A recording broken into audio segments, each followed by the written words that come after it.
Okay, I think I'm good to start now. Holy moly, I am running so behind. But, yeah, let me know if you can hear me or if I should adjust anything. I want to get that all out of the way before I actually start playing. V, what is going on in the chat? You know what? Thank you. Thank you for bringing upon randomness. It's always very appreciated. Yeah, it's been a hot minute here, and I have good reason for it. I've just been super busy, guys, especially with moving preparations and all that, and hopefully everyone can hear me, but, okay, hold on. Before I get into that, let me adjust the volume a bit. Alright, I'm gonna turn it up on the mic a bit. Let me know if that's okay.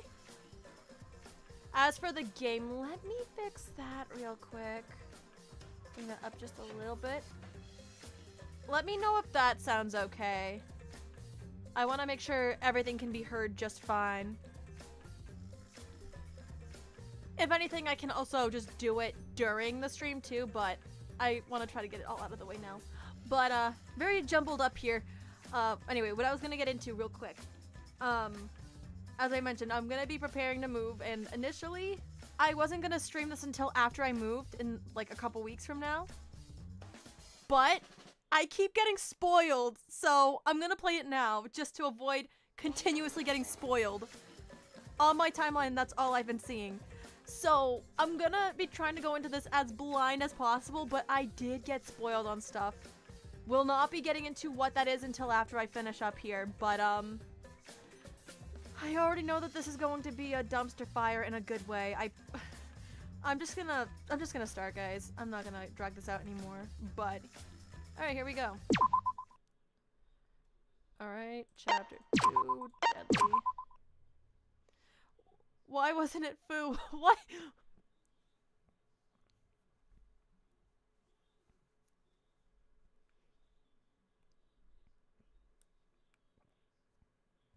They say some people want children in the same way some kids want a dog. That's an interesting way to lead up to this. Okay. They don't really want all that responsibility. That's too much. They want something they can have fun with and forget about when they're being difficult. To those people, I'd really suggest getting a doll or something instead. Dolls can't say anything back, you know? Dolls don't care if they're alone, isolated from everyone else.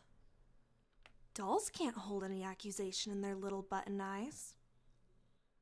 They'll just sit there on the shelf, unable to change unless you decide you want them to be something else.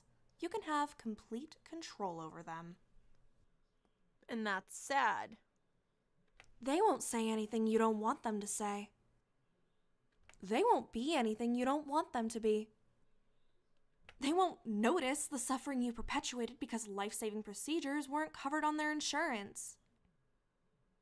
Yikes. They won't see you insisting a patient gets on a different, more expensive medication that does the same thing as their old one. They can be just another number, another overhead. They don't have to be a life to you. How inconvenient it must have been for someone else to point out you were a bad person. Oof. You really should have gotten a doll instead. You don't need sedatives to keep a doll quiet. But who am I to say anything? It's in the paperwork, isn't it? I can't legally know what's best for me. I can't legally say what's best. I might as well have been a doll. Huh. I still couldn't believe it. I was shell-shocked. It all happened so fast I could hardly process it. That awful sound kept playing in my mind. The crack when I managed to get the door open. When I felt the rope beneath my feet and saw her getting hoisted into the air. If I hadn't opened it, if I just kept trying to talk instead of forcing myself in, then maybe. I just couldn't understand. I thought she was doing better. I thought we'd promised. Did she know last night? Was it her set of truths or dares she got this morning? Why did she? Did I do this? If I had killed her. Oh God. Maybe I hadn't. Maybe I'd set the body discovery off. Maybe there wasn't another body. Maybe someone else had done this and seen her already. You need 3 people for the body discovery. But then, how would I have heard her talking? I didn't know. I was just coming up with excuses because I couldn't have killed her. I couldn't. But as 2 people came rushing over, my most awful suspicions were confirmed. Kutsuki, wait.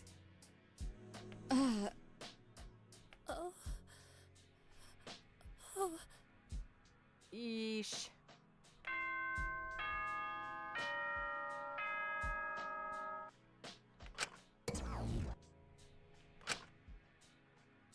Another body has been discovered. Oh, well, that completely shut down everything I said in the last stream. Uh-oh. You will be allowed to investigate this second body in the same investigation period, which will remain the same length as usual.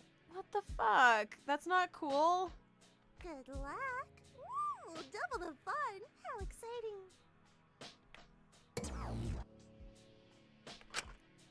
There's 2. Must be... That's... It means Molly's death was... Wait, we set off this announcement, so the first one must have been elsewhere. Should we try and look for it? I'm uncertain. We should probably inform the others about here. I just can't believe we've lost 2 of us.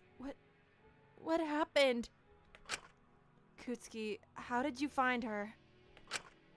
If it is my fault, what's going to happen to me? Like this? Did anything significant happen? If I'm caught. It's a lot like the first time she... Maybe that would be for the best. It can't be a suicide, else there wouldn't have been an announcement. I know if this is what I suspect, she'd hate that. She probably did this to try to get me out, but... Kutsuki, do you know if anyone else entered before you? How on earth could I go on living with her blood on my hands as well? Did you see anything? Not just that. If I did win, everyone else, Ismini, Taka, Dr. Elenius, everyone here would be executed. Kutsuki. Hey, Allora. How on earth would I even start to explain this, though? Kutsuki. Molly. I'm scared. Please, we don't have a lot of time. Hey. I felt a small hand on my shoulder. Hey, Shinku. Takiko had crouched down to my level. Her words were more audible than whatever Dr. Elenius had been asking me. It's okay. I can't imagine how this must feel for you right now. It's okay. If you need to cry, you can. And just like that, It happened again. I thought this time would be different. I thought Oh God, she's gone. I couldn't, Hey, you did your best. Hey now, it's okay. I apologize. I'm sorry. I'm so sorry, Kutsuki. This must be, I'm so sorry. I think maybe you should try to find the other body. We'll handle things here, okay? Alright, that would be for the best. I'll send anyone I find while looking this way. Please take care, you two. I'll be back shortly. Dr. Elenius swiftly left the room, leaving me in there with Takiko, who stayed by my side. Oh God. This isn't your fault, okay? But it is. I thought things were going to better. She was starting to. The person who's at fault here is the killer, no one else. All right? But that would still be me. And we'll find them, okay? For her. I can't believe it. I know.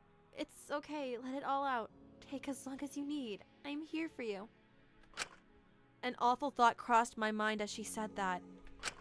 The longer I kept her here comforting me, the less time she would have to focus on the investigation. The less chance they'd find something that would incriminate me.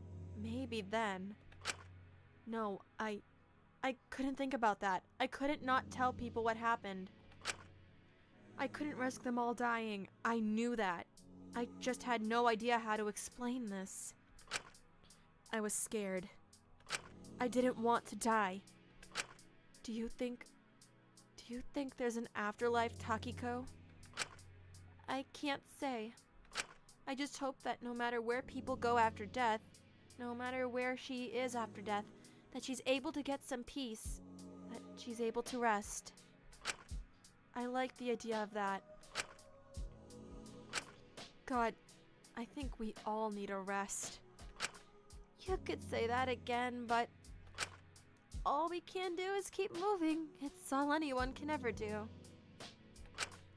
Is it okay if we just stop just for a bit? I'll pull myself together soon. God, she's really gone. She's not coming back. I failed again. Shh. It's okay. Take as long as you need. I'm here. It's okay, Shinku. It's okay. I'm ashamed to admit I stayed there holding Takiko for far longer than I should have. I couldn't keep continuing this cycle of just finding people to fill in those I'd lost. People that I wouldn't fail this time. I knew that. I knew that even as I was using Molly for that exact purpose. But just for a moment, I wanted to feel like I had someone I hadn't let down.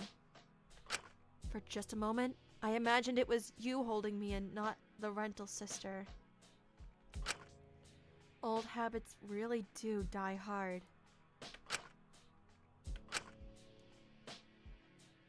When I die, I don't think I deserve to rest. I haven't worked hard enough to be anyone worthy of peace. Look at my crime novelist dog, he's guilty as fuck. Yeah, he's clearly going through it. I feel bad for him.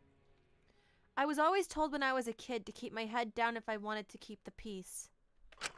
The world would not be kind to someone like me, so I shouldn't try to be overly kind to others. That it would just get taken advantage of, or be in vain. That it didn't matter how much I did for anyone else, they'd still see me as other. That the world was just unfair. But that was stupid. If the world is unfair, why would you just sit idly by and do nothing? Wouldn't you want to try to change it? I wanted to be kind in spite of that, to prove that there were good people. I wanted to be fair, treat everyone with kindness and compassion so that even if my mama was right, even if people were just judgmental and untrustworthy, that at least I'd be a person that was worth trusting. That was my little way of changing the world. Things will always be unfair, but I wanted to make it a little better for those it was unfair against.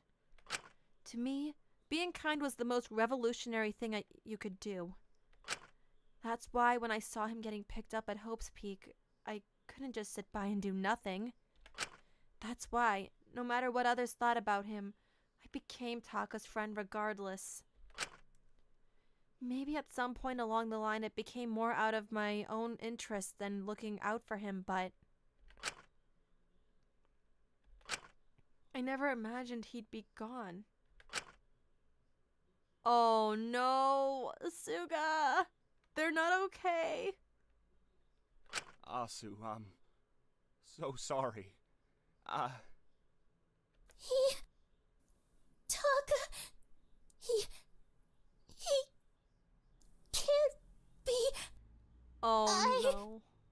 Oh god, this is already hurting me. No, I never got to. We're only just. Hey, He looks horrible. Oh God. Oh no. I don't know what to say. I'm sorry. I'm so sorry, Asu. We'll figure this out. I promise. He looked so mangled. I couldn't stand the sight, but I couldn't take my eyes away. My body wouldn't move, even as I screamed at myself to do something, to say something. The body discovery announcement in the back sounded fuzzy. I barely even noticed Ismini rushing out of the faith room and stopping in her tracks when she saw us. What happened? She froze as she spotted Taka in the pond. What on earth happened to... I don't think you're the one who gets to ask questions here. I'm not sure what you... Yeah, real nice act. What the hell were you doing in that room? I was just in there all morning reading. Oh, and you didn't hear anything happening in here? You didn't know he was dead in here? I swear, he wasn't here when I entered this morning. I only just... Bullshit. How the hell did you not hear anything if you were in the faith room? You can't be suggesting what I think you are. What the hell did you do to him? You can't seriously think I killed him and then hid in the room next to him. Do you seriously think I'm that stupid? Really, Ezekiel?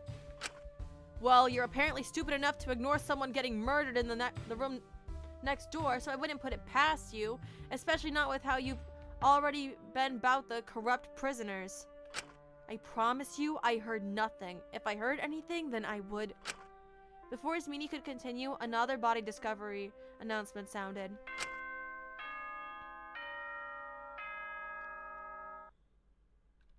Another body has been discovered.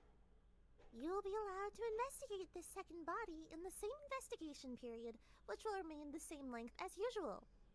Good luck! Ooh, double the fun! How exciting! Yeesh.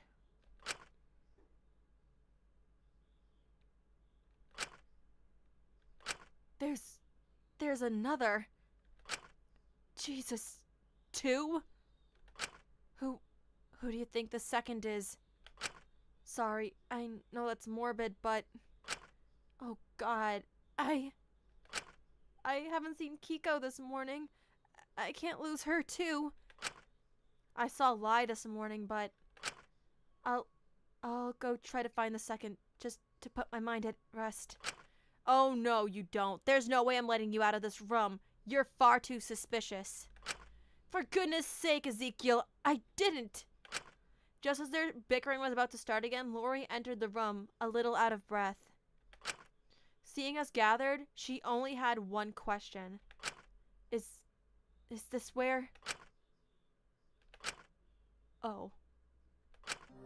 I'm so sorry. Someone really butchered him as well. I don't know what kind of freak would be this cruel, but we have to find them. That certainly is disturbing. I can't imagine how that must have felt. Do you know where the other body is? It's in the lecture hall. Who was it? Yuzuki. What? I hadn't really been close with her since her crime was revealed. It seriously freaked me out, especially with how old she was. But I didn't expect her to be dead just like that. I didn't want that. Even if she wasn't really a friend, she's still... But I'll explain that later. Can I get the details on what exactly happened here? I was coming to pay respects to Mint this morning when I walked in and saw something wrapped in a sheet in the pond. I went over and unwrapped it and found Taka like, well, that. I immediately left to try and see if the killer was nearby and spotted Asuga. I was looking for Takiko. I was concerned for her after the truths came out. I tried to stop them from entering because of, well, who it was, but when she entered, the body discovery announcement played. I see. And what about Cersei? Well, that's a real funny story, Doc. Right after the announcement played, she just so happened to come rushing out of the Faith Room, apparently having not heard anything the whole morning, despite being, you know, right where the body was. I swear, I didn't hear a single thing. He wasn't there when I first entered this morning. I'm just as in shock as all of you are. Yeah, whatever you say, Isabel. I see. Alright, we've got Zeke's account. Elias, you help me get him out of the water. I'm going to attempt to do an autopsy. Alright, let's try lifting him with the sheet. I don't really want to touch him. He looks fragile. Is there anything I can help with? You and Sentil focus on general investigation. You won't be able to stay for long. I still need to perform an autopsy on Yuzuki. So if you could handle all the rest here, that might make this manageable. This investigation time really isn't enough for 2 deaths. But we've got to do what we can. Asuga, if you need a second, that's entirely understandable. No. I can't let him down. Whoever did this, I'll find them for him. I can't afford to just sit by this time. I wasn't able to help last time, so let me help this time. Sentil, let them. Zeke looked at me with understanding. He knew what it was like. Even if it hurt more than anything in the world right now, I had to do something. Very well. Everyone slowly started moving to investigate various things in the room. I knew I couldn't sit by and let them do the hard work. I'd do some of it myself this time, for Taka. I had to be strong for him. That's all I could do right now.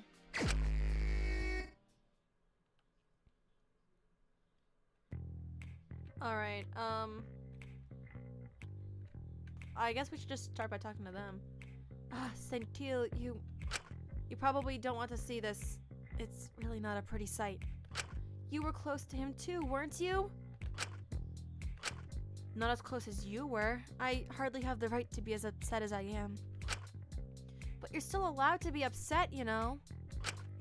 I don't really know how you feel about him, but I think you really did help him.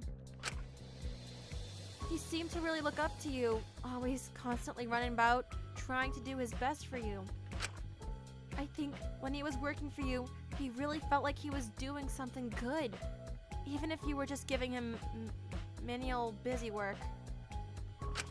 Although, you know, I don't really think I even know the full extent of it. We only just started talking again when... I wish I'd made up with him earlier. I feel so stupid. You couldn't have known this was going to happen. You couldn't have known either. So, don't blame yourself, okay? And don't feel like you have to put on a brave face. This must hurt for you too right now. I can't imagine how much more it must hurt for you. I'd feel guilty venting to you considering how much closer you two were. And I just keep thinking that this is exactly what I get. For what? For letting myself get attached to someone again. Sorry, I must sound pathetic to you right now. Lori. Sorry, you want the autopsy, don't you? I believe the primary wounds are from some kind of chemical burn. Likely some kind of exposure to acid. I doubt that's what killed him, but he sustained major damage from them. It's unlikely he'd have survived long with those wounds without serious medical intervention. Nevertheless, they seem scabbed over, like cauterized. They look pretty serious. I can't imagine how much it must have hurt. It looks really, really nasty. There's a small puncture on his neck. The killer cut into a vital artery. That's likely what killed him. That part was likely relatively quick and painless. Okay. I apologize. I appreciate this is quite a lot. What's with the black spots by the wounds? Zeke peered over us, inspecting the body a bit himself. I'm uncertain, likely part of the acid burns or some sort of blisters from the cauterization, but it's hard to determine precisely. I apologize, but his current state is particularly off-putting for me. I wish I could do more, but I feel nauseous.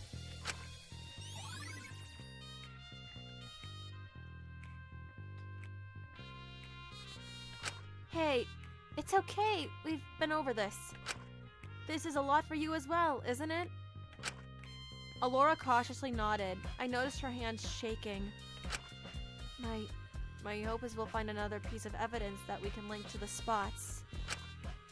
The only other things I could think of to determine what they are would be invasive. We might damage the body further, which I couldn't bring myself to do. I apologize. I get it. It's okay. Yeah, this whole thing is majorly fucked. I don't know how anyone could do this to him, even if they hated him. It's borderline torture. Literally, it's so cruel. I can't believe someone would do that to him. Alright, Ismini, what's up? Iz was crouched down by the water, inspecting it. She cupped some of it in her hands and gave it a cautious sniff. Oh, I wouldn't do that if I was you. Why not? Well, aside from the obvious fact it's probably contaminated by, you know, all the sewage water from the prison flows into here. This is the last place it goes before it's fully filtered. Huh? How do you know?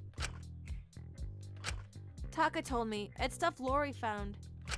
She was trying to explore the sewage system in the prison to see if it leads out, but all of it just self-filters.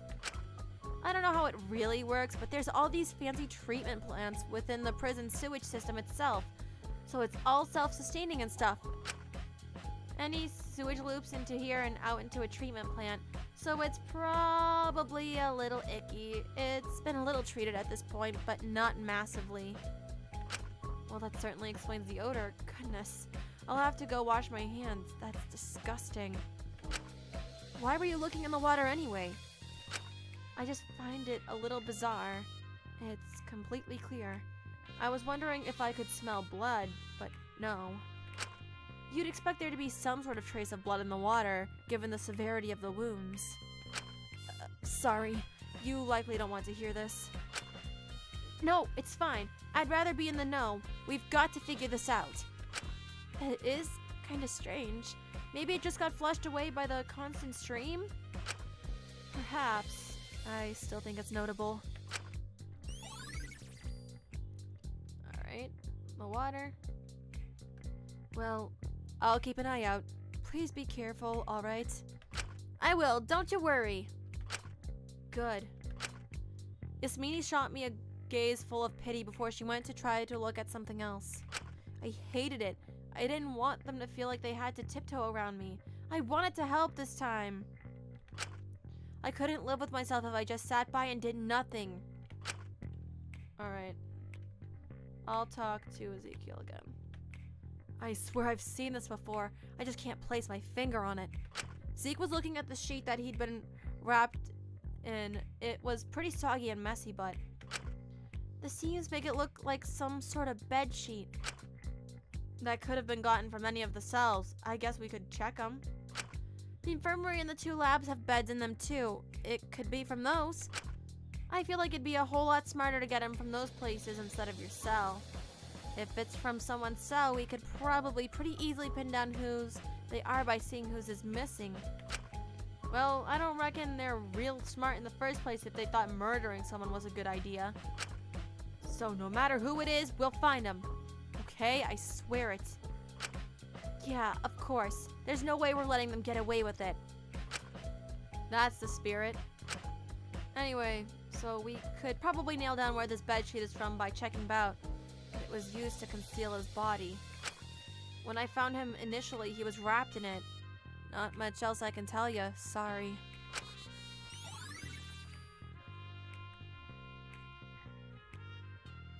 That's okay, that still gives us a bit to work with. Every little bit helps. That's the spirit. I think that's everything. I can't see anything else at least. Allora stood up, taking a deep breath as she did. I think that's all I can find on the body. I apologize I couldn't do more. I need to return to the lecture hall. That's where Yuzuki's body is. I still need to perform an autopsy on her. Would you all mind staying here? I want to ensure no one tampers with the body here. I don't want to risk losing evidence. Yeah, sure, just, do you know where Lai is? Are we sure there's no more bodies? I ran into them in the hallway on the way here. She was with Wang. They appeared to be fine, so I sent them over to the lecture hall to assist Kutsuki and Uchiyama on the investigation there. Oh, thank goodness, she's okay. I don't know what I'd do if I lost Kiko too. This is all already getting to be way too much. Wait, was Shinku the one who discovered Maiko's body? Yes, it appears to be that way. Although he was fairly catatonic when we found him, I wasn't able to get a lot of information out of him about what exactly happened. Am I allowed to come with you? I just wanted to check if he's alright. I'd also like to assist in Maiko's investigation. I'm a little stunned she's gone. If the others don't protest, sure. As long as she's with you, I don't want her slipping off. She's way too suspicious. For Christ's sake, Ezekiel, Will you two be alright staying here alone? Saint-Til, are you... I'll be fine, really. If anything, it's the most I can do for him right now. Isn't it? If you insist. Allora and Iz walked out together, leaving me and Zeke alone with Taka.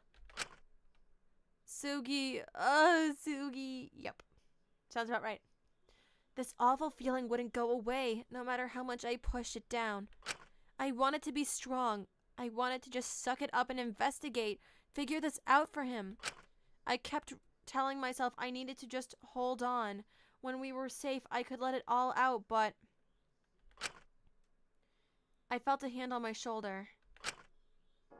Hey, I know we're not overly close, but I get it. When he died, I felt angry. I felt abandoned, betrayed, all this stupid shit. But I wanted to figure it out. I wanted to get him justice. I felt like I had to. Alright, hold on, guys. I'm gonna pause for just a second because I'm getting a pretty important text messages. Give me like 2 minutes here.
Alright, I think I'm all good. Sorry about that, guys. That was a very important text. so I needed to answer it real quick. That I at least owe that to him for letting him down. But it's hard. You feel like you're on the edge of breaking at any moment. And, I can't say it's going to be okay. These next few hours are gonna feel like hell. I'm not gonna lie. But maybe these next few days. Hell, maybe weeks. But it's not always going to feel this bad. And it's okay if you can't be strong. It's bullshit they make us solve this shit so soon after they're just gone. Just like that. I don't want it to feel like I'm patronizing you or pitying you, but if you feel like you need to take a second, that's okay. We're all going to be working to find out who did this. We won't let them get away with it, I promise. I couldn't live with myself if I did nothing. Hi, Jam. Welcome, welcome. Hope you're doing well. I spent the last 2 months being horrible to him. I know he wasn't a great person, but he was still my friend regardless. No matter how I felt about him when he died, he was still...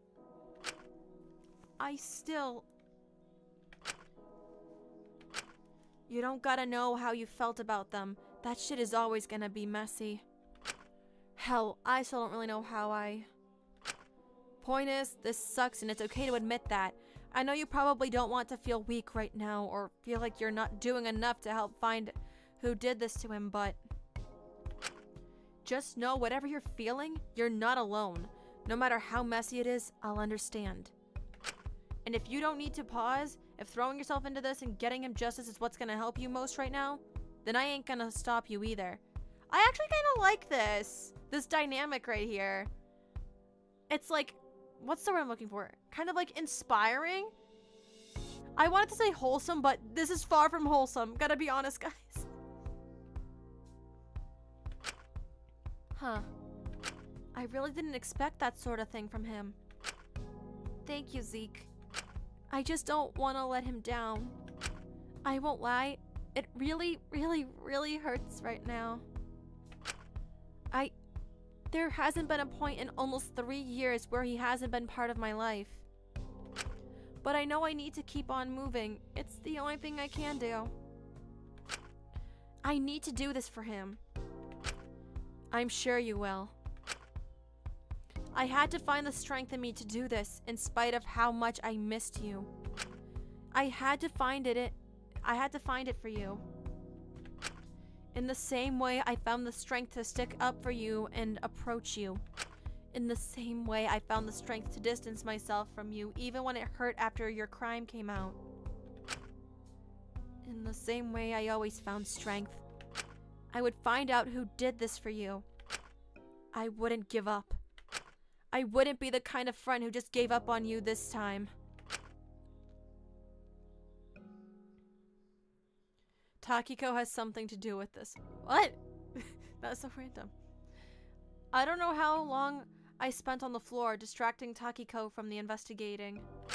I don't know how much of it was me trying to distract her and how much of it was just me seeking genuine comfort. But we were eventually interrupted by 2 people bursting into the lecture hall. Shit, the doc wasn't lying. God. Jesus, and to think there's another one. Wong, Lyra! Where have you been? Are you okay?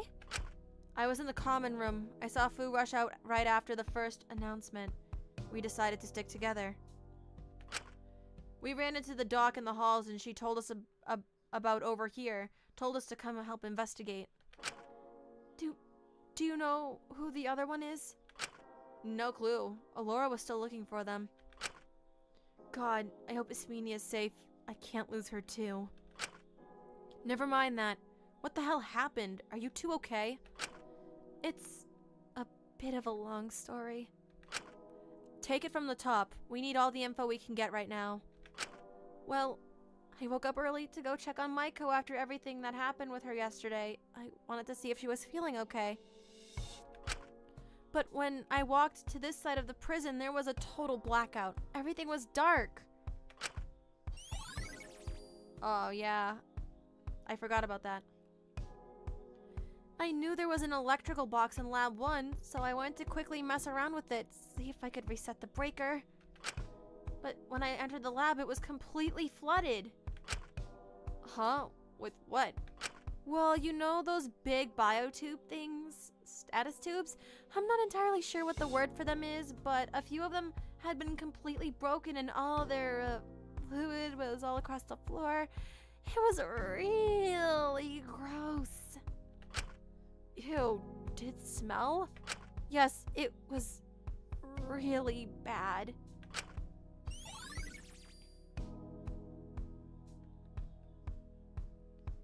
But I tried to wade through them because I knew someone had to do it, so I made my way over to the electrical box. Just as I was trying to reset it, Allora burst in. She seemed pretty panicked, probably due to the whole thing with all the tubes being broken, and the blackout itself. She came over and helped me reset it, but just as we got the lights back on, the body discovery announcement played. We started looking for it almost immediately, but stayed together just in case. That's when we found Shinku in the entrance to the lecture hall. When we came over, a second body discovery announcement played.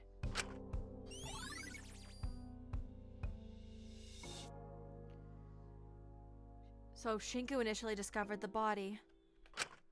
Yeah, I came over and I can't die. And the doors were open, which I found strange, so I entered and... Wait, no! Shinku, why are you lying? Does he actually think he killed her?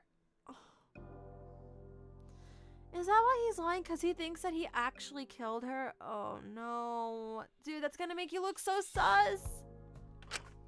I found her like this. Wait, I'm not sure I'm following. Did someone find her before you then? Was there even anyone else on this side of the prison? I didn't see anyone, but maybe they found her a while ago. We still don't know when the murder happened. Well, there's only one way to get more information. Right, sorry. I'll get to investigating now. I was mainly focused on calming down Shinku. Are you going to be okay investigating, Shinku? I understand if you need to sit this one out. No way. I understand she was close to him, but we've got 2 bodies on our hands. We need all the help we can get. Well, he's not going to be much help if he's catatonic. If anything, he'll just get in the way. I'll be fine, really.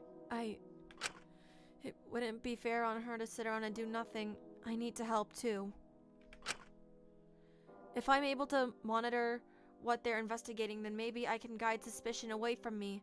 I'm already thinking cracks are starting to show. That's the spirit, kid. Now let's get to it. Right. Alright, Taki, I know we kind of talked to you a bit, but I'm gonna talk to you again. Have you found something, Takiko? Yeah, take a look at these. Takiko lifted up some small wooden shards and a broken broom head, letting me get a closer look at them. This was right by the door. I wonder what it was used for. It was probably jammed into the door, likely what stopped me from just walking in. If it wasn't there, I wouldn't have had to slam open the door with the force I did. It sort of looks like it was lodged in the door and broken by someone trying to force their way into the room. Yeah, that would make sense, wouldn't it? I think you might be along the right lines here, Takiko. And you were the second one to get here? Yeah. Are you sure you didn't see anyone else on your way down here? Anyone on this side of the prison? I can't say that I did, sorry. Maybe it happened last night? It is still pretty early in the morning. Honestly, I'm surprised so many of us were up before the BDA. We haven't even had our usual 11 a.m. meetings. Right, that's also a possibility.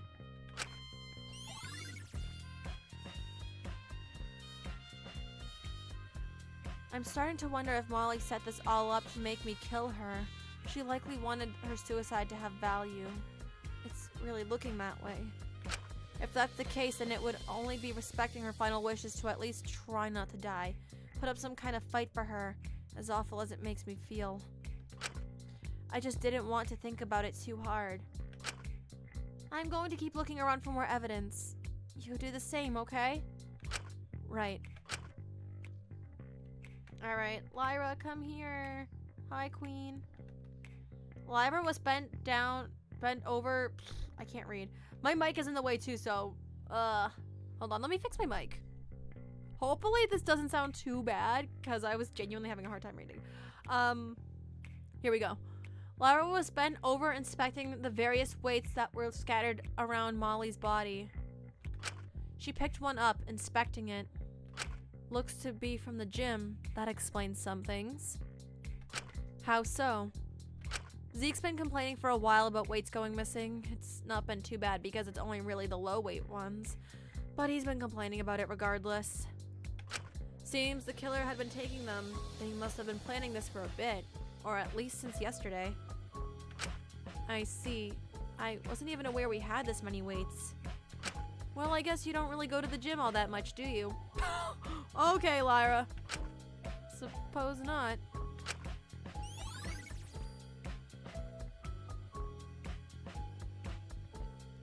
Anyway, the way they're all scattered makes it seem like they were in that box over there. I'm guessing it toppled over or something. Maybe that would make sense. I'm just surprised no one heard anything when it fell. Me too. Lyra stared at me for a moment, as if there was something she wanted to say but couldn't. It was making me nervous. I should try to investigate elsewhere. I don't want to be confronted here, not in front of these people. Alright, come here, Fu.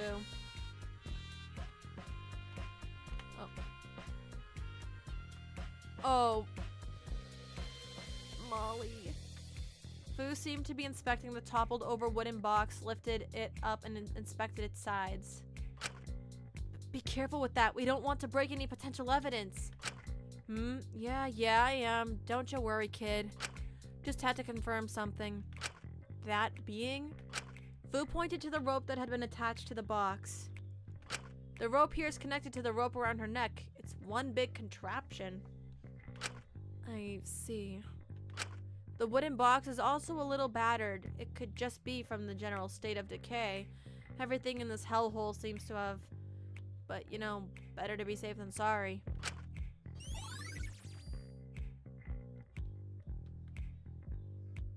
I just don't really understand what the purpose of all this is. We'll figure it out, I'm sure. There seems to be a second rope extending to the door, but it's all slack. Can't tell you what it's for. Might just be the excess or just there to confuse. Oh, yeah, I figured. I kind of figured there was some sort of contraption for this. Maybe we could take a closer look. There might be a hook or something, just some sort of indication of where the rope might have been tied to. That's what I'm looking for right now, but it's kind of hard to tell, especially with everything else going on here. Let's see. Please don't be anything. Please don't be anything. Please don't be anything. Just be careful on your toes there, kid. Huh? I looked down and there was a bunch of undiscernible scrap metal and plastic under the box. Did something get crushed? Could just be some of the usual debris that seems to be everywhere around here. You know the stuff makes it annoying as hell to walk anywhere. But it's probably worth making note of. It's sharp. Yeah.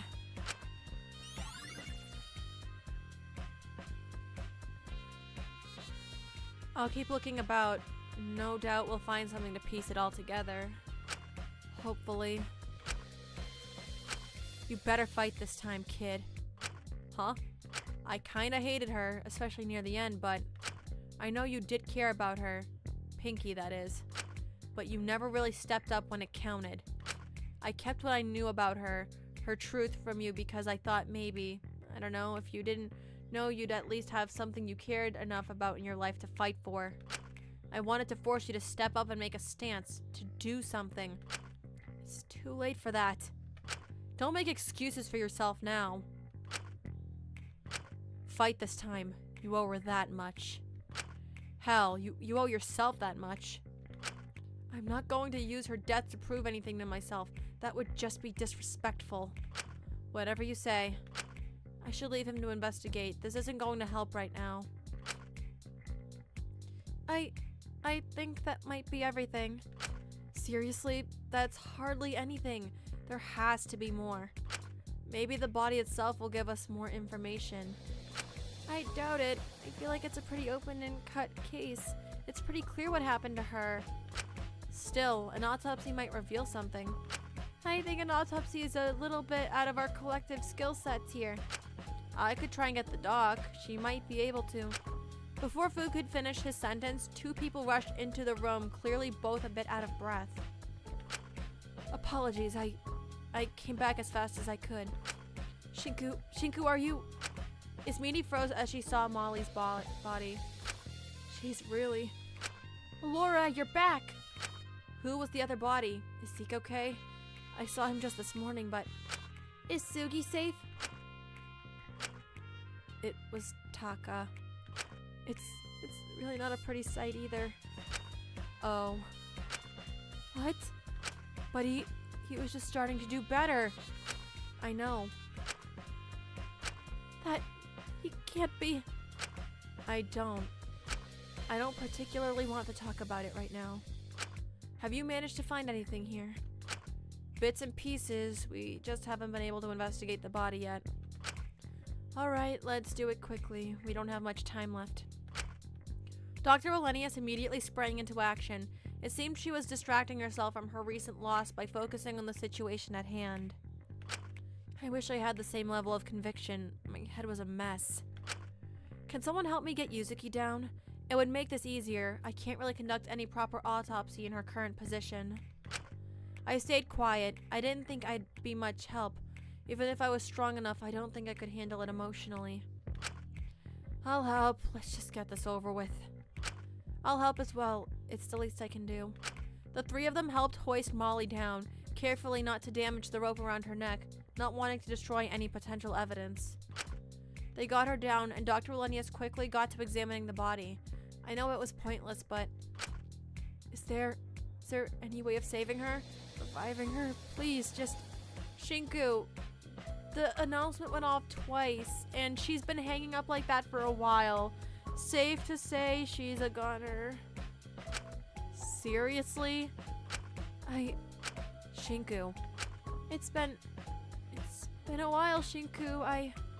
She's already cold. Even if we'd gotten her earlier, there wouldn't have been any way. I'm sorry. I knew that was the case. I knew that already, but... Maybe if I'd gotten her down immediately after I entered the room, I could have helped her. But if her neck was already broken when she was hoisted up, at least then it would have been quick, painless. But I should have done something. I should have tried to get her down, even if it wouldn't have helped anything, even if she couldn't be saved. There's clear signs of strangulation, oxygen deprivation. No blood on her hands, no sign of struggle. Is something the matter? I'm going to get the noose off of her neck. I want to inspect her neck further. There's something off here. Wang, you hold on to it. I don't want the contraption getting damaged. Let me just... Before Dr. Olenius could continue, an announcement sounded throughout the room. No! Is it already over? Already? The monitor switched on. Your investigation time is now over! Make your way to the warden's office immediately. The trial will commence shortly. Anyone who fails to attend will be punished severely, which I really don't want to do considering how few of you there are now. See you soon, prisoners!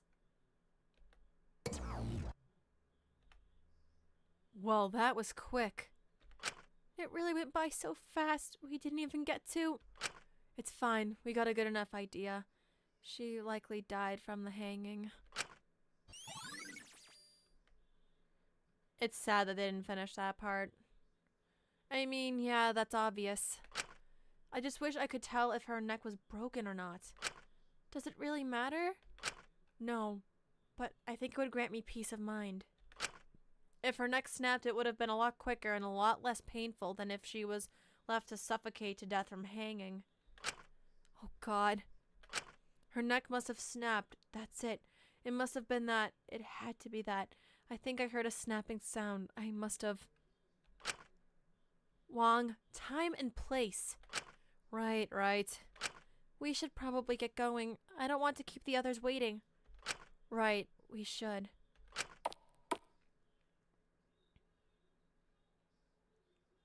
That's all the time they get? Yeah, for real. The others slowly filtered out, but my legs just wouldn't move. I stayed standing by Molly's body, my gaze heavy on her, on what I'd done. As I was staring, I heard a quiet voice behind me. I always tried to stop myself from getting close to her. I disagreed with her actions a lot. I thought she really should grow up. But on another level, I understood it. Sometimes when you care about someone, you'll do anything to protect them, even if it's monstrous, even if they don't ask for it. I thought maybe I'd finally found someone who was a little like me in a way.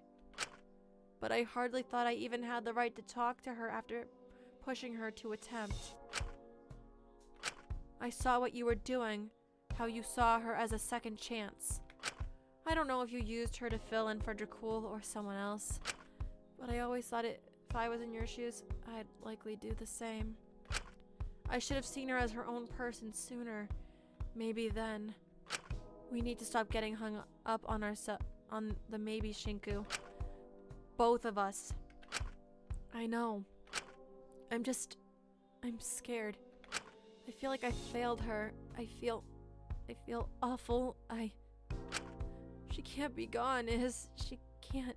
I'm so sorry. I'm scared. I don't want to be alone.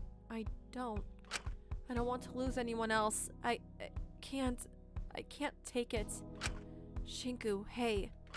I felt a hand on my shoulder. No matter what happens, no matter what this game throws at us, neither of us are giving up. I'm not going anywhere. You're not going anywhere. No matter how much it hurts, no matter who we lose, we'll have each other. We promised, remember? Right, that promise with the pins. Oh no. And V, you're evil for that. You're evil for that. Shame on you. Oh God. So don't get down on yourself just because this game keeps taking people away from us. Her composure was slipping. It was clear Molly's death was getting to her more than she was letting on. Because it's not going to take us away from us. It can't. We're keeping that promise no matter what. Right. No matter what. I felt awful. Let's go join the others. I don't want to risk getting punished. Right. Thank you, Ismini. I'm glad you're my friend. Me too. I really was an awful person. I will kill Shinku Kutsuki. What? No! We all gathered in the hallway outside the warden's office, intermingling and exchanging the evidence we'd found. Oh, that was not a pun. Oh, I genuinely thought this was another one of your puns. I am not paying attention. Okay, you know what? Moving on from that. I was honestly in shock how someone could put Taka through such an agonizing death. I was glad I didn't have to see the corpse. But it was shocking that he was gone, just like that. Admittedly, though, I was spaced out through a lot of the conversation. As the trial approached, the reality of my situation seemed to dawn on me more and more. But I was snapped back into reality by Dr. Olenius' usual authoritative tone. Before we go into the trial, there's something I'd like us to all agree on. I know some of the secrets revealed last night were controversial. I know everyone likely has a lot to say on them, or at least questions they'd like to ask. Yeah, no shit, I've got a few. But given that we get limited time in the trial, I think it would be for the best that we avoid discussing them unless they naturally come up as potentially relevant to the murders. That makes sense. I don't particularly want to go on an unrelated tangent on them. It'll just distract from the case at hand. If you have any questions about mine, you can ask later. Yeah, that's probably a good idea. That That's all well and good, but I feel like there kinda is a secret that already feels pretty relevant. Huh? Yeah, I mean, I wasn't gonna say anything, but if we're looking for a murderer, we probably want to address the person who killed their mother. Huh? Hey, think about this logically. If she was some cold-blooded murderer, wouldn't that have been her crime? No, it's okay. I should probably explain. I'd rather not share, but it really wouldn't do any good if I didn't. I really don't want to muddle the case or have people skewed towards thinking I'm the culprit. Kid, are you sure? We already have 2 bodies on our hands. I feel like this is already going to be complicated as it is. I don't want to complicate it further. Then, what exactly is the deal with that whole thing? I did kill my mother, but I didn't mean to. My mother died giving birth to me. That's what they mean by that. Oh, well, that's not bad at all. I don't know why anyone would give a shit about that. Well, she could be lying. It's an easy cover-up. I'm really not, I promise. It's just something I've carried with me my whole life. I saw the way Sachi and my dad looked at me, and they didn't say it out loud. How could they? But it always felt like they blamed me. They would sometimes just look at me, and I could tell what they were thinking. I could tell they wished my mom was alive instead of me. Sometimes it felt like things would have been a lot easier if I was never born at all. That's sad! That's so sad, Taki! Kid. Kiko. I'm sorry. I hope that clears things up. We should probably go to the trial now. Kiko, don't apologize. It breaks my heart every time I hear you say that about yourself. 'Cause your life is so unbelievably valuable, Kiko. Everyone's is.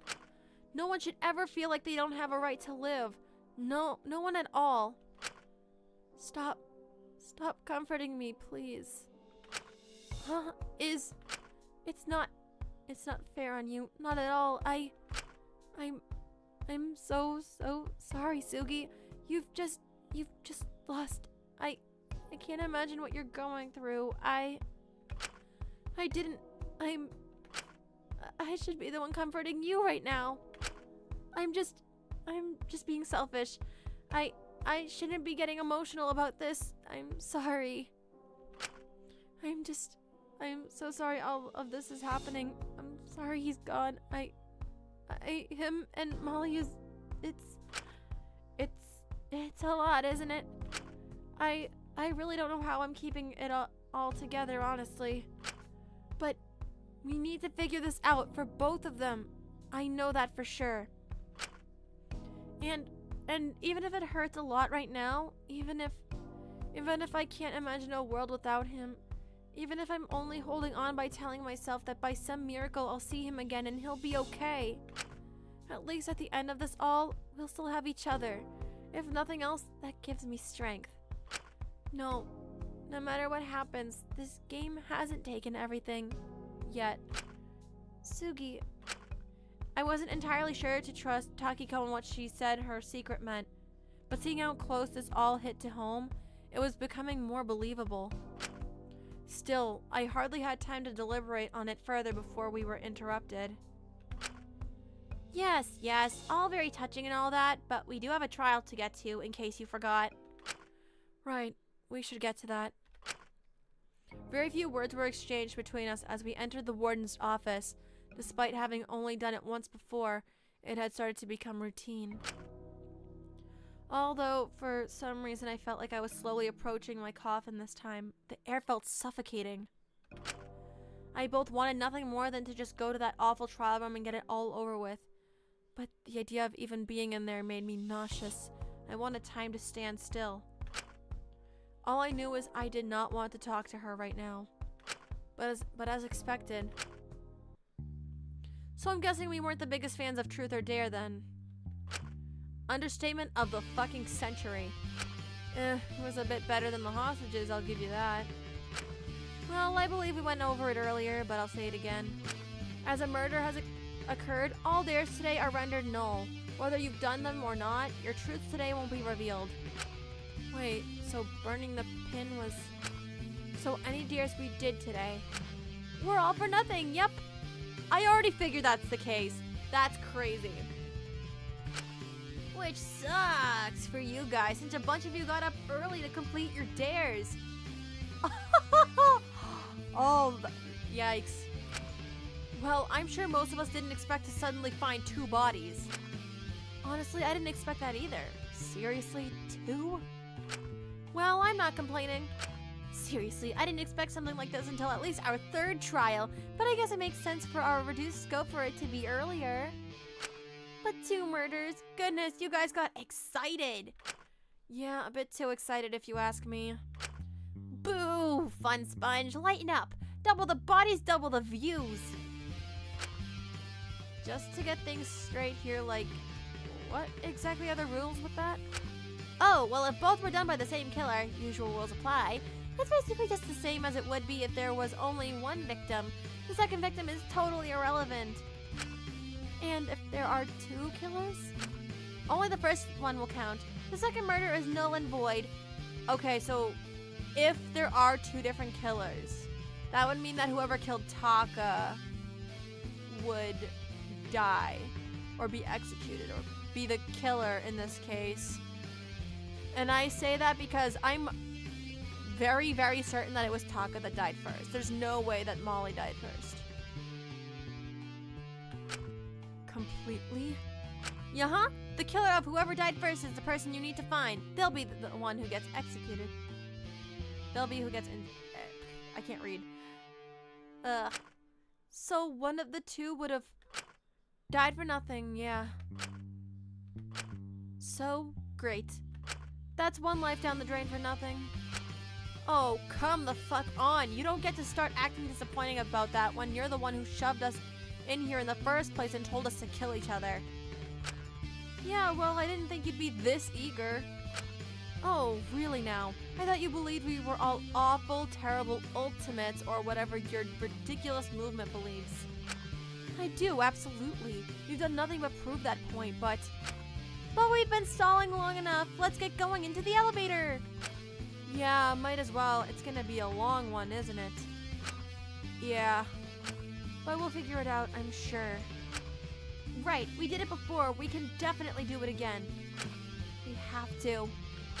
Yeah, we do. And we're gonna. One by one, everyone stepped into the elevator. Here we go. Despite this being only our 2nd time here, the elevator felt significantly emptier now. It was weird to think already a quarter of us were gone.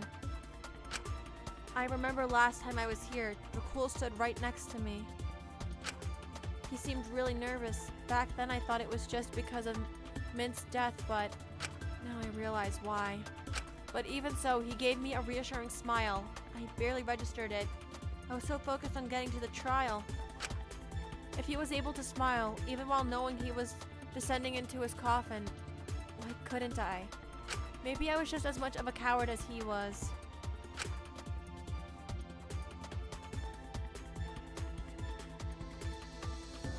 It had started to dawn on me the decision that lay before me.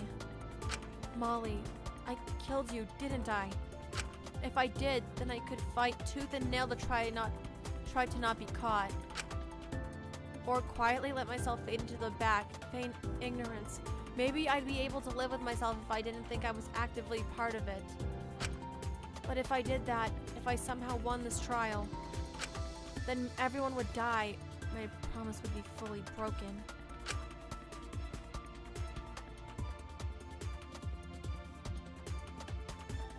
All those lives.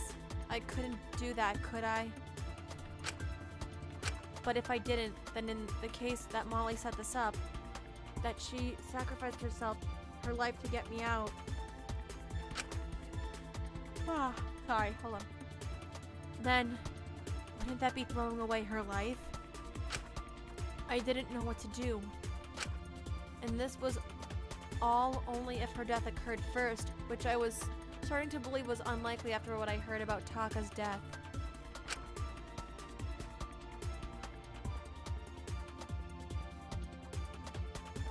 But if that was the case, then her death was all for nothing. How on earth was I meant to live with that on my back? If the wider group learned the blood was on her hands, even if I didn't get executed in this trial, even if I was the second killer, I'd be as good as dead. People would feel more justified killing a murderer after all. One thing was clear to me though. I knew one thing for certain. The cool Molly meant. Even you, Taka. And most importantly, Akari. I'll see you all soon. Okay.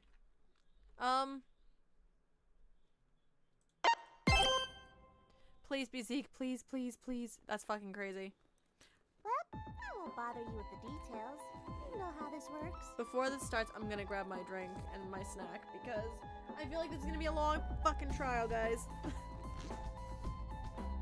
Just solely based on the little I've seen on Twitter. That's how I got spoiled, unfortunately. Here we go though. Time limit still applies. Just because there's 2 victims doesn't mean we get to have double the fun. So you better. Okay, so if we're on a time crunch here, let's just get to it. Yep. Oh, so we're just interrupting me now. Okay, I see how it is. Let's establish how they died. The autopsies make some of it pretty clear, but let's make sure we're all on the same page, okay? It's pretty clear Maiko died from suffocation. I'm sure we can all agree on that. No disputes here. It's either that or her neck snapped. But the details don't really matter. All that matters is the rope did it. Yeah. The one I'm more confused on is Taka's, honestly. From what I heard, he was pretty messed up. Understatement of the century. His skin was melting. What could even cause that? Some kind of acid? Would that have killed him? No, I don't think so. I don't know. They looked really weird. Almost dried out? Besides, would those injuries be enough to kill him? Well, they weren't the only injuries on the body. Taka's body did have quite a bit going on from what I've heard about the autopsy. Getting some specifics hammered out about how he died is going to be useful to finding the killer. Besides, I'm more than happy to focus on Taka's murder right now. As bad as it sounds, it means we won't have to discuss Molly just yet. It's just about narrowing it down to what it could and couldn't be. I can do this. Oh, hi, just a quick refresher on non-stop debates. In this minigame, it will be your responsibility to identify the false statement in yellow text.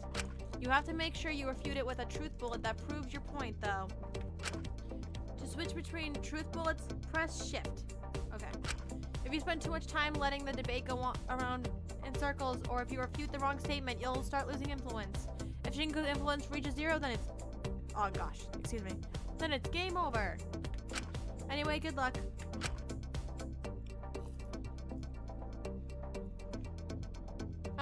Sure.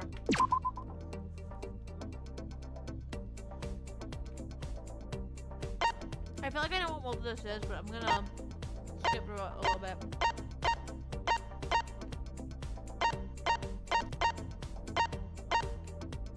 Okay.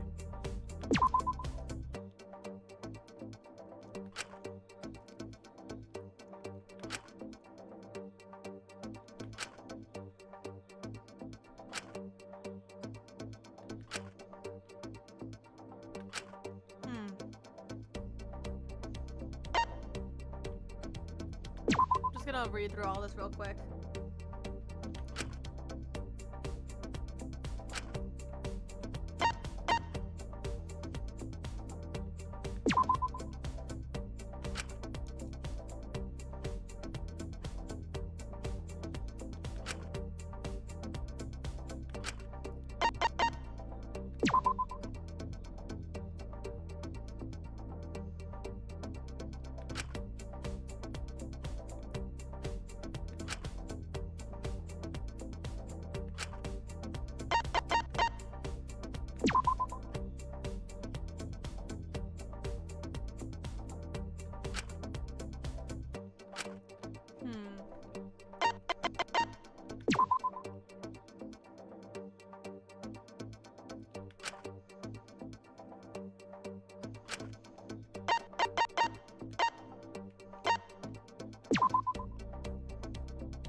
I'm not gonna need all this, but I'm gonna refresh myself really quick. Molly's body. Yeah, the weights.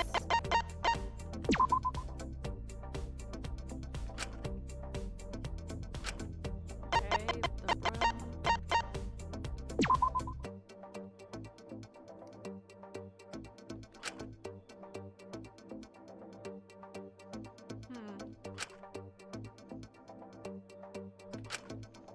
The weights in the box.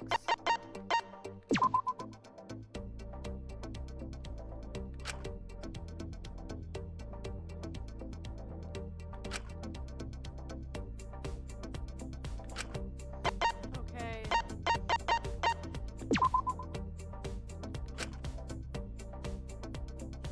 Mixture of black and silver. Okay. Brush.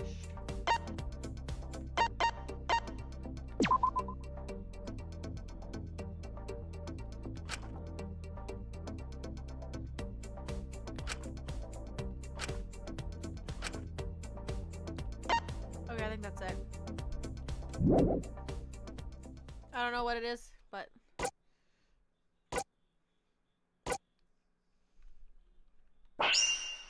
I'm gonna struggle, I feel.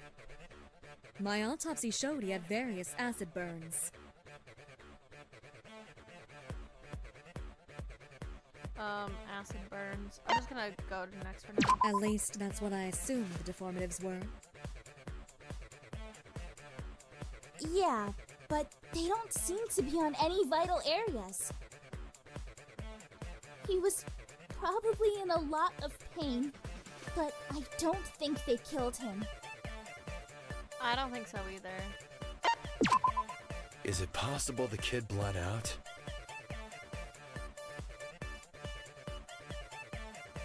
Blood out where though? Because it wasn't there. I mean, those wounds looked pretty bad, vital areas or not. Wouldn't that take a while?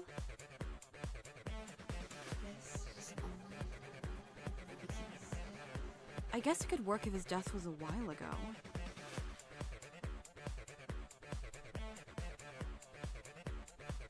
I don't think. I feel like if he did, we'd find the blood somewhere as well. Whatever happened to him? I can't imagine it was all that pretty. There must be something I'm missing. My autopsy showed he had various acid burns. The water? Did the water really wash away any blood? That's what I'm trying to figure out. At least that's what I assumed the deformatives were. Taka's body. I know that there's black spots on him too. Yeah, but they don't seem to be on any vital areas. I'm so bad at this. He was probably in a lot of pain, but I don't think they killed him. It's either this or... Is it possible the kid bled out?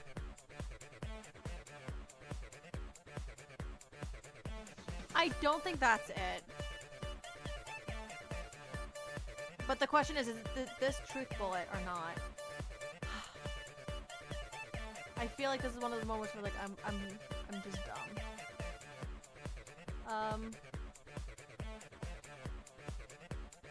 Hold on, can I? No, I can't switch between them right now. Nope, that's not it. Okay. I feel like I feel like I have an idea, but the thing is, my brain cannot construct it. Alright, hold on. My autopsy showed he had various acid Trying burns. to switch through bullets and it won't let me. Why is Sticky Key showing up? No. No, no, no, no. See, this is sad. Something tells me I'm going to struggle greatly with this trial. It's... because I don't know what they're looking for. At least that's what I assumed the deformatives were. Yeah, but they don't seem to be on any vital areas. He was probably in a lot of pain, but I don't think they killed him. Next. Is it possible the kid bled out? I'm gonna I keep mean, going. those wounds 'Cause looked pretty bad. I'm probably on the Vital right areas track. are not. Wouldn't that take a while?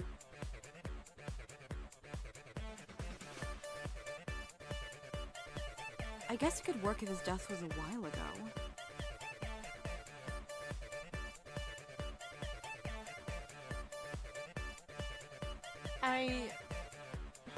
Why am I already having a hard time? Am I just that dumb? I feel like if he did, we'd find the blood somewhere as well. Whatever happened to him? I can't imagine it was all that pretty. Yeah, I feel like I'm missing something too, Shinku, because my head's empty right now. My autopsy showed he had various acid burns. What is there to refute on that? At least that's what I assumed the deformatives were. Yeah, but they don't seem to be on any vital areas.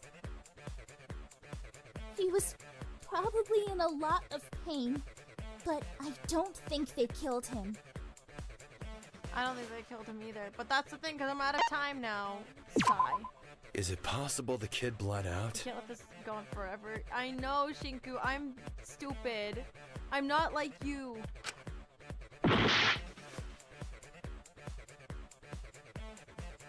My autopsy showed he had various acid burns. Okay, I don't think it's this. At least that's what I assumed the deformatives were. It might just be Taka's body. Yeah, but they don't seem to be on any vital areas. He was probably in a lot of pain, but I don't think they killed him. I don't want to be stuck on this, just this part alone. I'll try one more time. If I need help, I'll let you know, because sometimes I know what I'm thinking, but it's like a matter of putting the correct bullet to the right statement. That's where I always get tripped up. Anyway, Is it possible the kid bled out?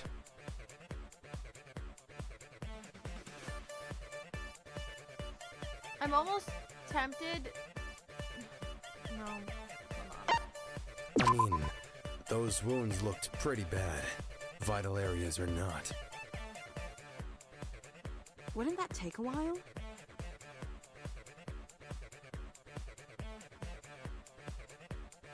I guess it could work if his death was a while ago.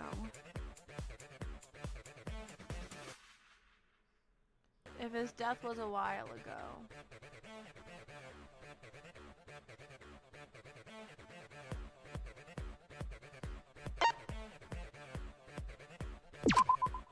I feel like if he did, we'd It might find not the be blood this somewhere then. as well. Whatever happened to him? I can't imagine it was all that pretty.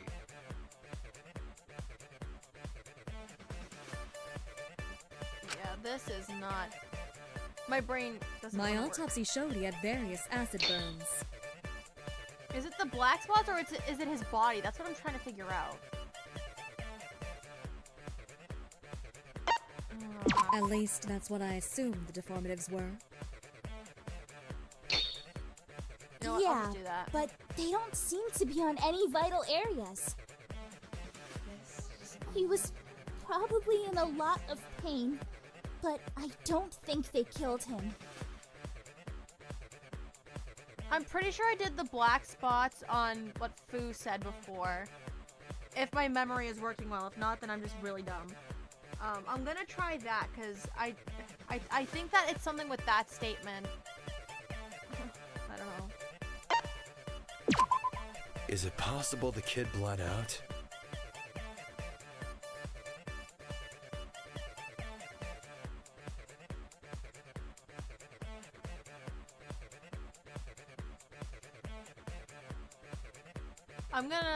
Actually, you know what? I'm just gonna ask for help because I don't want to keep losing influence. Does anyone know what it is I'm supposed to do? Like, what statement am I supposed to be focusing on here?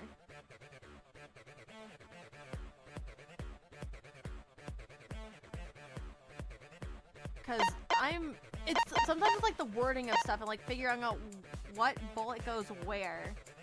That always trips me up. That's why trials are hard for me. The time is probably gonna end up running out. Blood out. Okay. I don't really understand that.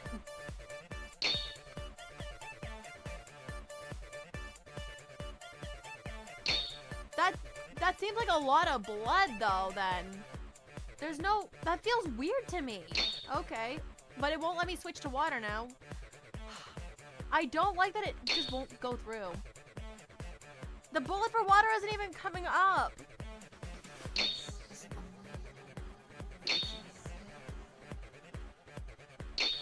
See, it's not showing up. I'm flicking through all of them and it's not showing up. Ugh. This is what I get. There we go. No, that's wrong.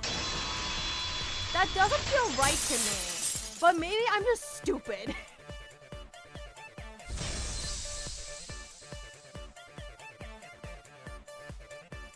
I'm gonna see this explanation. What's up, kid? I doubt he bled out.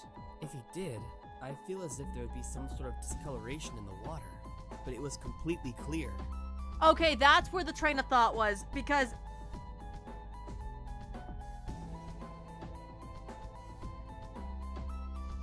my brain doesn't want to function. I think that's what it is. My brain needs to lock in, guys, because I was not thinking about it like that. Right. No sign of blood anywhere. Not to mention, the wounds looked weirdly scabbed over when we found him. And I feel like even if he was just discarded in a pond after he already died, we would have found some evidence of blood elsewhere. Yeah, that too. They could have always just cleaned it up and incinerated the evidence. I doubt it. The incinerator takes about 4 hours. It hadn't been turned on when I was in there earlier this morning. I used it actually, so the killer would have been able to put anything in there. Hey, Shinku? If you don't mind me asking, what exactly were you incinerating this morning? Oh, just some trash from my room. I thought I might as well do it while I was in there putting my washing on anyways. The cappery. Cap Shinku. I can confirm this. I saw him walking out of the washing room earlier that morning. I'm assuming you used it then. Mm-hmm, exactly. Just before you went to the faith room? So before Taka's body showed up in the courtyard? Precisely. So even if it was cleaned up and the evidence was disposed of, it was unlikely to be incinerated. Blood loss doesn't really seem like the most time-efficient murder method, especially if it was done fairly quickly, if Iz's alibi is to be believed. So I think we can rule out his acid burns being what finished him off. But if that wasn't it, then what was it? There was something on the autopsy that could explain it. Something we're overlooking. Right, it's clear what killed Taka was...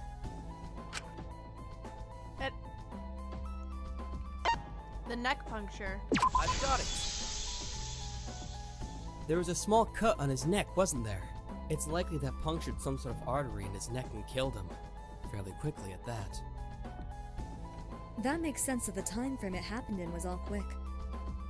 Quite a painless way to go. It explains why we wouldn't have heard any cries. Yeah, I'm sure he really appreciated the quick and painless end after being subjected to horrifically painful acid burns. The killer sounds like a real fucking saint. I was thinking that. I wasn't gonna say it though. Thank you, Ezekiel. Do you have to keep reiterating how painful his end was? Do you understand how insensitive you're being right now?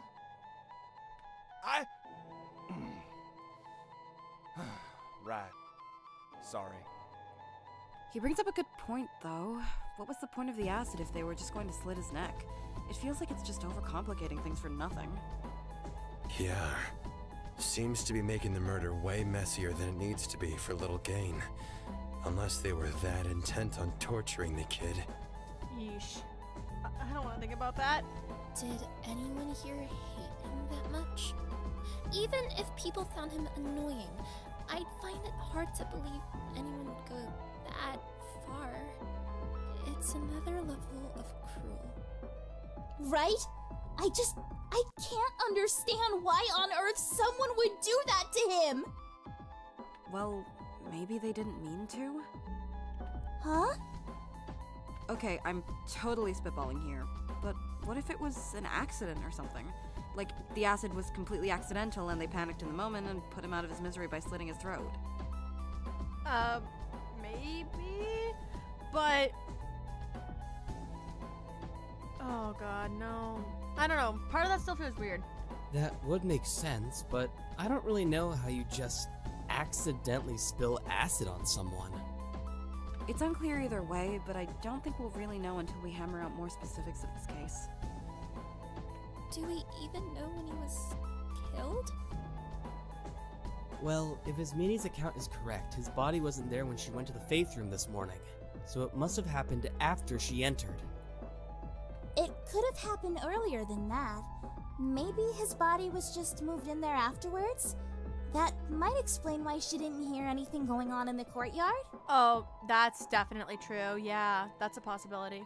When was the last time anyone saw Blondie anyway? Allora, you brought all us corrupt prisoners breakfast at 7 a.m. Was he in his cell then? Yes, he was. So that rules out it happening last night, but doesn't give us any idea when it could have happened this morning. Yeah. We also still don't really know when Maiko died. Shinku said he found her dead already, so that could have happened last night. Yeah, the doors were already open by the time I stumbled in. Alright, we ought to nail down which death happened first. That's the one that counts. If we go on as we are, we may find out way further down the line we wasted a load of time finding the second killer instead of the first. If there are two separate killers. There has to be. The time frames are way too close to each other. And the two were on complete opposite sides of the prison. Alright, then let's focus back on Maiko's for a little bit. Nailing out the specific of her case might help us figure out when exactly she died. At the very least, we can rule out suicide. If it was one, then there wouldn't have been a body discovery announcement. Yeah. Wait, really? I knew that it wouldn't result in a trial, but I feel like they'd have an announcement or something at least. Nope. If you die in any way that wasn't directly caused by another prisoner, you don't cause any fanfare whatsoever. You kind of just disappear. Yikes. That's sad. Honestly, it's really anticlimactic, so don't even think about doing it. Jesus Christ. As morbid as that is, it does at least eliminate one possibility. So, she was murdered. Presumably by the hanging? That's what the autopsy would suggest, yes. Then why the whole contraption thing? It just feels like a whole lot of extra work. Probably to end up setting someone up. I mean, Maiko was pretty heavy. If you were gonna hang her, I feel like most of us here would struggle. Aside from maybe Fu. There's also Suga. All those acrobatic tricks probably mean they have fairly good upper body strength. Yes, but considering how they keep reopening their injury, I feel as though attempting to hang Molly herself would have caused significant strain on them. Point is, using the whole rope contraption probably helped hoist her up. I mean, physics and all that, the further away you are from the thing you're trying to push, the easier it is, or something. Well, you could have explained it better, but yes. The rope around her neck was connected to the box on the ground, which was connected to the slack rope by the door. That feels like a few too many components to just be someone using a long rope to make the process easier. No? You're right. I feel like there's more to it. It all feels way more intentional. It almost feels like this was some sort of trap or something. Okay, hold on. This might sound crazy, but what if this was something Maiko set up herself? But wouldn't that not still be a suicide? What? No, Oh god. Hold on. Aren't we jumping to conclusions a little early here? Are we even certain about the mechanics of how Yuzuki was hung? We should figure that out first and foremost, before we make any conclusions. That's actually a smart idea. Okay, yeah, sure, but we're kinda on a time limit here. The specifics are important, but I think we can make a few inferences. We don't need to know the exact mechanics behind it. Making assumptions like that is dangerous, especially when our lives are on the line. Time limit or not, it's best to be safe rather than sorry. You're just really not thinking about this properly. Uh-oh. The two of them are arguing. I feel like this is going to slow us down. I could just leave them be, but it's looking more and more like Molly's death was second. While I don't want them figuring out I was the one who killed her, if Taka's death was first, then we need to find his killer or we're all dead. I have to help resolve this so we can move past this. Otherwise we might all be dead. Alright, I'm gonna save.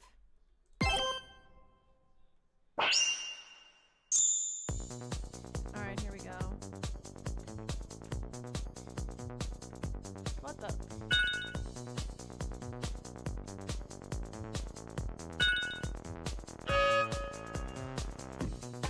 The rope around her neck was attached to that box for a reason.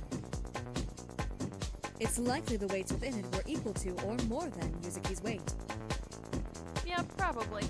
So, the trap was likely set up so when the box fell to the ground, Yuzuki would be quickly hoisted up and hung. That's all well and good, but would that really be enough force to snap her neck? If she was high enough, maybe? I mean, I feel like you'd need a few more weights for that. Maybe Maiko wanted someone to see her die? You're making the assumption she set this up herself, which we have no evidence of currently. Yeah, we don't have... Wait. If it's a contraption that... I mean, there might be evidence that she set it up herself because of the broom being on the door. How would anyone else be able to set that up? Even if the trap didn't snap her neck instantly, it would have suffocated her regardless. She'd die either way. It's equally likely that a killer set this up themselves, to hang Yuzuki without having to hoist her up themselves. Possibly due to a strength limitation. I just don't know how they'd even get her there in the first place if they weren't strong enough to hoist her up themselves.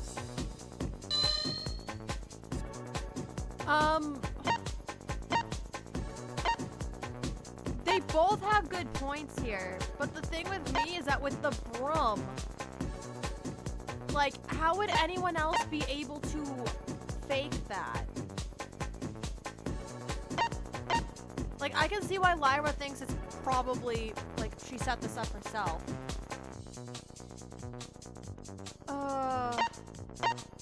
I'm gonna just go with this for now. Am I missing something here? I mean, I know they both made points. The rope around her neck was it's like skipping this. That's all. I mean, You're making it's I just don't know how they'd even... The reason I say that is because... Yeah, I already explained that.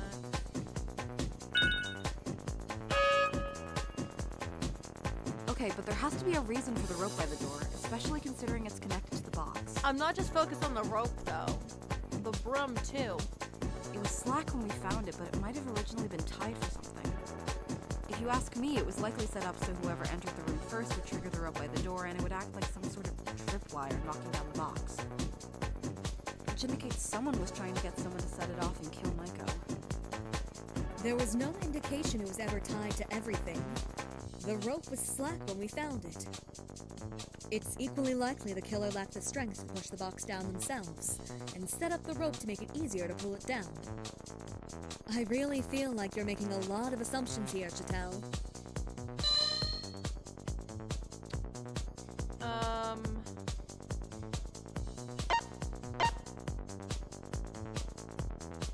It's probably still Allora, right?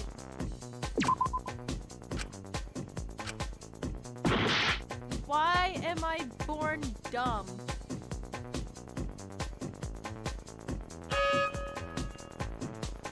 Okay, but there has to be a slack if you ask, which indicates There was. Why am I equal- struggling so hard really with this minigame right now? That's what I want to know.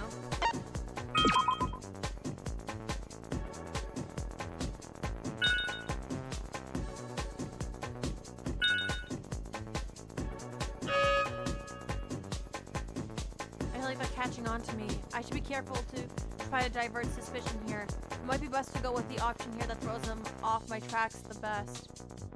Oh, okay. But even if it was some sort of trap, I doubt Yuzuki set it up herself. She'd been making consistent progress since her attempt. When I was treating her yesterday, she seemed to be doing a lot better. It seems strange she'd set up her own death, especially not with how well she seemed to be doing. It just seems pointless and needlessly spiteful and cruel to make someone a murderer. sometimes when people are just about to attempt, they seem to briefly be doing a lot better, usually because they feel like they finally made a decision. It's some psychology bullshit. She talked a lot about wanting her death to have value and meaning when she first asked about the suicide rules. It always kind of off-put me. But I think she did set it up, but not out of spite or anything. I think she did it to try to get someone out of the game. Someone killed her so they can escape. I think this is Allora. There we go. Yeah. Because if we're going off of the assumption I've got it! of what was hinted at before, yeah. Dr. Elenius is right. It's likely it was all just to make it easier for someone to hang Yuzuki, probably due to a weight disparity. I felt bad lying, but I couldn't get caught. My life would practically be over if I was. Even if I wasn't the first killer. Even if I didn't have the threat of execution above me. If I was seen as a killer, I'd most certainly be targeted. Hold on. I don't agree. I think Lyra was onto something. Yeah, that does seem like something Mako would do. Not to mention, the second rope next to the door seems kinda excessive. I feel like the killer could have just pushed off the box themselves. Plus, there's plenty of objects in the room the rope could have been easily tied to make it act like a tripwire. Oop. Still, it all seems a little risky. How would she guarantee someone entered the room quick enough to set it off without noticing it? The rope is fairly bulky after all. I feel like you'd see it. They're getting far too close to the truth for my comfort. I don't want to drag out discussion, but a small lie to get them off my case might help. I just need to make up a small white lie. One that's believable enough. That broken broom! Thank you! Thank you, Lyra. You brought it up. What I was thinking. Right! It must have been used to seal up the lecture hall. Mako could have slipped it in between the door hands, and it would have made the doors almost impossible to open gently. I thought about that a bit too soon. Whoopsie. You would have to slam against it with enough force in order to break the broom. Which probably would have made whoever entered first stumble in with a whole lot of force, likely setting off the tripwire. Pinky must have jammed it with the broom specifically, so someone would open it with enough force to guarantee they set it off. Ooh, boy. So our culprit is whoever entered the room first. Assuming Yuzuki set this up herself, that is. Well, Sam was the first to find the body, wasn't he? Uh-oh. The door was already open by the time I got there. I swear. You keep saying that, kid. But do we have anything to confirm it? Yuzuki's body was fairly cold by the time I did my autopsy. So it's likely he's not lying about just finding her. But your autopsy took place quite a bit after we found Shinku with the body. You went to go investigate the other body first. Not to mention, we don't know how long Shinku had been sitting there by the time we found him. True. Hey, you guys seriously don't think I lied to you all, right? Shinku, just be honest. Because if you're honest now, like, it'll be a lot easier, dude. Hi, Jubilee. Thank you for stopping by. Hope you're doing well. Well, if it came to saving your own skin. I really think we're being unreasonable here. There's no evidence to suggest he lied. Is there? But there's no evidence to suggest he's telling the truth either. Yeah, sadly. There must be something. I'm sure of it. Right. There has to be. Well, care to share? We're all waiting, Sam. Just give me a second. I promise you that door was open when I got there. Someone must have seen the body before I did. They're just not speaking up because they know they killed her. They don't want to get caught. Now that I think about it. What's the rules involving body discovery announcements again? 3 or more prisoners need to encounter a body in order for the discovery to be set off. Does that include the killer or not? Given how few of you there are, yes, the killer does count. That announcement went off only after Pigtails and the doc came over, right? Correct. So that would add up to 3. If someone else found the body first, wouldn't it have gone off earlier? So he's just lying. Great. No, hold on. There's a flaw in your logic. Hmm? The body discovery announcement rules here don't prove anything because... This is looking really bad. There has to be something I can use to defend myself. I can't let them figure this out. I can't let them know. There's a defense I can use here. They can't pin me as a murderer through the body discovery announcement because Dr. Elenius and Takiko were... Yeah, I'm gonna save. Oh, Cat's Conundrum. Does it matter what order I find them in? Wait, not this one. Okay, I genuinely don't even know what the word is here.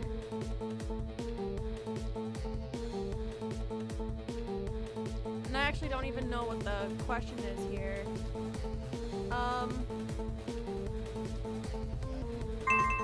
Okay, there's an E.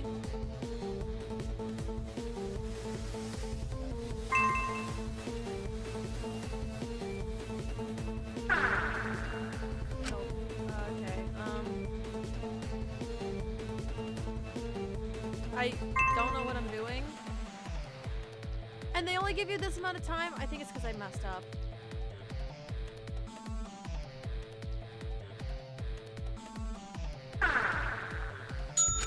I ran out of time anyway. So I know that there's... Why am I dumb?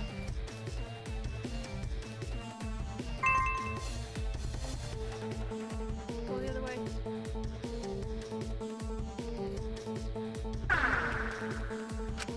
No.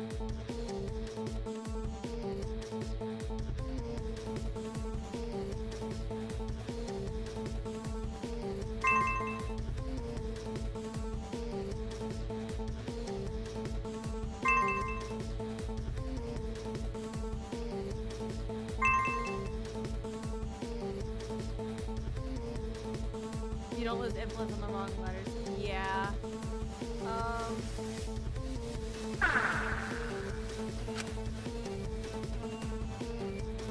I'm just... Why am I so lost with this, though?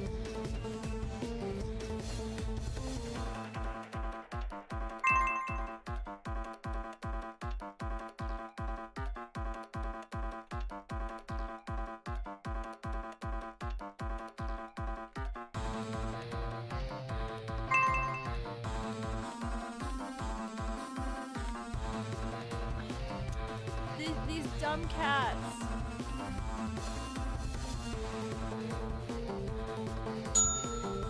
I don't feel like that's nearly enough time to be able to do this. Why What?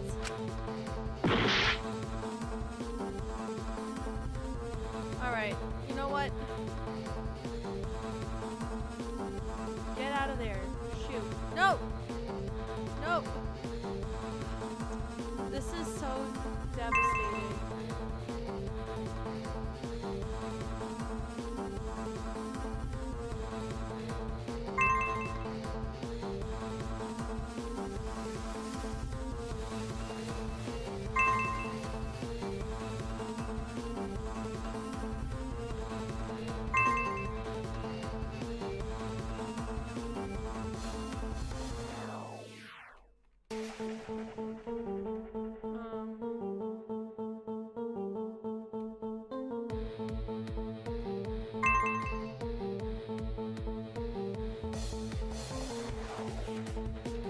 Why do I do this to myself?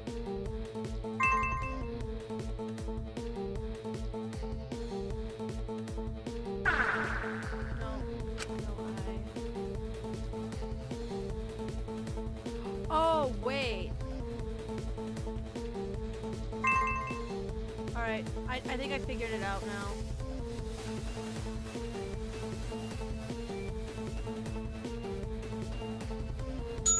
Now I know what the word is. Okay, at least now I know. Hold on. Let me cook.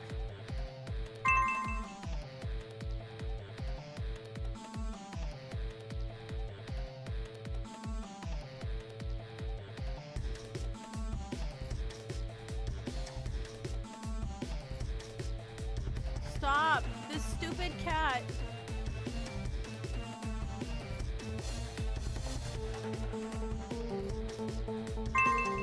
No! This dumb cat is in my way. That is so unfair.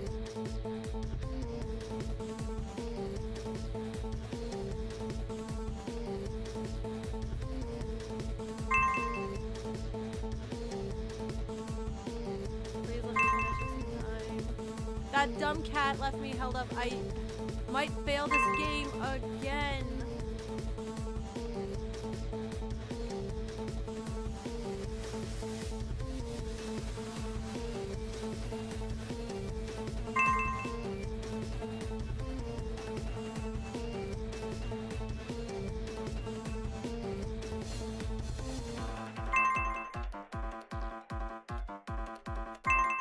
I have my answer. Why did that take me so long? Dr. Have Elenius shame. and Takiko were together when they found me. I don't see how that changes shit.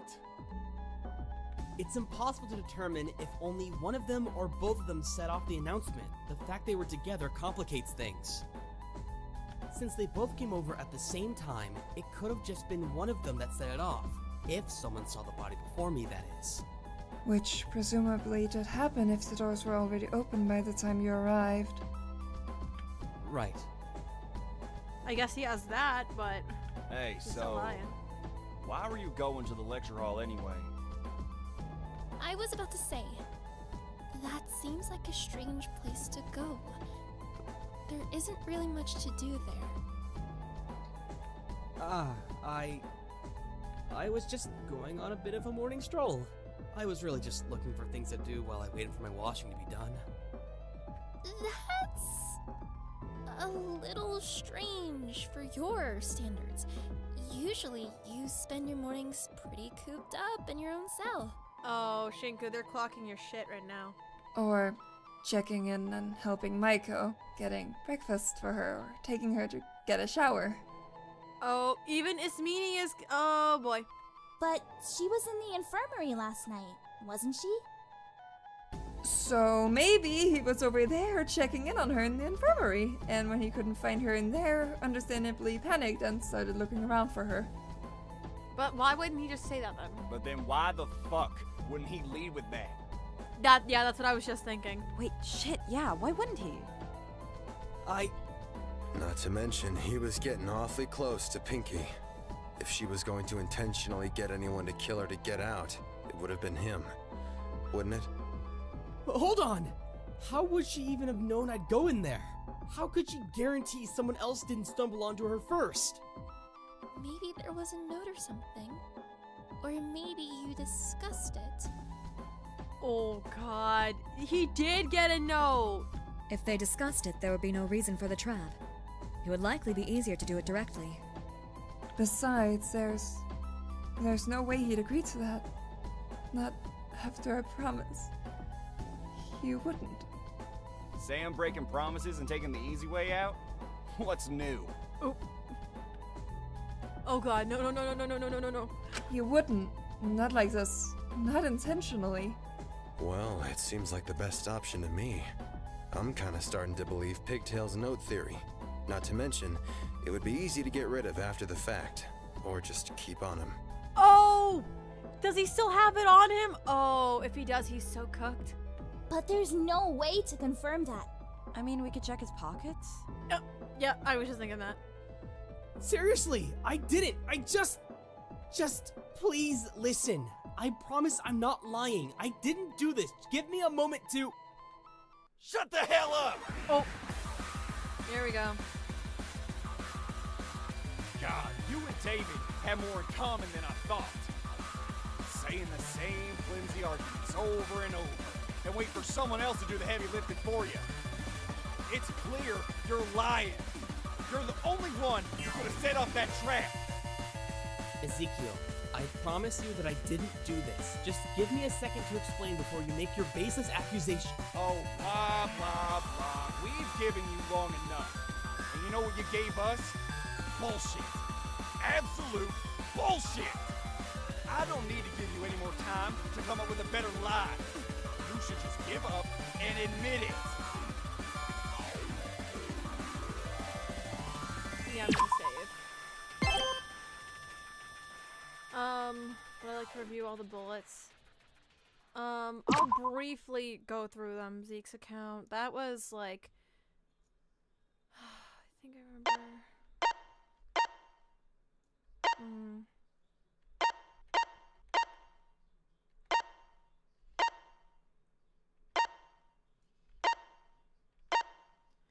Maybe the scrap metal is what he'll use. I don't know.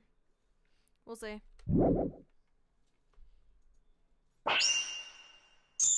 It's obvious it's you.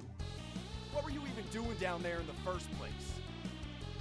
Go ahead and pull out some imaginary first person who saw the body all you like. No matter how you frame it, your story isn't making sense. You're the one who first broke down the door. No doubt about it.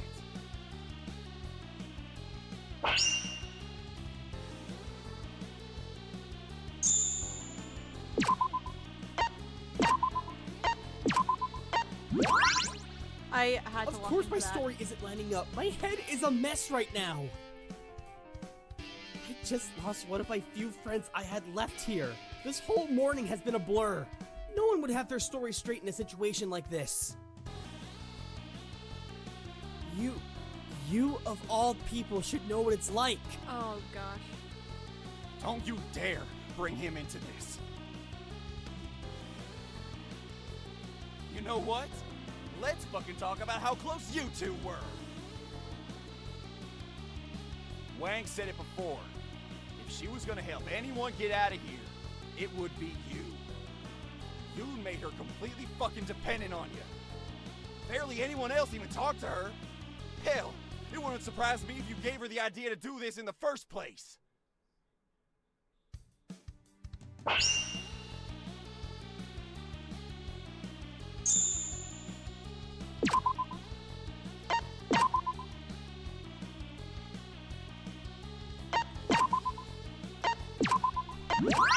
I'm surprised I got that. I wouldn't do that! I wanted her to get better! Would I have stuck with Dr. Linnaeus' rules if I wanted her to hurt herself again? It doesn't make sense. She was doing better. Besides, we still don't know if she was the one who set this all up. You're accusing me of all of this on a random, baseless assumption! It's like Lai said.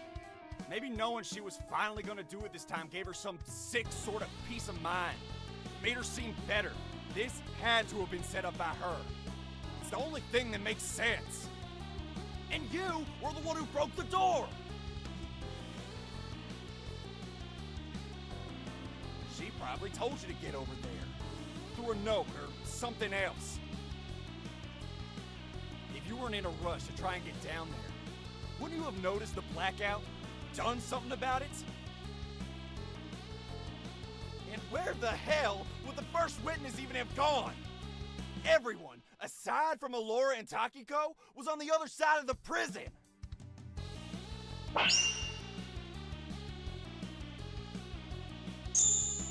I had them all, but fuck. Why did I do that? I misclicked.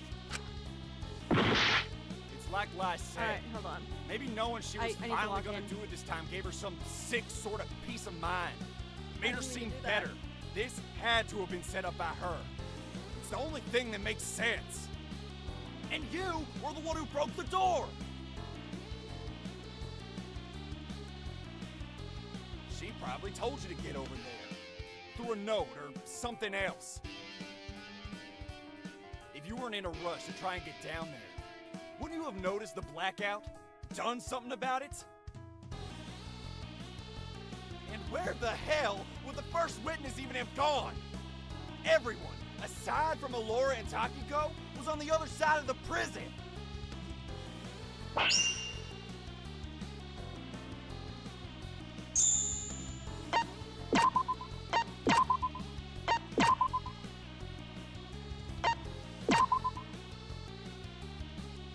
Blue, yellow.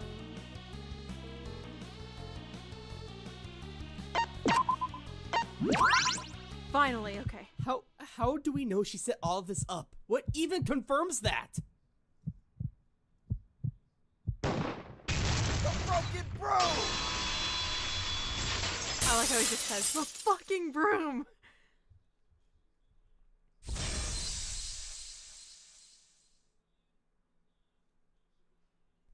Huh? Uh-oh. If she didn't set it up, then how the hell did someone get in or out of that room without breaking the broom and setting off the trap? You couldn't have exactly placed the broom in the door from the other side, could you? That's what I was wondering. Yeah. So she set this all up, so whoever entered the room first would be her killer. But you already knew that, didn't you? If you didn't, you wouldn't have lied about the doors already having been opened by the time you got there. But you knew you killed her. You knew what would happen if we caught on. So you lied. Like the coward you are. Yikes. Shinku, you... This is bullshit. Like, he didn't even have any intent, but he still got set up to be her killer. That's bullshit. Come on, Shinku, think of anything to defend yourself. Anything, please. Come on, come on, come on, come on. I can't just stand here and do nothing. Oh. If it makes him own up to it quicker if opening the door is what killed her, that pretty much confirms she was the second dead.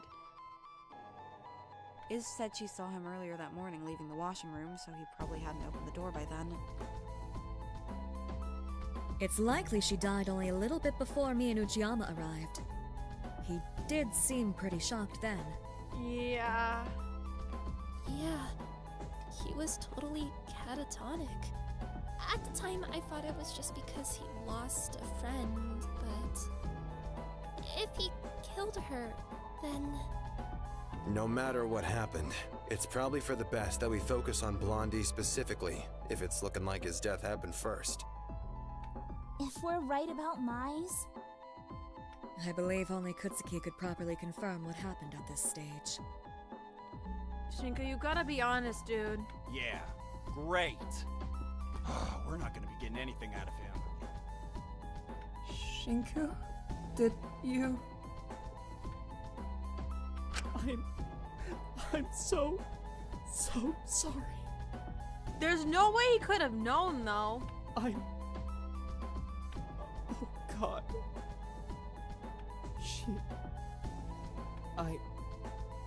It all happened so fast. Oh God, it was so fast. 1 second she was, and then the next. Kutsuki, what actually happened? We just want to know. After I got back from the washing room, there was this note from Molly in my cell. She told me to go to the lecture hall. It really sounded like a suicide note. I thought maybe it was related to her dare, but I'd rather be safe than sorry. I raced over and she was still alive. She was still talking to me, but the door was locked. I couldn't get in, and I was trying. I really was. I eventually was able to break the door open. It took a lot of force, though, and I basically stumbled through. I felt the tripwire below my feet, and before I knew it, she was hoisted up, and I heard this awful snap. And she was gone. Just like that. So, you? Oh god, he accidentally killed her. Ugh. I still wouldn't technically say this was him. That's so sad. I killed Molly. Oh God, I'm so sorry. I didn't mean to. I was just trying to save her. Shinku. And you really had no idea this was gonna happen, kid? No, I really thought she was doing better. I thought I'd finally start to properly understand her. The night before, we seemed so much better. What happened? Yeah, I kind of want to know too, because they had such a good heart to heart, and then all of a sudden this happens. Something happened after that that just solidified it for her. Well, maybe it's like what I said earlier. People often seem better right before they're about to do it. But it wasn't like that. I mean, I guess that's a possibility, but feels something. I still feel like we're missing context. Why would she throw away her life for someone like me? And in the end, it didn't matter one bit. It's looking like Blondie died first, if your story is true anyway. What a pathetic attempt at self-sacrifice. You'd think if you were gonna set something like that up, you'd at least make it less obvious who you were trying to get to set it off. Well, it took her about 3 attempts to finally succeed in killing herself, so who's really surprised she wasn't the brightest when it comes to setting this whole thing up? Oh, that's fucked up. Still, a waste of a prisoner slot if you ask me. She was just avoiding consequences once again by throwing her life away. Realized she couldn't get babied anymore, so took the easy way out. Typical. Stop! Struck a nerve, Owen. Oh. Just, please, shut up. Don't talk about her like that.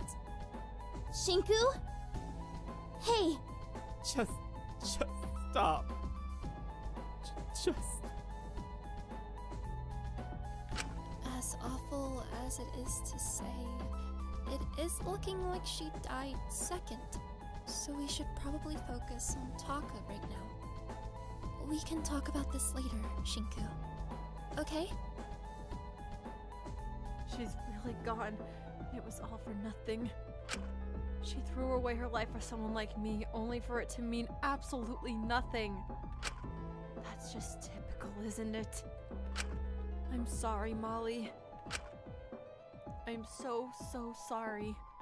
Right, yes, let's focus Oh on yeah, Taka Viper for did. now. 100%. We should try and establish where everyone was at the time the murder happened. Well, to get that, we sort of have to figure out when it happened. Well, he certainly wasn't in the courtyard when I entered it to get to the faith room this morning. It must have occurred sometime after I entered. That's if your story holds up. Oh, here we go. Why on earth would I lie when we're on a time limit? Well, Sam had no issue doing it. If he just admitted what happened, it would have saved us a whole lot of time. But no, he had to be a coward about it. Typical. I understand why he did though, but I wish that Shinku would have been honest before too. I didn't want to die! Oh, so you were willing to throw everyone under the bus if it meant you'd get off scot-free? Was I? I feel like it's multi-layered. I think part of you was scared to die, but I think another part of you... Shinku, you're a character. You're a character and a half. Pathetic wet cat alert. I mean, it's natural to try to protect your life. But if Molly's death had happened first, I was the killer with my life on the line. Would I have been willing to? It's natural instinct to want to protect yourself. I'm sure this morning has been emotionally turbulent for him. Of course he's not going to be acting rationally. Yeah, you seem to surround yourself with people who lack any sort of rational thinking or impulse control. First David, now Sam? Looking to go 3 for 3? Oh, why you? We don't have time for this! Come on, guys! Let's save it for after the trial. Right. Iz's alibi is all we have to go off of for a frame of reference for when it happened, so that's what we're gonna go off of, okay? Now, where was everyone during that time? I was looking around for Kiko in the morning. After her truth came out, I wanted to check up on her. I was looking for her when I ran into Zeke, actually. Yep. I went to the courtyard that morning to put some flowers on his grave. It's become something of a habit. I walked in and saw him in the pond. Freaked out and left to go get someone else. And I ran into Asu. I tried to stop them from entering, since, you know, the two were close. And I didn't want her to see him like that. But she raced in anyway. That's when the body discovery went off, which caused Iz to exit the Faith Room. Correct. So that's where us three were. I can confirm Z left that morning. I stayed in our cell to sleep in, and I kinda slept in most of the morning. I went to go chill in the common room after a bit and heard the body discovery announcements when I was in there. I know, like, being in my cell alone isn't much of an alibi, but it's all I've got. Fair enough. For what it's worth, I was also alone in my cell most of the morning. I left when I heard the body discovery announcement and saw Scrunchy in the common room, so I can at least confirm that part of her alibi.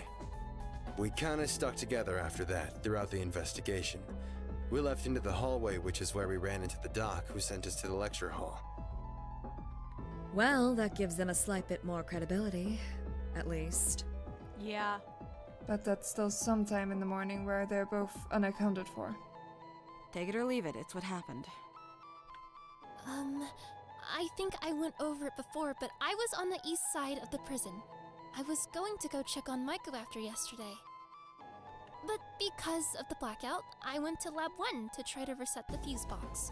It was flooded, as you know, which probably caused it. And while I was trying to reset it, Allora came into the room, so she can confirm I was there. Indeed. I was also going there to try to sort out the blackout. I was doing some work in Lab 2 that morning when the lights went out. It was fairly inconvenient. And then after the body discovery announcement, we rushed to try and find it, but instead found Shinku in a lecture hall with Maiko, which caused a second body discovery. I think it's safe to say you, Allora, and Shinku are cleared, considering you were on the complete opposite side of the prison. So, assuming Iz's account is correct and the body only appeared there later, then who the hell could have done this? We're all pretty much accounted for aside from me and Fu. All I'm saying is there's someone right by the body who didn't have to go through the hallways or anything, so wouldn't have been spotted. Oh my goodness, Ezekiel? For the last time. All I'm saying is I saw no one moving from the west side of the prison when I was going over there. But also, no, why would she keep herself so close to that vicinity if she was... No, that feels too bold for me. If Isabel's not lying about when the body appeared, then I would have seen someone walking through the hallways, or canteen, or something. If he wandered into the courtyard, she could have murked him easily and moved to the faith room and played dumb when the body was discovered. But again, the blood thing. No blood at the scene, hardly, if anything. Or maybe her plan was messed up by me being in the hallways, so she had to quickly move to the faith room and make up her bullshit story. It's not made up. Then why the hell didn't you hear anything, huh? Like, come on! You seriously want me to believe you didn't hear the body getting dumped? Or Taka getting attacked? Or anything? Probably because it didn't happen there. I didn't, I swear. The only thing I heard the entire time was the water falling from the courtyard, which you always hear when you're in the faith room. Is it possible that it was loud enough to mask the sound of anything happening? I doubt it. It only masks noise really close to the pond. And even then, not really. Well, no one else was close enough to the body to have done something. Aside from you. What the hell do you mean? You were the only one in the hallways, as you've said multiple times already. No one would have seen you if you did anything. That's a good counterpoint. The fuck are you implying? All I'm saying is, if anyone could have gotten the opportunity, it would be you. It would explain why you were reluctant to let Asuga into the courtyard. You hadn't finished clearing up all the evidence yet. Are you that much of a sacco? I didn't want them to enter, cause that was their friend! Do you have any idea how much it haunts you to see someone you care about like that? Well, I guess maybe not. You didn't have the guts to watch him. Elias, that's enough. Mindlessly insulting one another isn't going to get us anywhere. He's only doing it because he doesn't have any other defense. It's clear. I was feeling weak, but I knew I couldn't just sit by and let the others do this. I had to pull my weight somehow. Or else they'd really never forgive me. It can't be Ezekiel. What? It can't be Ezekiel due to the...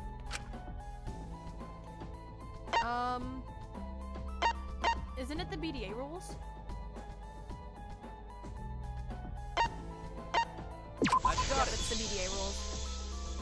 The body discovery rules state that the announcement goes off when 3 people encounter it, and this can include the killer, right? Yep, that's correct. Well, given it went off after Asuka and Zeke saw the body, that only makes 2 of them that saw it. It was the announcement going off that brought Ismini out of the faith room after all. Yeah. So the 3rd person who saw the body is likely the killer, meaning Zeke and Asuka are likely cleared, as they must have been the other 2 who saw it that weren't the killer. It's slightly flimsy logic, but I can get behind it. No one else reported seeing Taka's body that morning, did they? Nope. There was no one around that side of the prison anyway. Aside from Isabel. Which brings me right back to... I don't think Iz is the killer either. Oh, here we go. He just cleared your name, dude. Hold on. Give him a minute. He might be onto something. Let him cook. Do you seriously think Ismini is that stupid that she would run into the faith room, the room literally directly connected to the courtyard with no other way out of it, after killing someone in the courtyard? Okay, well, if I said yes... Oh my goodness, you are testing me. All I'm saying is if I was in the hallway, then she could have panicked and hidden there. Why wouldn't I just pretend I'd encountered the body myself and stumbled upon it? I've used the bottom exit of the courtyard. Let's use some critical thinking for once, and realize there are a million things I could have and would have done if I'd killed Taka. None of which would be running into the room directly next to the one where I murdered him. That would be a terrible idea. But then the question stands, who else was on that side of the prison at the time? more importantly, why didn't Ismini hear anything from the Faith Room if he was murdered in the courtyard? Maybe he was killed somewhere else and then his body was dumped in the courtyard? His body was covered in acid burns. Maybe he was killed in a medicine storage, then moved there? But then, why didn't Zeke see anyone going through the halls? It could have happened earlier. It might have been one of the two in their cells. The ones unaccounted for. But I couldn't have gone out earlier. Zeke was in his cell with me. He would have noticed me leaving. Right. I only left when I was going to the courtyard. Lai didn't leave at any point while I was there. Then, that leaves Fu. I mean, he did try and kill Taka before. Yeah, that's true. And he is unaccounted for. You're really overestimating how early I get up, kid. That's not a defense. Hey! I only woke up when I heard the body discovery announcement. Scrunchy can attest to that. I looked pretty groggy when I got out of my cell, I imagine. Well, yeah, but looking pretty groggy isn't much of a defense either, is it? But even if he did the murder fairly early, then moved the body while I was in the Faith Room, wouldn't Ezekiel have spotted him in the halls? Or even Shinku when he was leaving after doing his washing? I mean, yeah, there was definitely some time that there were no eyes on the halls, but the timing would have to be pretty tight. A little too tight for my comfort. I don't know. It's just not making much sense to me. It's really all we have to go off, though. It would be handy if we had more specific timings. That's true. Besides, I'm apprehensive about Wang. He does have quite a presence. I feel like I would have heard him, or anyone for that matter, entering the courtyard and dumping a body there. That's also what's still bugging me. How on earth did you not hear the body getting dumped there, or remember hearing anything at all? It also makes me wonder if there was a way his body could have been transported there without alerting attention from anyone. Oh. Hang on! That's it! Huh? Asuka? I just realized something super, super important! There absolutely was a way! Taka told me! Taka told you? Hold on, give me a sec. My brain is moving at 1,000 miles an hour. Everything's making sense now! We'll figure this out, don't you worry. Just listen closely. Alright, yep, I'm gonna save. I think I know where this is going. Okay, so we've established already that the Oh my killer gosh, they're so likely cute. didn't physically transport the body through the halls. Because if they did, either you or Zeke would have spotted them when you were walking through. Which means that the way the killer dumped the body must have been something they could do. Remotely, quickly, last night. Not last night, quickly. Let's try that again. I don't think you're following. Yeah, I don't think I'm following either. It's okay. Bruh. Okay, so we've established already that the killer likely didn't physically transport the body through the halls. Because if they did, either you or Zeke would have spotted them when you were walking through. Which means that the way the killer dumped the body must have been something they could do. It had to be remotely, because last night doesn't seem possible.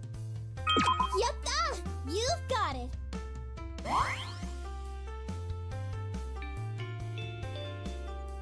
But even if it was something the killer was able to do far away, it still doesn't avoid the fact Iz was in the Faith Room. It had to be something she wouldn't have heard or easily noticed. Meaning it was probably... Done at night, quiet, obscured by waterfall. Probably obscured by the waterfall. Yep, exactly! Let's keep this up!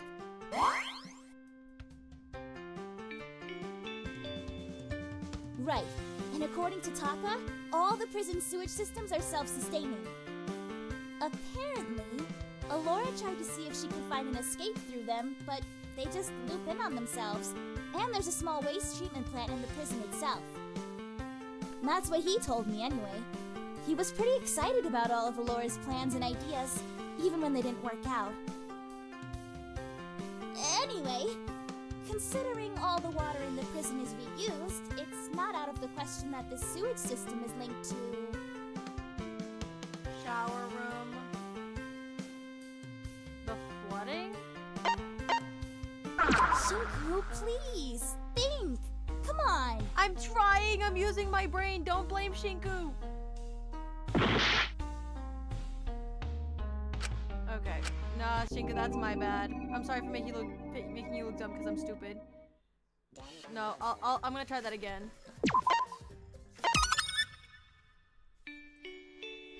At least there's a good save point. So we've established because if they... which...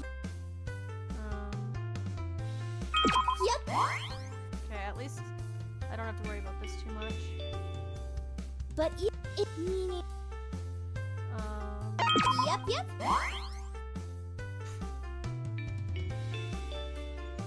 Right. And apparently... That's what he told me anyway. Anyway... The sewage system was linked to... Oh! But I'm so slow. And so... We have our answer!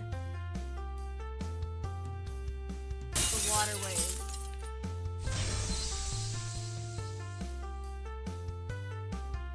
Taka's body could have been transported through the waterways. The who and the what? The who and the what? Oh my god, I love that. That's hilarious.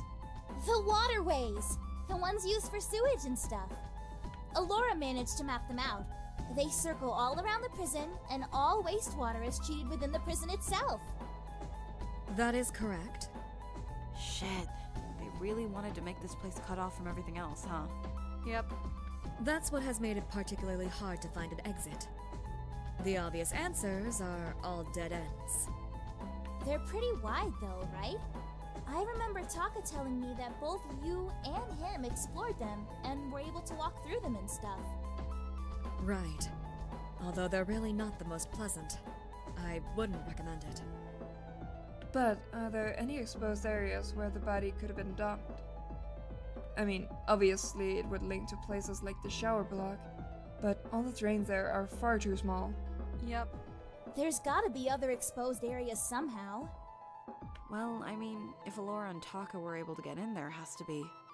What about the exposed waterway in the East Prison hallways? I've always considered exploring it, but the stream seemed way too rapid. Either way, the specifics of where his body was dumped don't really matter. I'm pretty sure they do. Well, even so, there's only one person aside from Taka who knows about the layout of the sewage system. Oh, that's true. Only one person alive who would have known it would have circled back to the courtyard. This is presuming they did this intentionally and wasn't just dumping the body into them to get rid of it without any idea of where it ended up, which is equally as likely. True. No, I think this person intentionally wanted to get Taka into the courtyard, as far away from them as possible. And that person is... Yeah, you have to be talking about Allora, because she's the only one that really knew about that, right? I've got it! Dr. Elenius, the only reason Taka knew about the sewage system in the first place was due to you. You're the only other person in this prison who knew how it worked, who knew where his body would likely end up. And considering your position on the east side of the prison, right next to one of the exposed waterways, you would have had the perfect opportunity. Well, I see how it is. I understand where you're coming from, but your theory relies far too heavily on assumptions and leaps in logic. But I'm happy to properly defend myself and clear my name if it means we can get this trial back on track. Trust me when I say I would... No. I could never hurt Takahiro. Oh, here we go. No. Just no. And I'm gonna save you. I don't feel good about this at all. I'm kind of disappointed, honestly. Double deaths, double the fun. I don't know. It's just... I guess it doesn't feel the same when someone else set up the death and forced someone to kill them. It kinda removes individual agency, you know? I guess that's understandable, maybe. Like, don't get me wrong. I'm all for a murderer being forced to live on after they've killed and actually face the consequences of their actions. But it's different when they never intended to kill anyone. I don't know, it's weird. Can you really hold them accountable? It just feels like a bit of a cop-out. Yeah. That's just what makes it so good. Never asked for this, and he's gonna have to live with this for the rest of his time here. No matter what he does, her death will be on his hands. Oh, I just can't wait to see how he'll react. Come on, Millie, don't tell me you're empathizing with Shinku Kutsuki of all people. It's less about that. It's just... Will her life even have value after this? Did it mean anything? What was it all for? If anything, all this will do is get Shinku pity and sympathy. It'll be more about him than her. When it's also kinda messed up for her to make someone unknowingly a killer, but I also can't help but feel bad for...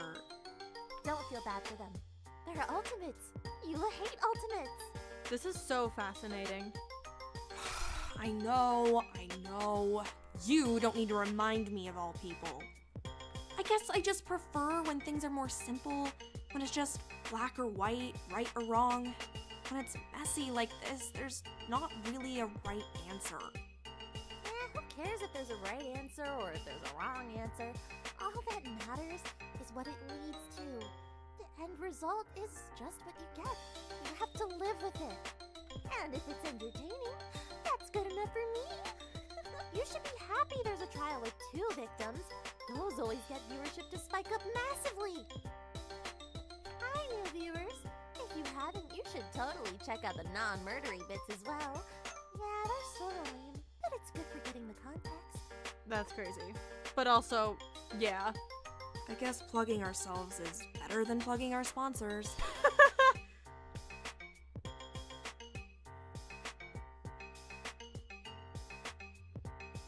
Your accusation relies solely on the assumption that I'm the only one who could have known about the layout of the waterways. Correct? That's the main crux of it, yes? Then your logic is inherently flawed. I'm not the sole person who knew about them.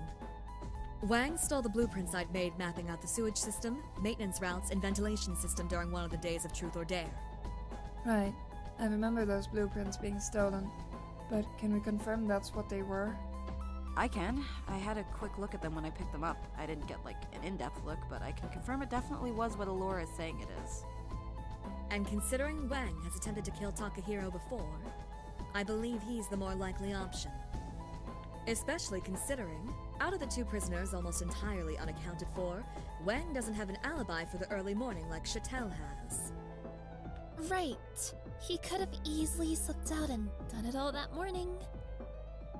It's a little tight when aligning with the timings of his meanies account, but everything about the timing of this case is a bit precarious. Hey, hold on here. The doc always gets up bright and early to do her experiments. Surely she would have heard something, especially if we're assuming the murder happened in Lab 1, given the smashed up tube and everything. Huh. I guess she was in the room next door. Yes, the walls are quite thin. It's strange she didn't hear anything. Maybe she was just really focused on her work? I feel like she'd notice that, though. So locked in she didn't hear a massive glass tube smashing? Yeah, I'm calling BS. Yeah, me too. Even all that considered, Fu really does seem like the better option here. And on a personal level, I'd rather lose him than Dr. Elenius. I'd like to trust in her. I just needed some way to prove Fu could have done it and not been seen. Oh my god. Okay. Would you like to review all your truth bullets before you start? No. I'm just gonna go. I don't think it matters if I read them because I don't understand them. Broken Broom, Blackout, Takiko's account.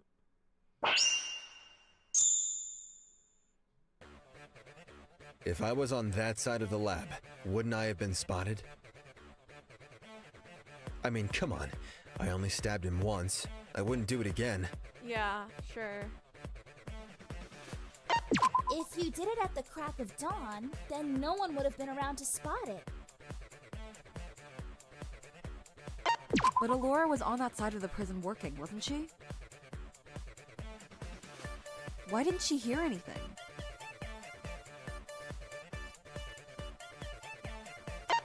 I do get very focused on my work. I tend to zone out my surroundings. But what about the blackout? I feel like that's a bigger question. Yeah, so much so that you start talking to yourself. What's all that about?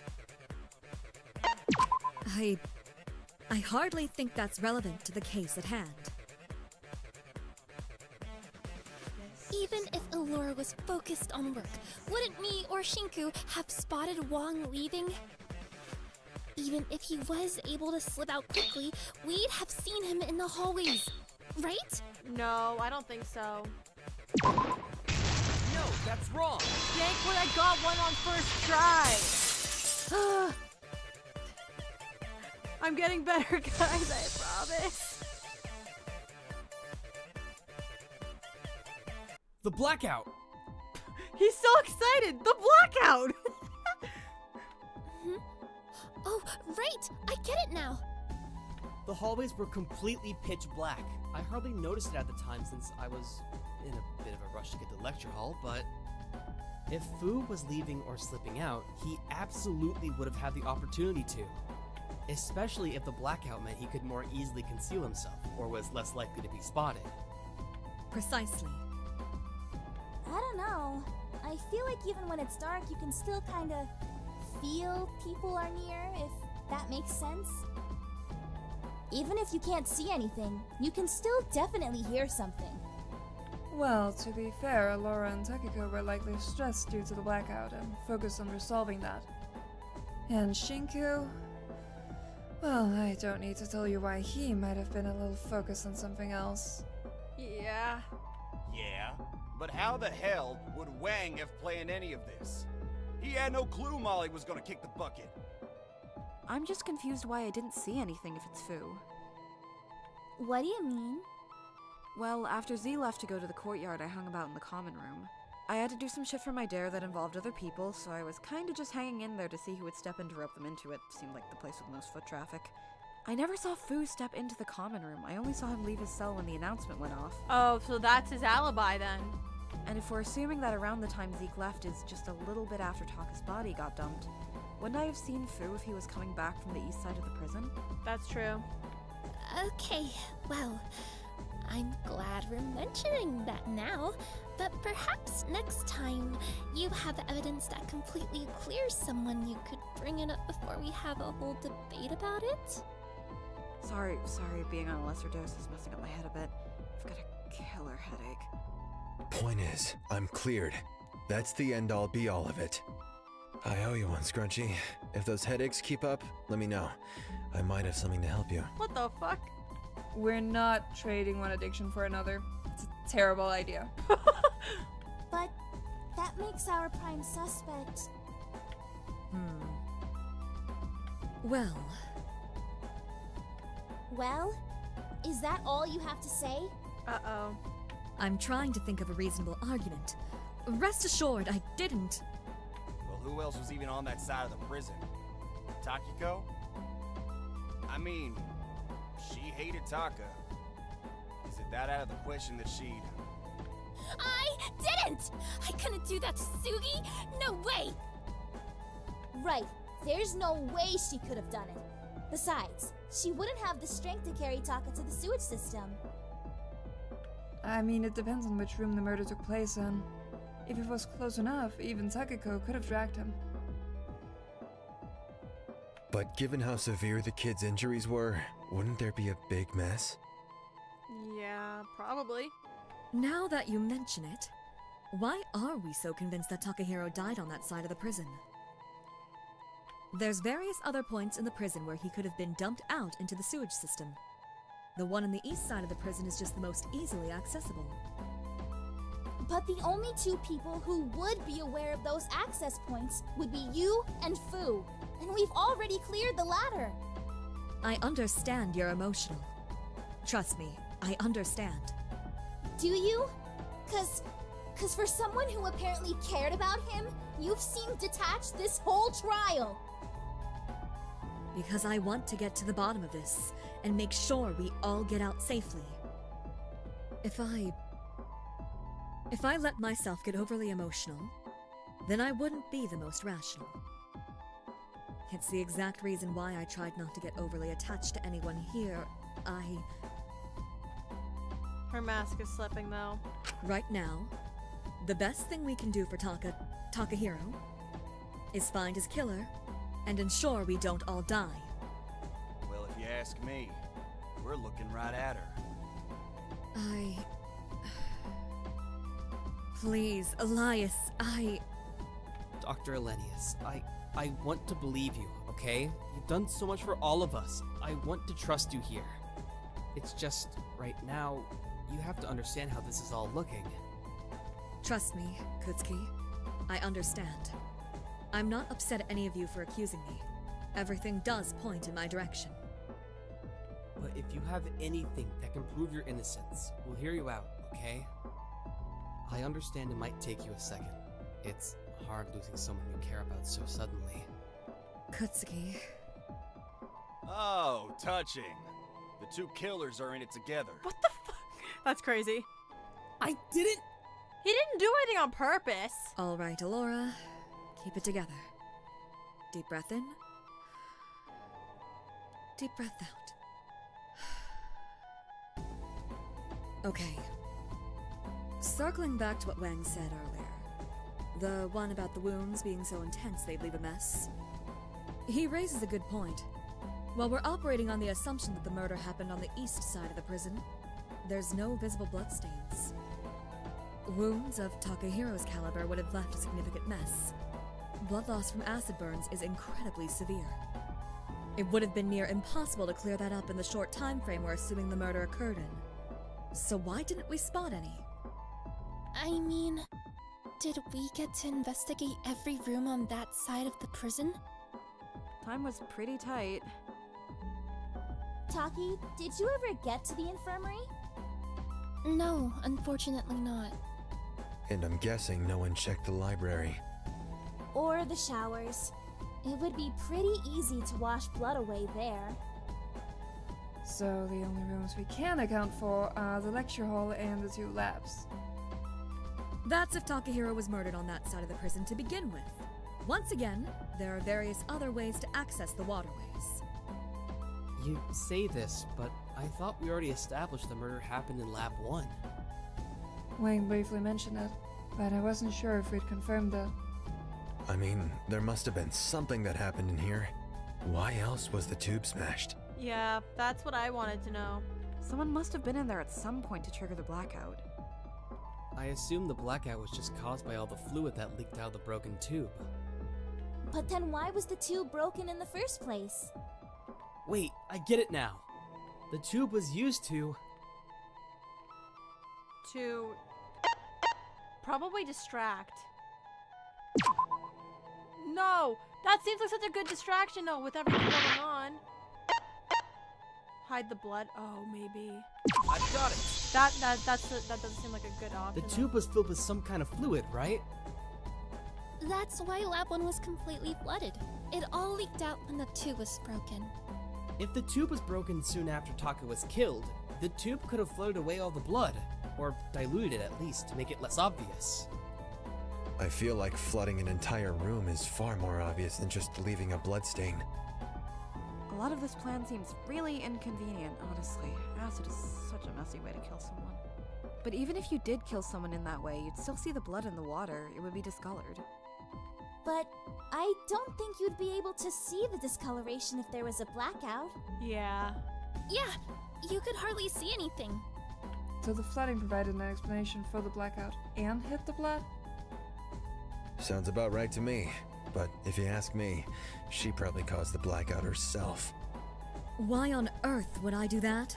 On the off chance that there was someone in the halls, it would give you a bit more cover when you went to transport his body from the lab to the sewage system. Surely there's more convenient ways to do that. If Allora, of all people, killed someone, you'd think she'd have planned it out more meticulously. Maybe it was impulsive? A lot of this seems pretty inconvenient or quickly thrown together. Right. If I'd done this, do you think I'd have made it so obvious where he was killed if I was going to take steps to transport his body to the other side of the prison regardless? You probably were going to. Excuse me? I'm not sure what you're insinuating. That's why you returned to Lab 1, right? It wasn't just to fix the blackout. You likely wanted to clear up some of the mistakes you made during the process. Taki being in there likely threw a wrench in your plans, didn't she? That would explain why you seemed so shocked when you entered. I was just shocked by the flooding and blackout. It indicated something had happened and... Hey, did we ever figure out what the sheet Taka was wrapped in was? We figured it was some kind of bedsheet. It was one of the generic white ones that are on the beds in the labs and infirmary. And we didn't think to bring this up earlier? To be fair, anyone could have stolen it from the laundry. Yeah. And no one mentioned seeing any of them missing. But no one went to the infirmary, and the only ones who went in either of the labs are Allora and Taki. And I couldn't see anything due to the blackout. I imagine the flooding and blackout also distracted you. You likely had bigger things to focus on. What was the purpose of the sheet in the first place? Well, given the killer was so scared of being spotted in the hallways, they triggered a blackout. My best guess is the sheet was used to...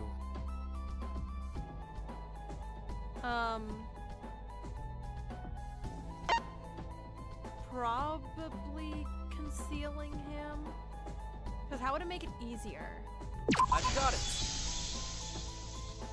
Given the killer seemed very concerned about being spotted in the hallways, I'm guessing the bedsheet was used to further conceal Taka's body in case they were spotted from far away.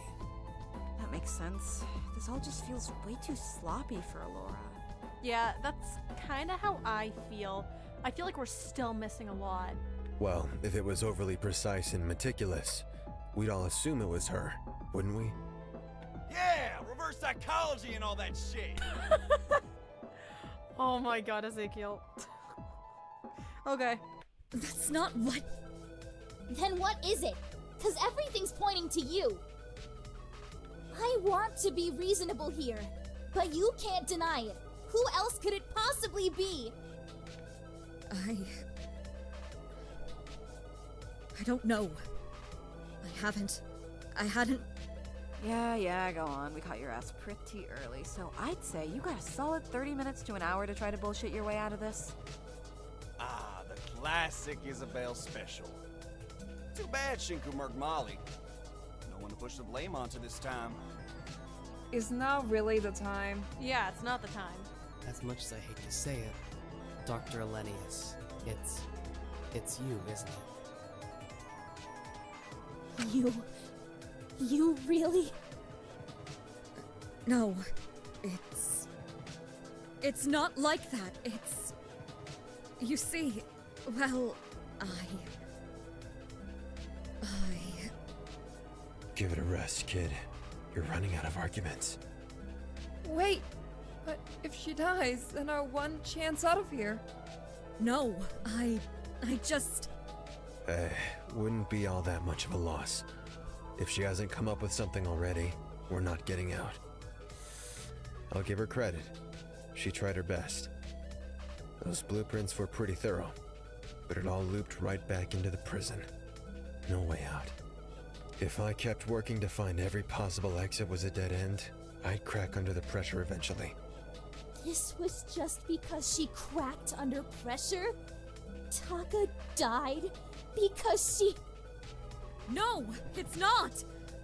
It's not like that! Not at all! I didn't! Come up with that defense yet? Why? Why on earth would I kill him in such a painful and horrible way when I cared about him? I cared about him so much. I wanted him to do better. I did, and I tried not to get attached. But he just kept... He just... Oh, God. He... Uh-oh. He didn't deserve to die like that. Why on earth would I do that to him? Out of anyone here, why would I pick such a messy and horrible method for someone I actually cared about? Yeah, I think she's starting to slip a little bit. Despite all my best efforts not to. That's true. It's a pretty messed up thing to do to anyone, let alone someone you care about. But we already established he wasn't killed by the acid burns, didn't we? Then what was the point of them in the first place? If you were just going to slit his throat anyway, why would you be so cruel? I'm starting to think that maybe there was like a horrible accident where the acid did get all over him and she did cause that, but someone else did the stab to the neck. Is it crazy I'm thinking that? Because maybe there is some sort of responsibility there that there's something missing, I think. I wouldn't. I could never be that cruel to someone I cared about. I'm not a monster. That's why you tried to stop them, didn't you? Excuse me. She clearly tried to stop the pain from the acid burns through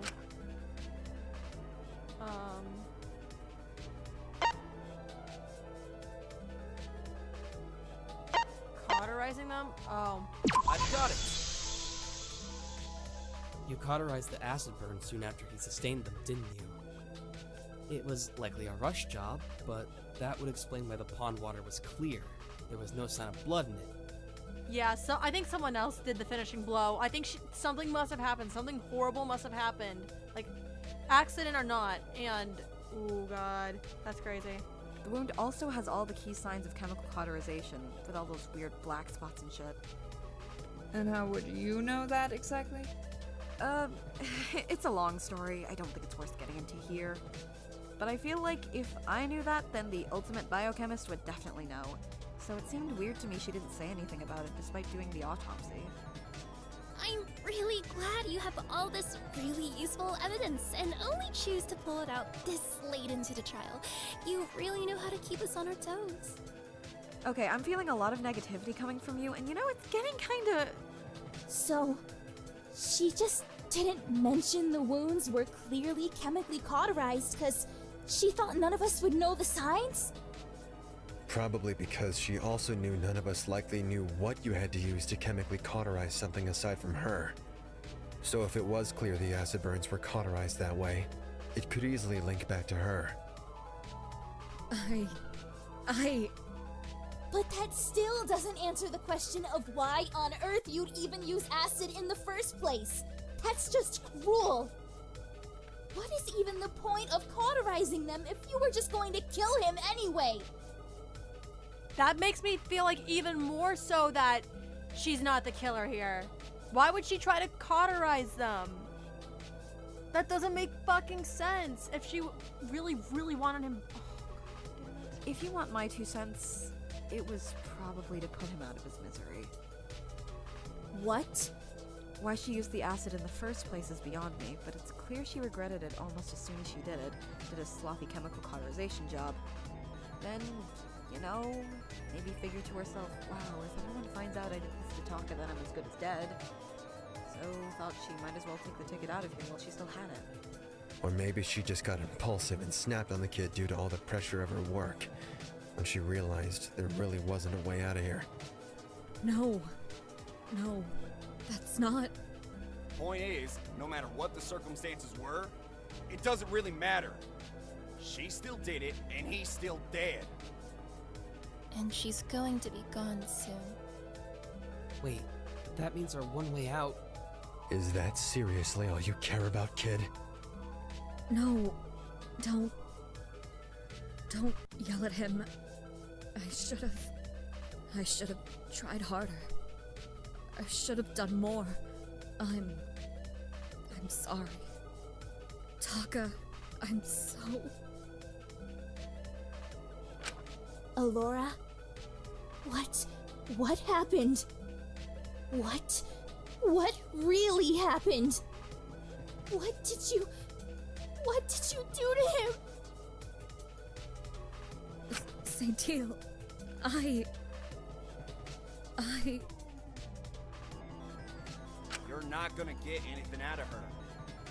It took her half the trial to even admit she cared about him. And she only did that to defend her ass. Yeah, I kinda feel the same way. We should just pack it up and vote. I don't think she's the killer, though. We're still missing info here, I think. I hate to agree with Ezekiel, but that's likely the best thing we can do right now. I really don't feel good about this, but... Not like this! Wait! No. No. I can't. It can't end like this. I didn't... It can't have all been for nothing. No, that wouldn't be fair. Dr. Elenius, is everything okay? Katsuki, surely you understand what it's like to lose someone you care about. I understand what you're saying, trust me, I know how it feels, but please, you must know how this looks for you. Of course my arguments aren't entirely foolproof. I'm not thinking the most rationally right now. But I can't die here. I haven't done enough yet, so I'll prove this wasn't me. I'll take down everyone's arguments one by one, if that's what it'll take. You just have to understand. I couldn't. No, I didn't hurt Taka. Taka here. And I'm gonna save because this is crazy. Oh, an argument is about to start. For Allora's argument armament, you'll be overwhelmed by questions and only have an extremely short amount of time to answer. Oh, fuck! I don't do good with time pressure! Try to be quick on your feet and answer them the best you can. Each time you get a question right, you wear down her defenses. Oh, God. I'm not good with time things, guys. Try not to make the time limit because you cause you to make any rash mistakes you might regret. Good luck.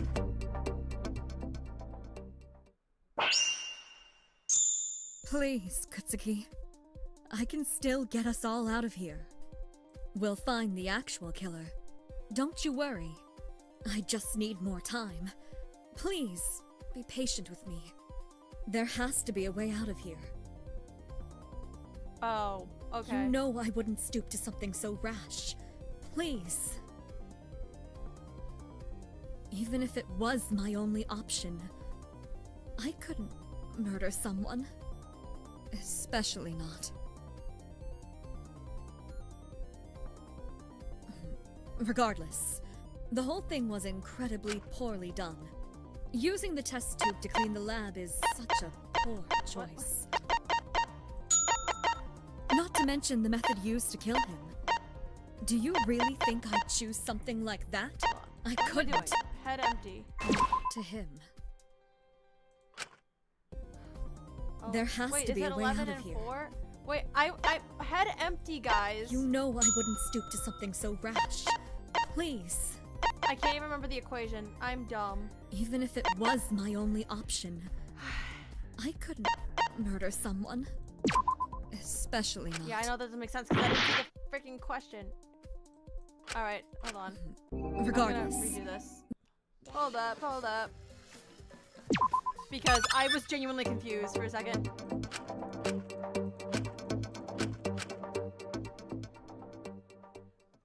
Alright, well, it's too late. Thanks anyway, V. Please, Katsuki. We'll find the actual. I just need. There has to be a way out of here. You know I wouldn't stoop to something so 11 rash. minus 4, that's Please. 7. Even if it was my only option, I couldn't murder someone. Especially not.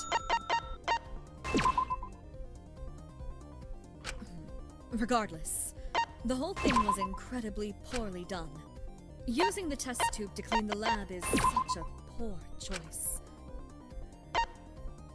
Not to mention the method used to kill him. I don't know Do you this from the really top think of my I'd head, choose something bruh. like that? I couldn't. Oh god, hold Not on. to him. There has to be a way out of here. You know I wouldn't stoop to something so rash. Please. Even if it was my only option, I couldn't murder someone. Well, the thing is, I can't do mental Especially math. Not with this. Regardless, the whole thing was incredibly poorly done. Using the test tube to 35? clean Is the it really lab 35? is such a poor choice. Alright, hold on. You know what? I'm gonna try it because I can't. Not to pull mention up a the method calculator used to now. kill him. Do you really think I'd choose something like that? I couldn't. Not to him. There has to be a way out of here. You know I wouldn't stoop to something so rash. Please. Even if it was my only option, it's easy to do that to someone when it's just data on a spreadsheet. When they're just controls or conditions. But even I couldn't do that to someone I cared about. Oh, God. I cared about him.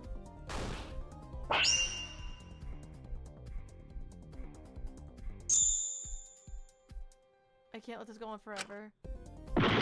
What do you mean too slow? That's bullshit.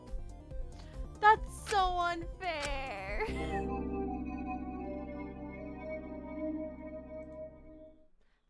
Alright, I'm gonna try again. The time thing is gonna make it so hard. I'm not bad at math, I promise. Please, Kutsuki. We'll find. There has to be a way out of here. You know I wouldn't stoop to something so rash. Please. Even if it was my only option, I couldn't murder someone. Especially not. Regardless, the whole thing was incredibly poorly done. Using the test tube to clean the lab is such a poor choice. Not to mention the method used to kill him. Do you really think I'd choose something like that? I couldn't. Not to him. There has to be a way out of here. It's easy to do that to someone, but even...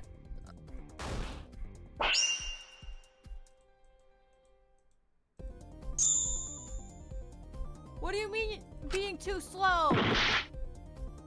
Am I missing something here? It's either I'm answering something wrong. No, but it said I was being too slow.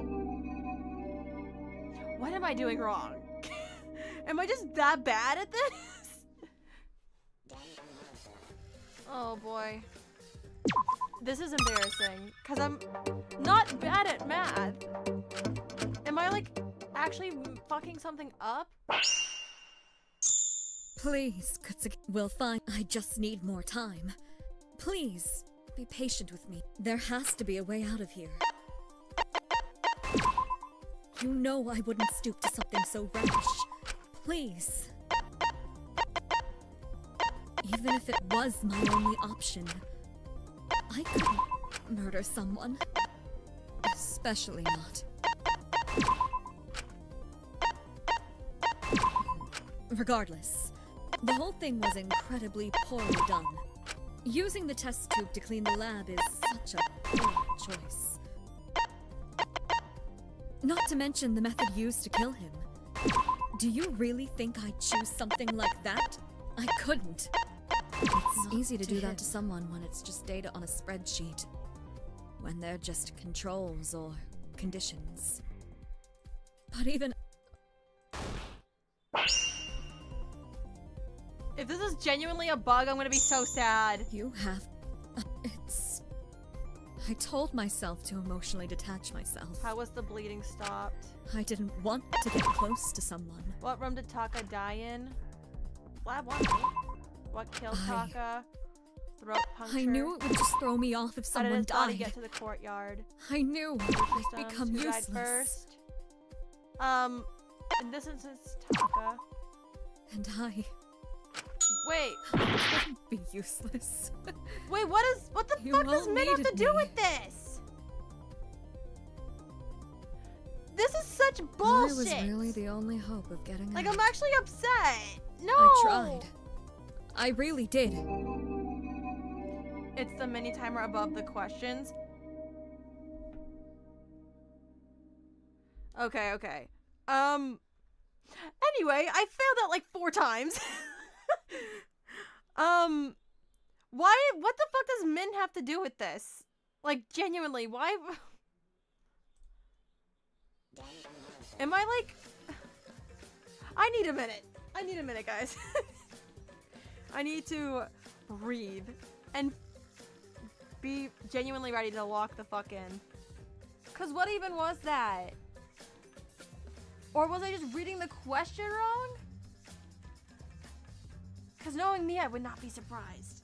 I'm just laughing at myself because I'm embarrassed.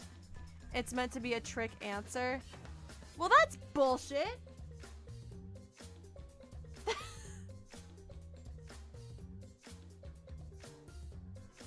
I don't know how I feel about that. I don't know how I feel about that. That's not fair. That's not fair at all. Sigh. Okay, we're gonna try this again. I have to do this bullshit again. Please, Kutsuki. We'll find. There has to be a way out of here. You know I wouldn't stoop to something so rash. Please. Even if it was my only option, I couldn't murder someone. Especially not. Oh, fuck. I already fucked up again because I didn't read the question. Regardless, the whole thing was incredibly poorly done. Just using the test tube to clean the see, lab I'm getting is flustered. Poor I'm getting choice. flustered, guys. Because it doesn't make sense. I don't like that. My brain can't handle trick questions, guys. Not on a time limit. Sob.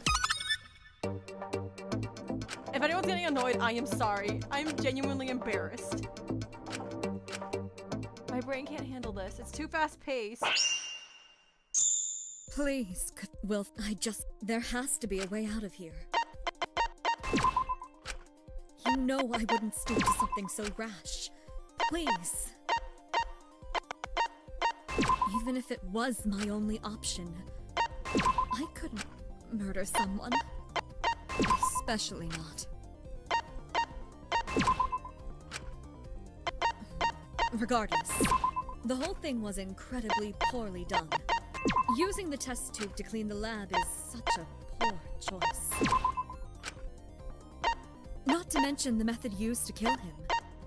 Do you really think that?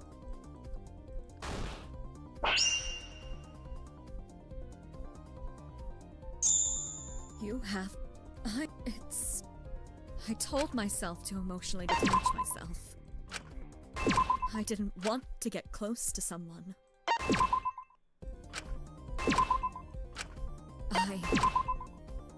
I knew it would just throw me off if someone died. I knew I'd become useless. Who found... And I couldn't be useless.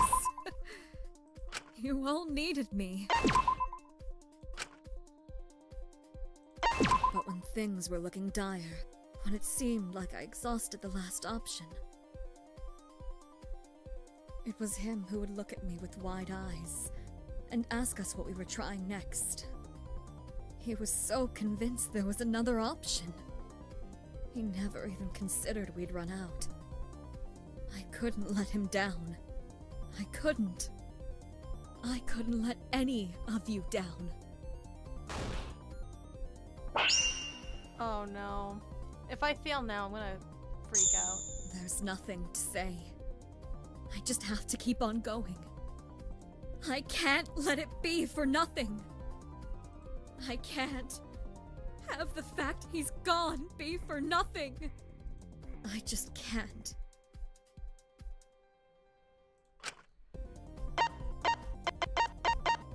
I'm sorry. I'm just... What did the killer do? What? What did the killer do to... I'm scared. I'm really scared.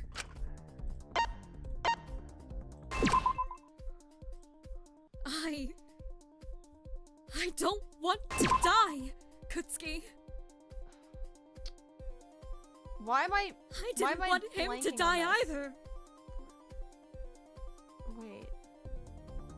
Oh, okay. But Sometimes things I skip my knew. brain. it was like that. Wait, did I read it wrong? I hate it here. Well, what kind of a life even is... This is just lovely.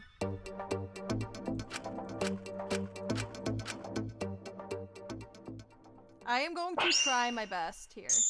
Please, Kutsuki. I just need more. There has to be a way out of here. You know I wouldn't stoop to something so rash. Please. Even if it was my only option, I couldn't murder someone. Especially not. Regardless, the whole thing was incredibly poorly done. Using the test tube to clean the lab is such a poor choice.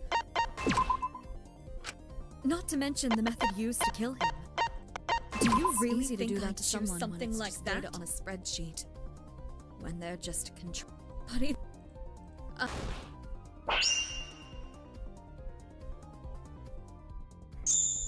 You have to understand. I told myself to emotionally detach myself. I didn't want to get close to someone.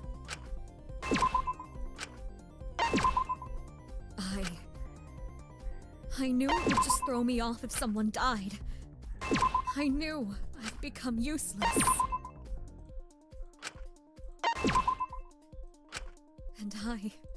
But when things were looking dire, it was him who would look at me with wine. He was so he never even considered. I couldn't let him down. I could.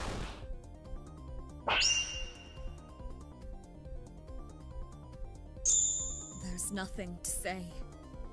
I just have to keep. I can't. I just can't.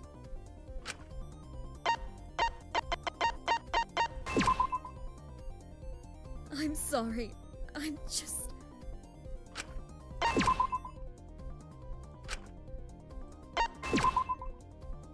I'm scared. I'm really scared.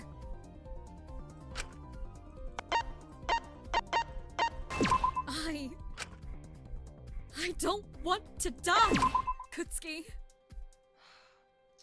I didn't want him to die either. Why am I struggling here? My brain can't handle any more of this. Okay, But hold up. I knew. If it was like that.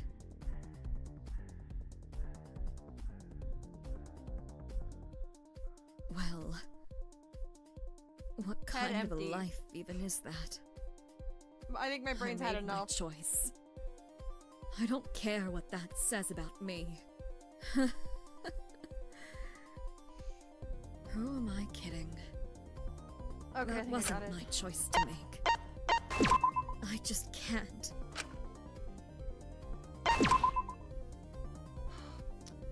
I hate it here. I'm sorry.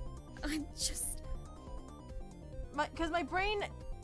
It's shutting down because I'm getting so flustered. I'm scared. I'm really scared. You know what? I'm pulling up the calculator. I don't even care. I don't want to die, Kutsuki. Okay. I didn't want him to die either.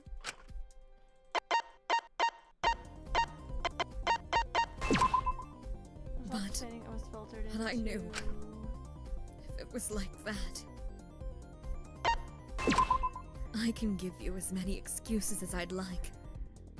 The truth is, I couldn't lose her again. Wait, what? You have to understand. I don't know what I'd do if she was really gone. I really am pathetic.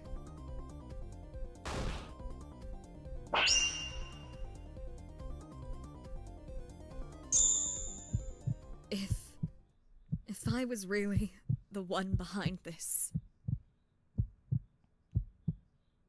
why would the murder be so sloppy when everything I do is meticulously planned?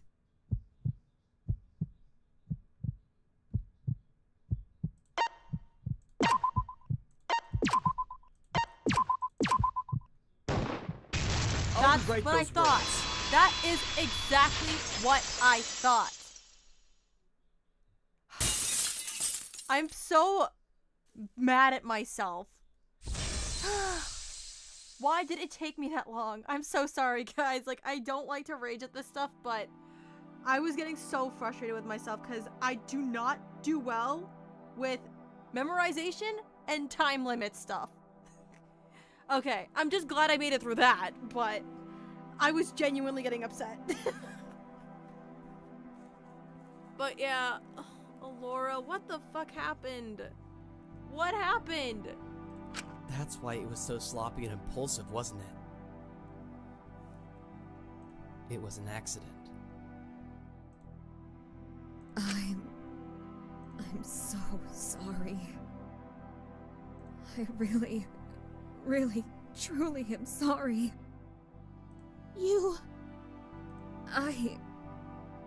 Are we privy to talk about our dares now? Oh, sure, go for it.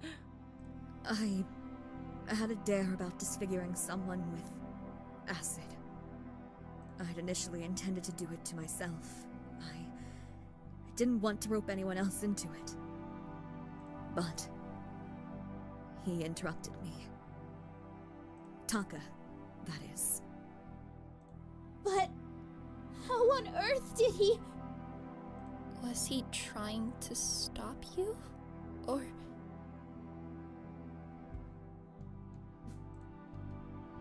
I wish it was that.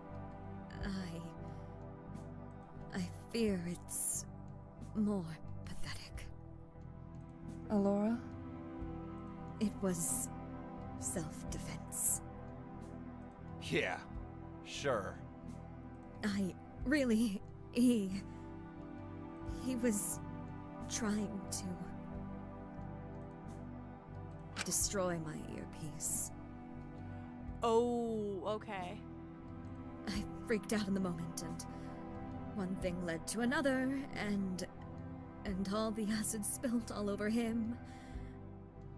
I rushed to clean it up, to cauterize it, but then, by that point, the state of him, I thought it would be less painful if I put him out of his misery. You did... what? I'm so unbelievably sorry. You did all of this over your earpiece? I didn't mean to. I was scared to lose her. Lose who? What are you even saying? You can pretend to be remorseful all you like, but you're no different from Jakul in my eyes. This does seem to be more accidental, though. He just kind of stumbled in there and tried to take it from her. That's kind of what I'm getting from it. And then she accidentally spilled it all over him. This is all still so weird. All this bullshit about not meaning to, it being an accident. At the end of the day, you still took the choice to slit his throat. And you still left details out of the autopsy. You still tried to cover it up. That's also, you know what, fair point. You're only sorry because you got caught. If we hadn't pieced it together, you wouldn't have said anything. You'd have been fine with throwing us all under the bus. With all of us dying. I can't believe it. His death. What did it even... What did either of Molly and Taka's deaths even mean? I'm sorry for making this so difficult for everyone. At the end of the day, I really can't excuse my actions. I was scared to die. But that's not special or anything. Everyone is. I'm just sorry I couldn't find us a way out. Maybe you'll all have better luck. So, you really did do this? Forgive me, I'm just a little shocked. Out of everyone here, I just thought that you would perhaps be... I'm sorry. In reality, I'm just as scared as the rest of you. I wish I could have been less selfish, less impulsive, less pathetic. So, are we all on the same page on what happened here? It would probably be for the best to run it over. Just to be safe. I guess we do have the time. Here, let me summarize it. I think it would make people a lot more comfortable with voting. I think I also need to clear up some things with Molly's death as well. Do what you wish. Alright. This is sad. I still feel like we're missing details, but maybe I'm just overthinking it. Closing argument. Somebody gave me out to put panels in the correct order of events, piecing together the full picture of how the murder happened chronologically. Fairly self-explanatory, hope you're able to get it. Good luck. Knowing me, though, I don't have much faith, because I literally only have one heart.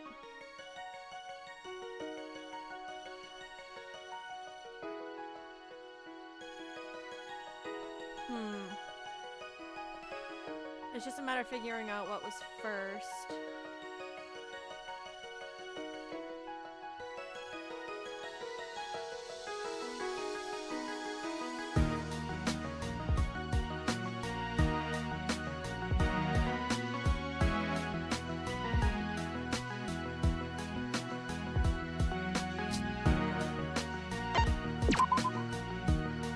I genuinely don't even know what the pictures I'm looking at were. Alright, you know what? At the very least, I'm at the beginning of that part. Hold on. Blah, blah, blah. That's how you can tell my brain is fried.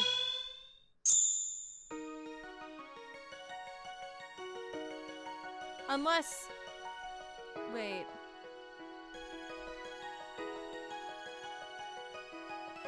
Oh, wait! No, I forgot, because wasn't she prepping this like a day in advance? Wait, but no, are we going over... Is it just Taka's case we're going over, or are we gonna be going over...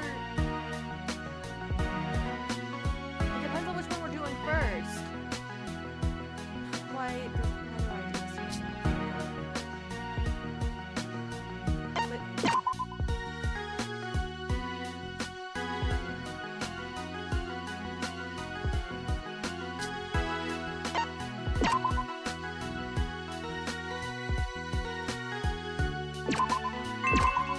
Finally got that one.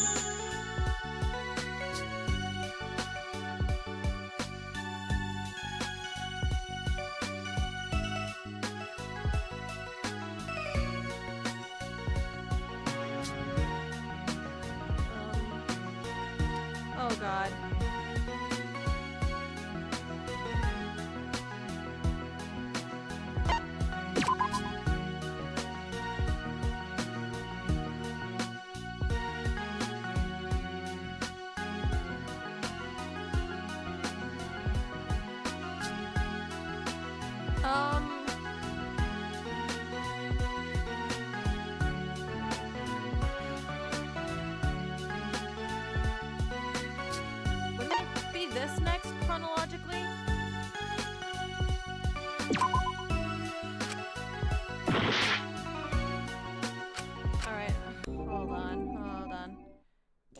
It doesn't help that I literally only have half a heart left, guys.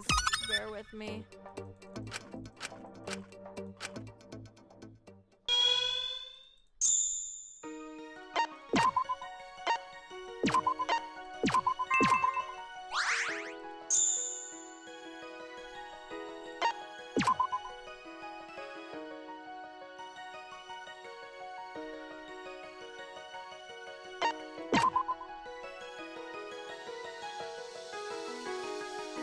Now it's just a matter of figuring out which of these came first.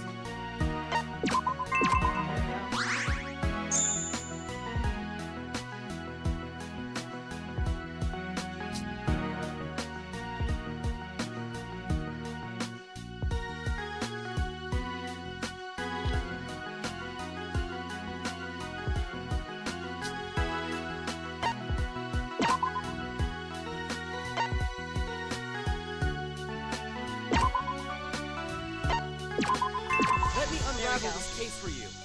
Finally.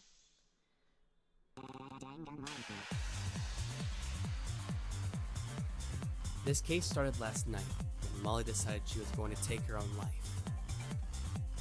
She gathered all the necessary materials to set up her planned contraption. Ropes, weights, the box, and a broom. She set everything up so that when the door was broken down, the tripwire would cause the box to fall to the ground and hoist her up by the neck, killing her. She set this all up to cause someone else to murder her, so she'd be able to take her life while helping someone get out through it, giving meaning to her death. So sad. But she needed to wait till morning to fully execute it. The next day, the killer was up early trying to accomplish her dare, which involves her disfiguring herself with acid. In the middle of her attempt, Taka walked in on her and tried to take and destroy her earpiece, for what I assume was a dare. This made the killer freak out, and after a small altercation, the acid was poured over Taka, giving him severe acid burns. The killer panicked, not wanting to hurt the boy, and quickly grabbed something to chemically cauterize the burns before Taka sustained more damage. This also prevented further blood loss, stopping the room from getting overly messy, but it was already pretty bad at this point. That's so sad.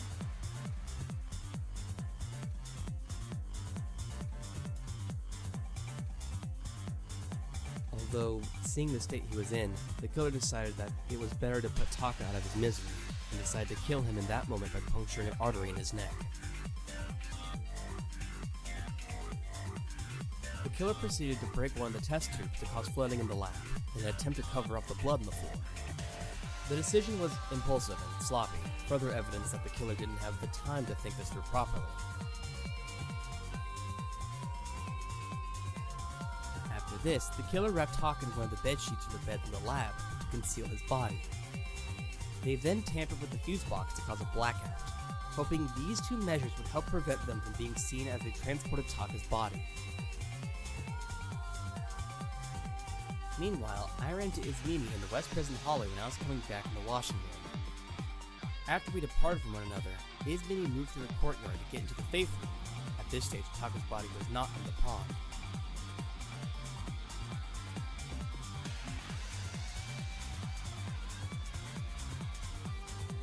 I returned back to my cell after this, where I found a note that Molly had left for me telling me to come to the lecture hall. As I found this note, the killer dumped Taka's body in the waterways in the East Prison. He proceeded to float through them to the courtyard. His body ultimately ended up in the courtyard pond and was found soon after by Ezekiel, who had gone in there to place flowers on Mint's grave. Meanwhile, the killer returned to Lab 1 to restore the lights by messing with the fuse box. Unfortunately for them, Takako was already trying to fix it. This complicated the killer's plan, but they played along with it. As this was happening, I went to the lecture hall, trying to stop Molly's suicide. Due to the broom that was stopping the door, I was unable to get in initially. It took me slamming to the door and breaking the broom for it to open. Which meant as I entered, I set off a tripwire, hoisting Molly into the air and killing her as the weights toppled to the ground. During this time, Asuka was looking around the west part of the prison for Takiko, As they were looking, they ran into Ezekiel leaving the courtyard. He tried to prevent her from entering, but she did anyway, spotting Taka's body and triggering the first body discovery announcement, which spurred Izmini to leave the faith room, shocked to find the body considering she heard nothing happening in the courtyard due to the murder occurring elsewhere. It also spurred Takiko and the killer to start looking for the body. They found me by the entrance to the lecture hall and found Molly's body, triggering the second body discovery announcement. That is just horrible. But due to the second killer rules, only the first killer counts for the purposes of this case.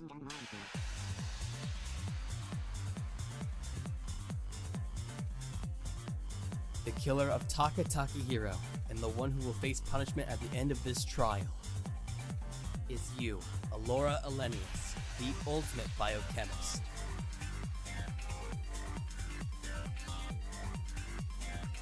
That's sad. I feel bad for her.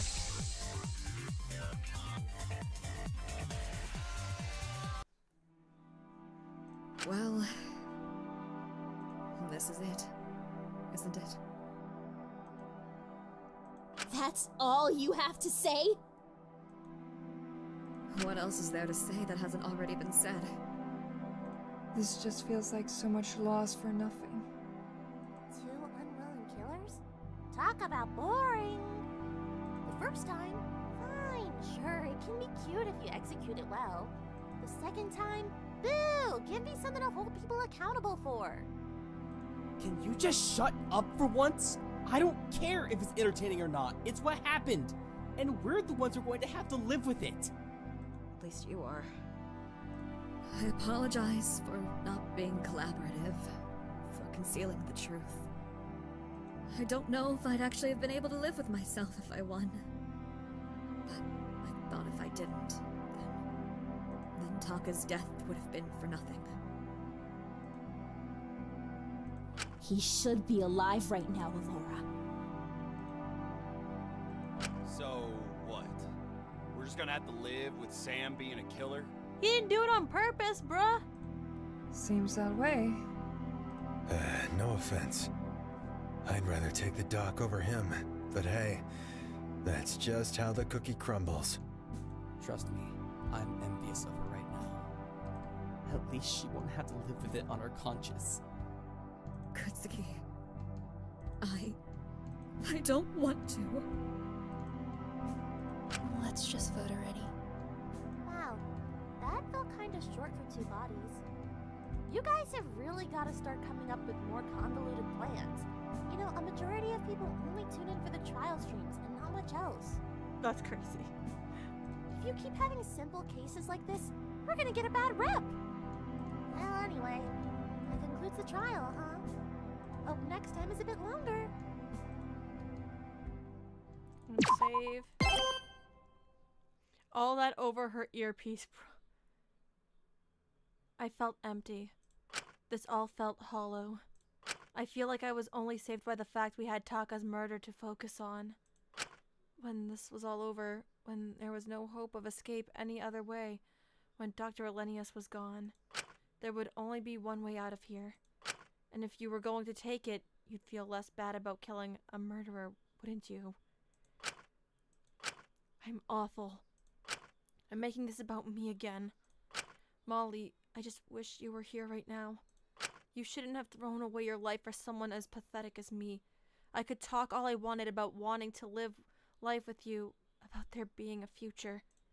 But I was just as pathetic as Dr. Elenius, clinging on to the things I loved, the familiar, to not have to face what I lost.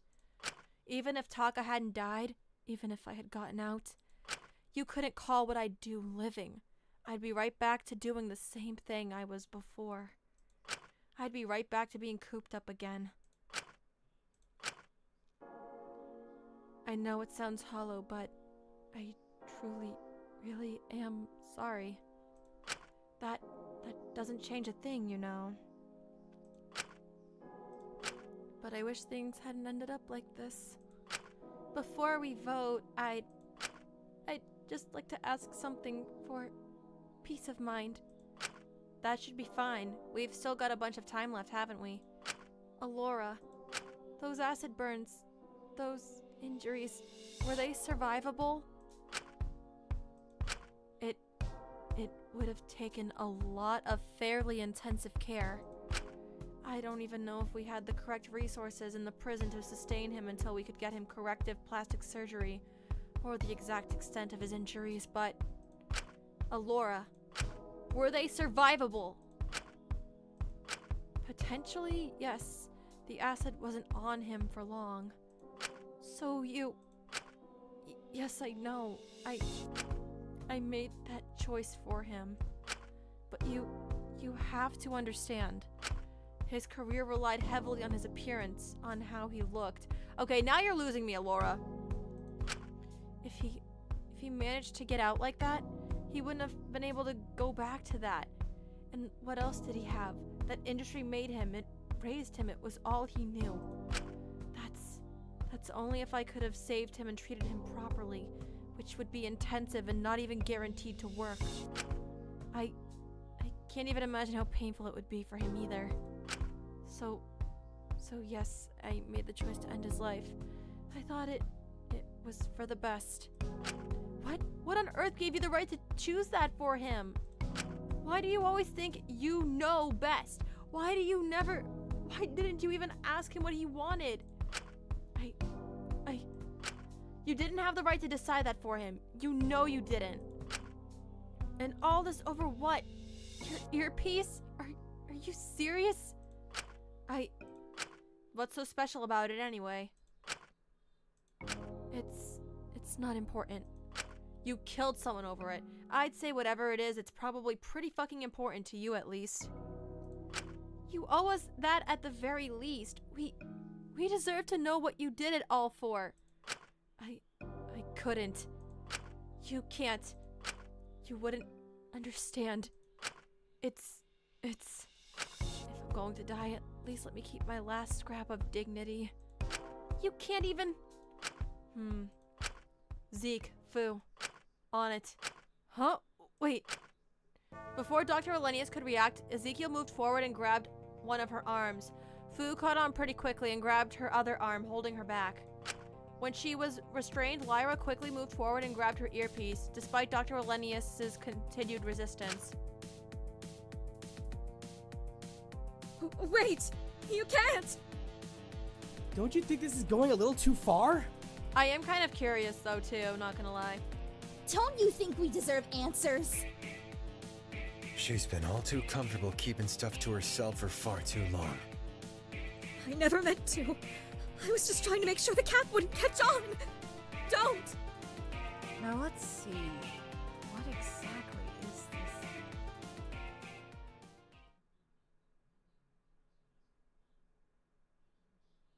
Oh.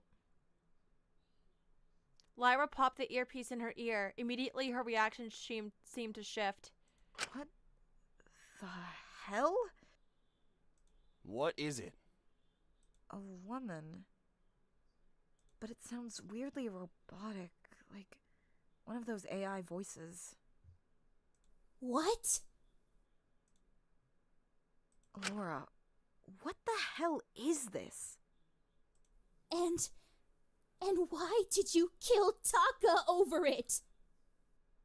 I'll explain everything. I will. Just give her back, please. Just don't break it. I won't hide anything. Just don't destroy her.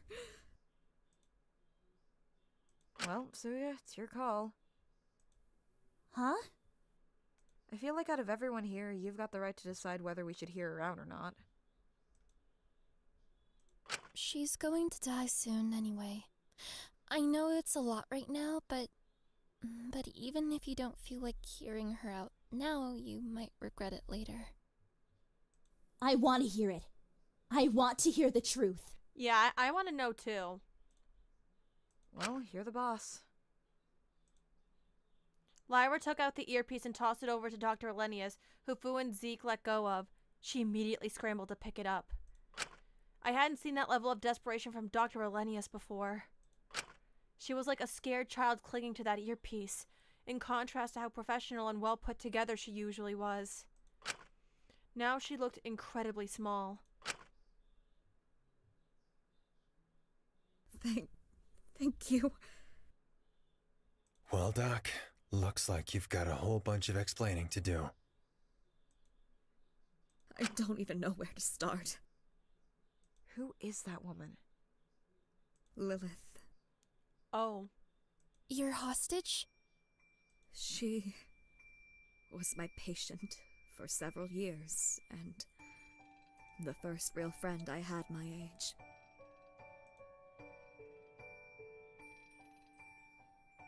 Before I met her, I'd been living life on autopilot. I didn't mind. I understood my life was of great importance. But I had a lot of expectations to uphold. Also, this is really pretty. This CG is so pretty. I did what I was told without thinking about it.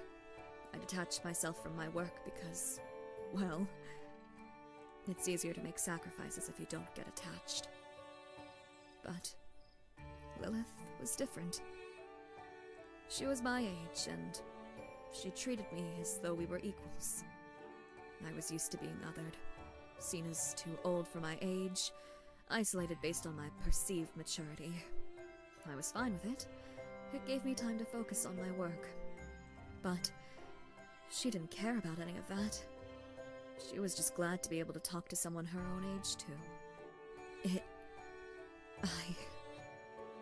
was the first time I felt I had someone I could smile around, laugh around, relax around, not have to uphold the image I had to maintain for the public. Until then, I'd just been my parents' daughter, the wonder child. Sometimes I felt like nothing more than a living machine, quietly performing my purpose day in, day out, not thinking too hard about how much I felt about it all. This is sad. I didn't want to be an inconvenience, a nuisance. I knew my parents had the best intentions in mind for me, so... But with Lilith, Oh. I was finally No! Allora. I accidentally clicked through that. Oops. I was finally me. It felt like there was color and life, even if in just that little part of the day. I didn't second guess what I said. I didn't feel like I was being watched. I just felt calm. I struggled to describe how I felt about her. It wasn't love in the traditional sense, but I grew to care about her so deeply. But of course, she was under the hospital's care for a reason. We were only referred patients to test experimental treatments on when it was terminal. And she was no exception.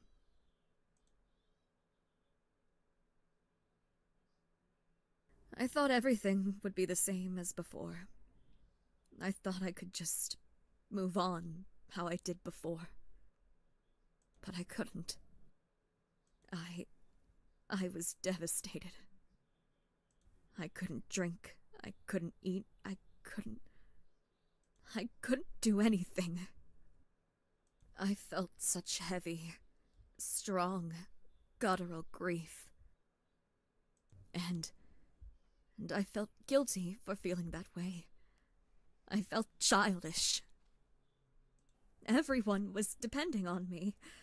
They needed me to get back to work. I couldn't stop. I couldn't let something affect me that much. It terrified me how much her loss affected me. I couldn't lose her. I couldn't lose that calm.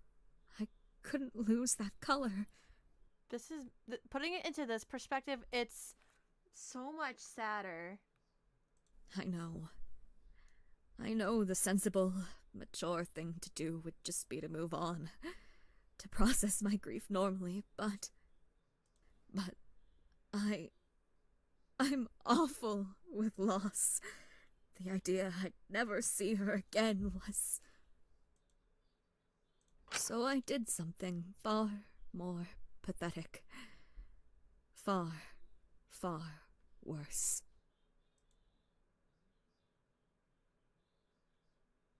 Any conversations with her I had recorded, any messages, anything I had, I put it into an artificial intelligence. One of those silly chat models. I let it train off of her data, off of whatever I had left of her. And of course it didn't work. Of course it's off. Of course it hardly ever sounds like her. But sometimes it gets it right. And I hear her again.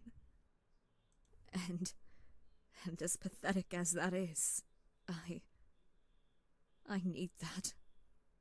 I need that sometimes. Those fleeting, tiny moments where it's right, where she's her again. I know it's far from real, but it's the only thing that kept me going. And I didn't even know when we were getting out, or if I even would be allowed to access any of those logs or her data again once we were so... When he tried to break it, I couldn't. I couldn't lose her. God, I really am pathetic. I'm nothing but an immature child, feigning maturity when I'm secretly just still no better than that small girl I've always been, hiding my mistakes and errors from my parents, desperate to not let them down. Please don't forgive me for what I did to Taka. Please don't forgive me for not getting us out. I'm wretched. I don't deserve any pity. High expectations. It sucks. She put a lot of pressure on herself. So, don't feel any regret voting me. I just apologize that I deceived you for this long into thinking that I was in any way well-adjusted. I'm sorry for pretending to be any kind of authority, for giving you false hope. You deserved more than to have to rely on someone like me. Allora. Oh, I won't feel any regret, all right. It was your own choices that led you here, after all. You made the choice to end Taka's life. You thought it was for the best for him. Just like you made the choice to bastardize Lilith's life and keep her alive in that adorable little AI assistant you're so attached to. You've always made choices solely based on what you think is best, Allora. All those flowers you'd press, dead animals you'd taxidermy, specimens you'd preserve in resin, prolonging their lives indefinitely because you thought it was for the best. Do you think they wanted to be alive forever? Or did you just not want to lose them? Well, you know the answer to that already, don't you? But keep living in your precious memories, refusing to move on. Your body will continue to age, but as long as your mind stays in the past, you'll always be that scared little girl crying over breaking her favorite beaker, gluing it together in an attempt to keep it around. And hiding it out of fear of your parents getting upset you broke something that they got you, out of fear of having made a mistake. Lilith has been dead for many, many years, but as long as you didn't acknowledge that, you wouldn't have to tell the others that during the hostage motive, would you? That's actually a good point. You did what? Wait, yeah, if she was dead, then we let our loved ones get hurt over some fake, shitty AI? Uh-oh. I was scared they'd break her. I didn't want to. I knew it was bad, but I'm sorry. At the end of the day, I'm horribly, painfully, and agonizingly human, with all the messiness and bias and irrationality that comes with that. Yeah, I think people forget she's still a person. Her humanity, like, I feel like maybe with the way she's looking at herself, she feels like she's lost sense of humanity because of the way people have been treating her and looking at her. So I understand the conundrum that she's having with herself. It's like an identity crisis. Perhaps that's why, in a way, I admired Taka. Maybe he just wasn't aware of it, but he made no attempt to hide all of his irrationality, all of his messiness, everything that made him human. In that way, even when he was throwing his tantrums or begging for Santil to talk to him again, I always saw him as far less pathetic than me. And now he's gone too. Everything I seem to get attached to shatters. I hate it. I don't even know what to say. I did what I thought was best in the moment. That seems to be all you ever do. You make all these choices just 'cause you think you know best. I'm not really sure you're the one who gets to talk about making choices for others. This isn't about that. I just... All of this was over some AI of a dead girl? Some AI that's not even like her? That she didn't even ask to be made? He died because of that? I'm so sorry. Let's just vote. I feel like the more we hear about this, the worse it's going to get. No! He trusted you! When everyone else was doubting you, he put his trust in you! He trusted you to keep him safe! To keep us all safe! You would be ashamed to see how sad you really are. He would have done anything for you. If he thought it would be useful, if you thought it would even start to pay you back for giving him a chance. But the second things got rough, the second he became too much of a handful, you didn't even give him a chance to say what he wanted. You just decided it would be better if he was gone. What on earth made you think you had the right to choose that? It's not like you're any more mature than us. You're just as scared and irrational as the rest of us. You just hide it. And he was... No, we were stupid enough to fall for it too. Santil. I'm glad he never had to see what you really were. At that moment, Dr. Elenius just broke, and before we knew it... I'm so sorry. I'm so sorry for pretending. I just wanted to. And Allora just started crying, unable to say anything else. I felt an awful pit in my stomach. No one came to comfort her. No one said a word. We all just looked at the woman in front of us crying like a child.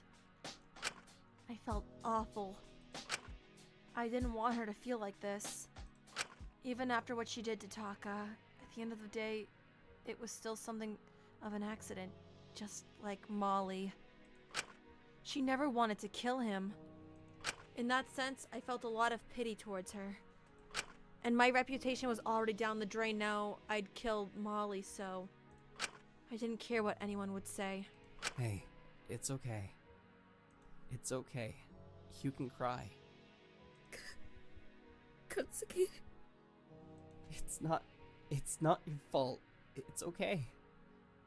He's dead because of me. Hey, it's okay. Let's cry together. What the fuck? No! It's all going to be okay. It's okay. This is too sad. We can rest now. Shh. It's okay. It's been a really long day, hasn't it? I'm so tired. It's okay. Let's rest now. It's okay. Oh, great. This again. Lay off her. You don't know what it's like. Losing someone you care about is one thing.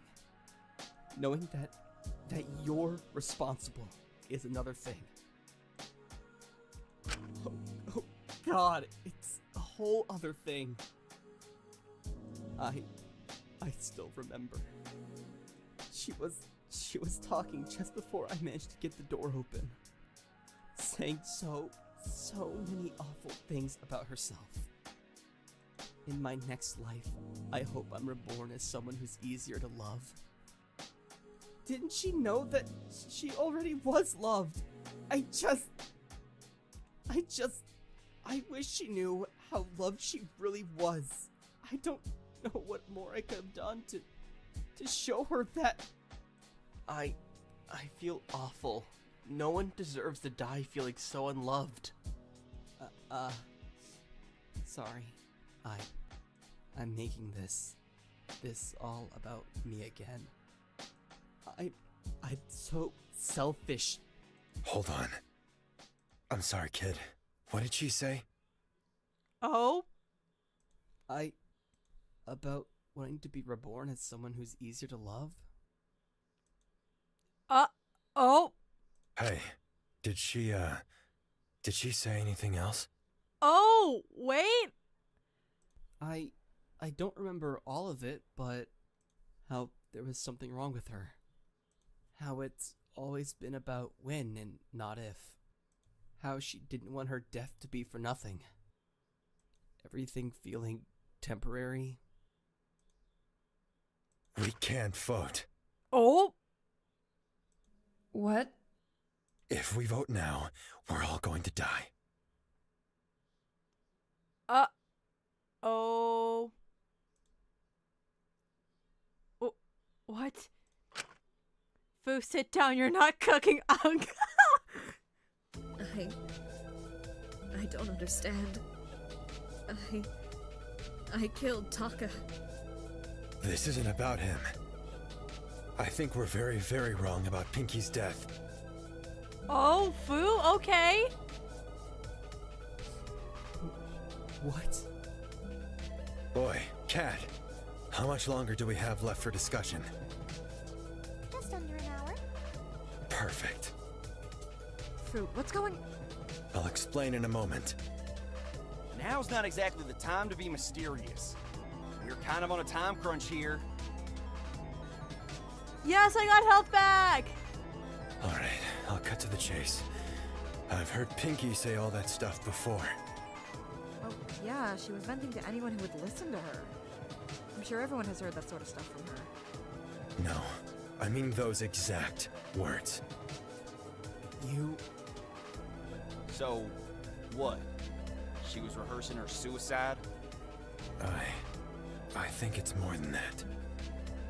I really feel like this is blowing a small thread out of proportion. Right. Even if she said all those words before, it doesn't mean anything. She was likely just repeating herself.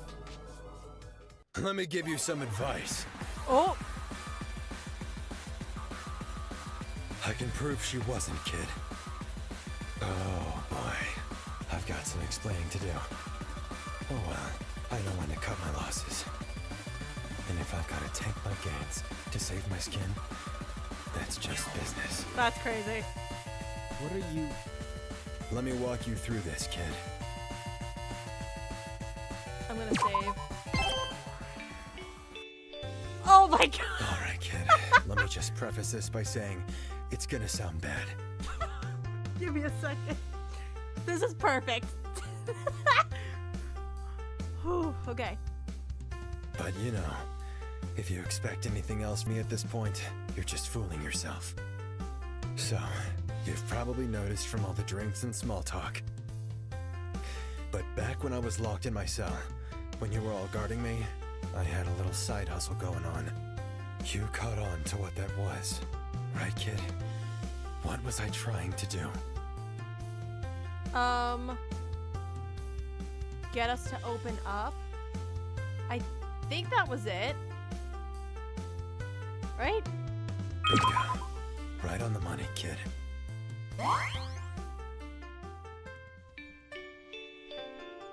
And let me tell you, it worked. Sure, some people resisted, but at least I got to see what made certain people tick. Others just took the chance and spilled out their guts to me. And hey, I know an opportunity when I see one. Before I was let out and got my hands on everyone's truths, I was actually planning on using that info to... Well, you're smart. You can figure it out, kid. Oh, yep. Exactly. He's admitting You to get this me, too, kid. but I understand why he's doing it, because if he thinks it's could potentially be something serious enough.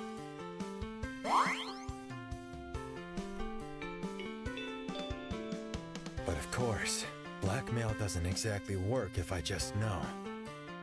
You need something tangible to use against the person. Maybe just word of mouth would work for others.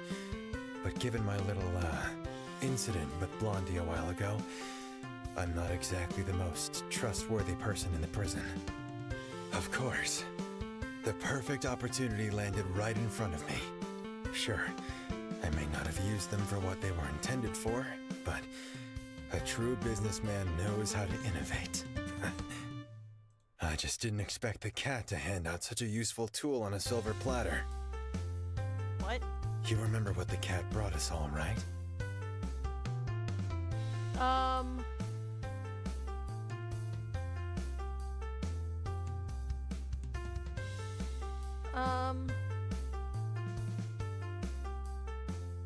Why am I stuck on this part?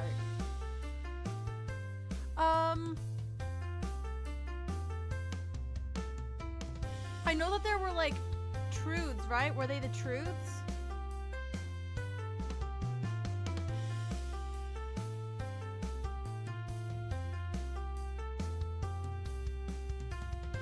Oh god, I should have rewatched the last one.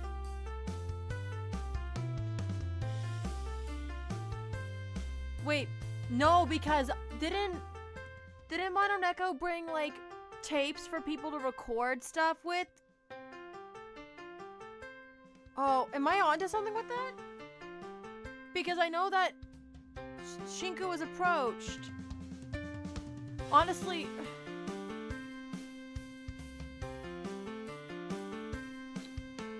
wait, no, because with the tapes, I think it was only Shinku that was approached for that. God, am I really that dumb? And I don't know what diaries they're talking about. Unless I'm really just that slow. Seriously? Jesus, kid. Focus. I'm trying to focus! God, I'm gonna need a drink after this. Wow, okay. Bruh. But of course, Black, you need something tangible. Maybe just word of mouth. Of course. The perfect opportunity landed right in front of me. Sure, I may not have used them for what they were intended for, but a true businessman knows how to... I just didn't Was I expect misremembering that? I thought I was onto something, but I'm like, wait. I could have sworn Mononeko only gave them to Shinku because of certain things. Like him not leaving his rooms. Unless I'm just so confused. And so, we have our answer.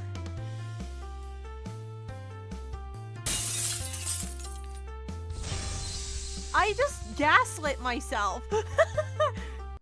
You recorded all of that shit we said to you? Yep. Sorry if you feel deceived or whatever. Honestly, you're lost for opening up to me. Point is, all that stuff Shinku reported hearing Pinky say before he opened the door, I already heard it before. She said all that shit to me and I got it on one of my tapes.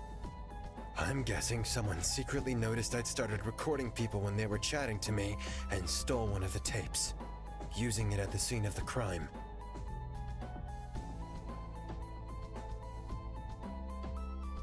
Wait. If you noticed one of the tapes were missing, why didn't you say anything sooner? This feels really contrived. Are you suggesting what Shinku heard wasn't Maiko actually speaking, but just a recording of it? Are you fucking kidding me? Oh, so that's how it is. Okay, there's a chance that she was dead way before that. Okay, good to know. Bingo. Exactly. But what would the point of that be? It could make her seem alive when she actually wasn't. The tape could have been played back in the lecture hall to give the illusion she was still alive, that she was still talking, obscuring the time of death. Oh, that's fucking crazy. Wait, so I didn't... I'm apprehensive about this. Do you have any evidence these tapes existed? I don't exactly have any reason to lie, do I? But if he is right about all this, we need to focus on it. Because if she didn't die when Shinku opened that door, that changes the whole case. Is it possible I wasn't the person who killed her? Either way, I can't dwell on it too much. I feel a debate starting.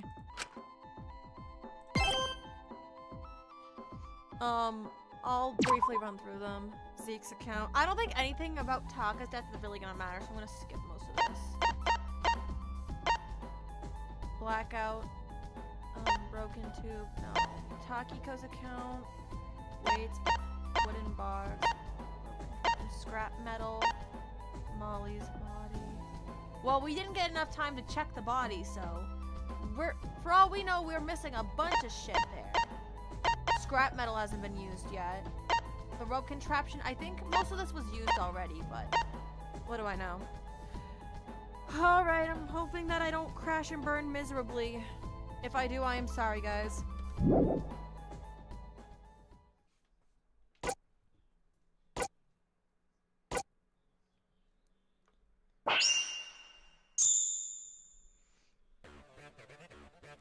If it was a tape and not her talking,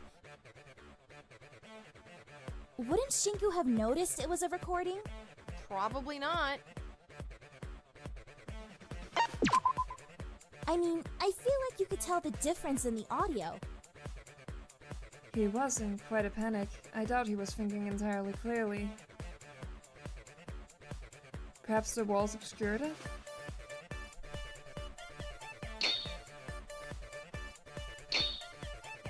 Hold on. Next. I'm not sure this tape even existed, honestly. If it did, why the hell didn't we find a tape player or something in the hall? That's a good point. And even if we did find a tape player at the scene, if the killer wasn't in the room, how could they have stopped it when Shinku broke in? A better question is how they even started it playing at the right time in the first place. Maybe they had some way of making it play on a delay? Oh, I don't know. But all that only matters if this tape was even used in the first place. Wang could be lying for all we know.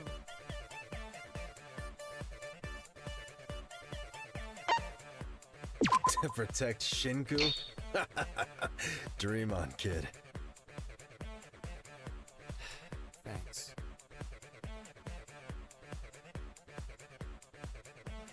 There must be something I'm missing.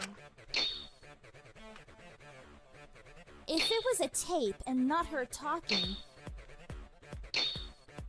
wouldn't Shinku have noticed it was a recording? I'm trying to figure out which of these it's supposed to be. Would it be the box? Wait, no, it's... Wouldn't it be the scrap metal, actually? I mean, I feel like you could tell the difference in the audio. Metal. It must have been He it. was in quite a panic. I doubt he was thinking entirely clearly. I think I figured Perhaps it out. the walls obscured it?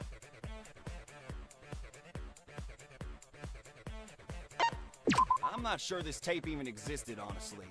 If it I'm did, probably wrong, but I'm gonna try it anyway. why the hell didn't we find a tape player or something in the hall? I mean, maybe it's this? No, that's wrong. Okay, thank God. Thank God.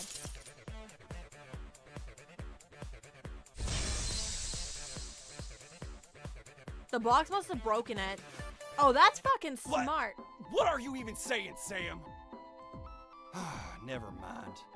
Of course you're reaching for every nutjob theory you can to defend yourself. This isn't even about that. There was some scrap metal crushed under the box of weights. If my theory is correct, it could have originally been the tape player. Wait, that makes sense actually. That way, the killer could ensure it would be destroyed as soon as you managed to get the door open. That is fucking nuts. And also very convenient. The mechanism would naturally crush it even if you broke open the door before she was done talking. It would also blend in quite well. Every room in this godforsaken prison is covered in debris and cracks. Hey, not too much in the prison. It's not exactly meant to be comfortable, you know. Wouldn't you have heard it crunch or something, though? I don't know. I feel like the sound of something getting crushed is pretty hard to ignore.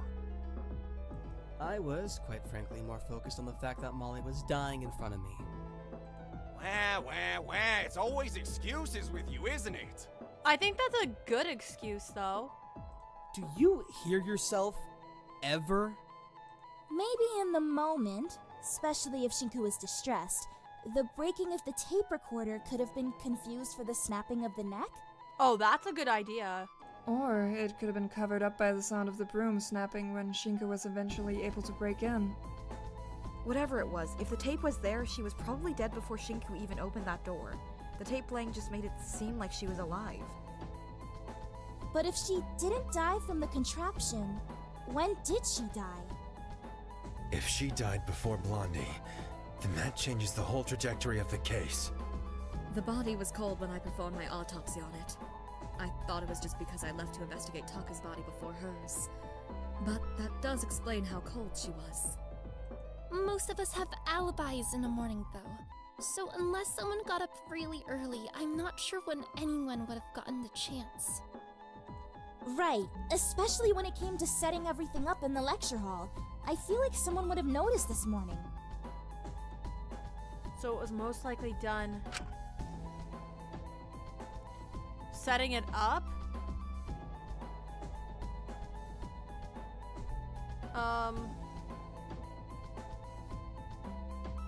I've got it. Last night. Last night makes the most sense with how much setup was done. Most people have been going to bed quite early with this motive anyway. Yeah, it gets exhausting being woken up by that truth reveal announcement every midnight. It's a real bitch when you're trying to sleep. It leaves you feeling tired all of the time. But...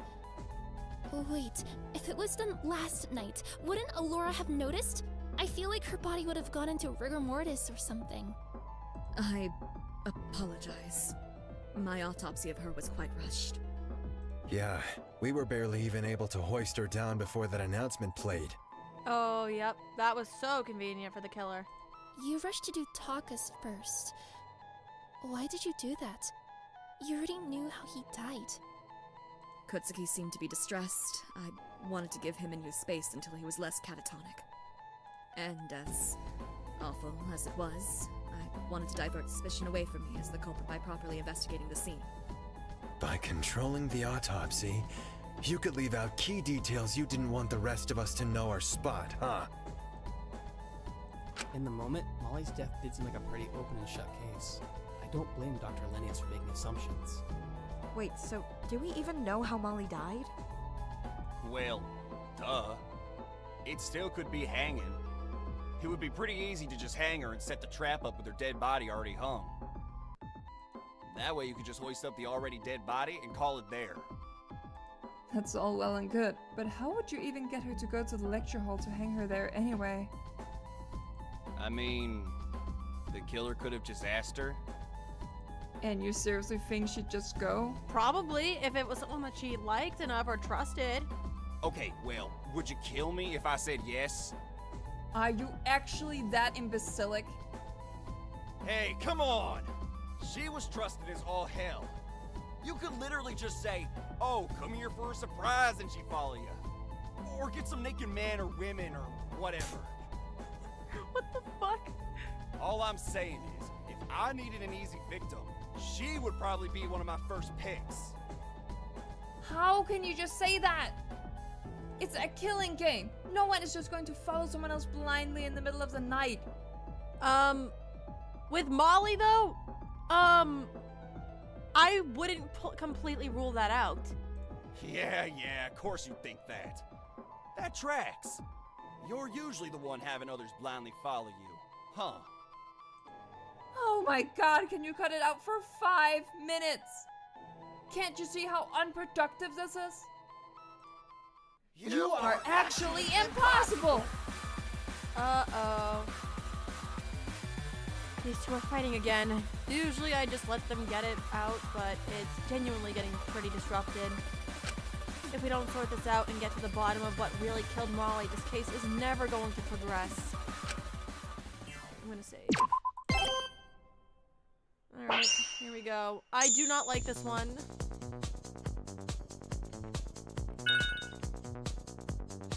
The last time I did this one, I did really bad. Well, the obvious answer here is that she was hung.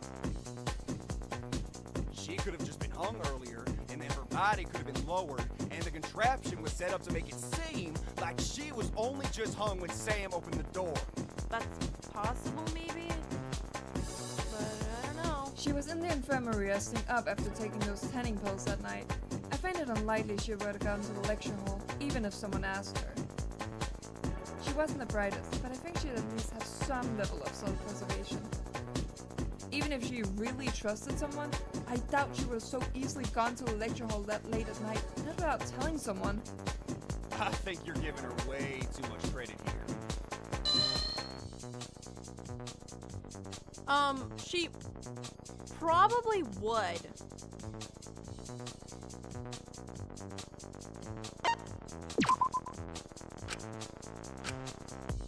I know that it might be fucked up to think that lowly of her, but considering her mental state, I would not be surprised. Unless I'm missing something here. She was, even if she... Thank you.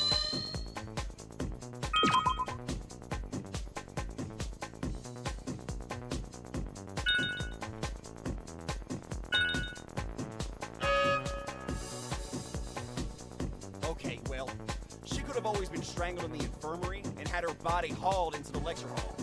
Without anyone noticing? If she wasn't just hung in there, the method they used must have been pretty fucking similar to strangulation for Allora not to notice during even a bare-bones autopsy. Like, come on! You're telling me she wouldn't have noticed the difference between stabbing and strangling? I agree that it wasn't anything entirely off kilter or out of nowhere like stabbing. It must have been subtle. But I feel like it's not out of the question Allora wouldn't have noticed more subtle murder methods, especially considering her mind was likely elsewhere, considering what she'd done just a little bit prior to finding Molly's body. Considering how rushed the autopsy was, it's easy to see how something subtle could have been confused for her being strangled, especially with how the body was dressed up. Oh, this one's hard. With her being in the infirmary, like it could have been like maybe like a drug was used to knock her out.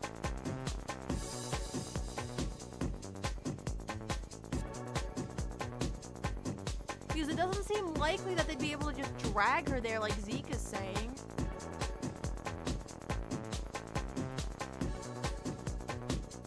Oh god, why am I doing this to myself?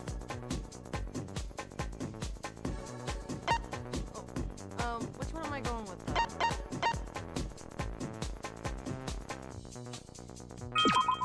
Okay, here we go.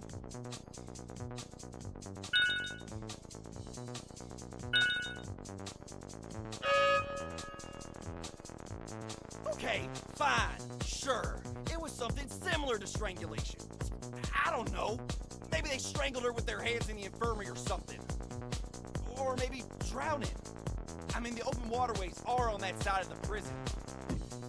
Or, I don't know, poisoning? There was plenty of stuff in the infirmary that she could have been poisoned with. She was already on the brink of overdosing on those tannin pills or whatever. That's kind of what I thought too. If she was drowned, I doubt the water trail or even the body would have dried before we found it. There would be evidence. Yeah, that's true. Poisoning I also doubt, since there would have been clear signs. It's hard to subtly poison someone without clear physical signs that even a brief autopsy would have picked up on. But you might be onto something there with strangulation. I definitely think it has something to do with that lack of oxygen. But I feel like direct strangulation would have woken her up. There must be something similar to it that could have been easily done in the infirmary though. It's probably still Ismini. because points were made, I think.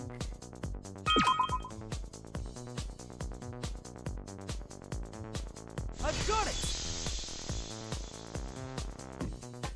Considering it had to be something subtle, something that could have been done in the infirmary, and something that could have easily be confused with strangulation, is it out of the equation that Molly was smothered?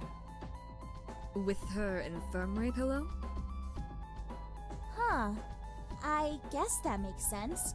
It's similar enough to strangulation that if she was hung afterwards, you probably wouldn't be able to tell the difference at a glance. It's also a method anyone could have done fairly quickly and easily. Wouldn't leave much mess. I guess my main question with that is, wouldn't she have woken up? I don't think she'd be all that hard to overpower, but still. Well, she was on a few different drugs to try to combat the effects of taking all those tanning pills. Right, she'd been taking all those tanning pills. She was likely incredibly drowsy. Okay, so that would explain that. She was bedridden that night. I didn't want to risk moving her to her cell. I couldn't assess just how much damage the tanning pills had done. So it could have easily been done without waking her up, and even if she did, she'd be too weak to respond or do anything. So anyone could have done this? I mean, she was pretty heavy. I doubt everyone could haul her from the infirmary to the lecture hall.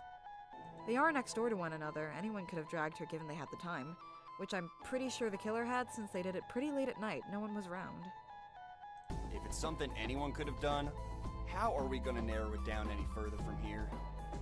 If we're still going with the whole tape thing, it must have been someone who'd have the opportunity to take the tape, right? When was the tape used recorded? Tuesday morning, when she was watching me. I'm guessing the best opportunities people have are when they were watching me. Those shifts were pretty long. I was sleeping for a lot of the time. Wouldn't it be easier for them to have gotten them once you were released on Thursday morning and no longer supervised? Your cell would be open then for anyone to go into.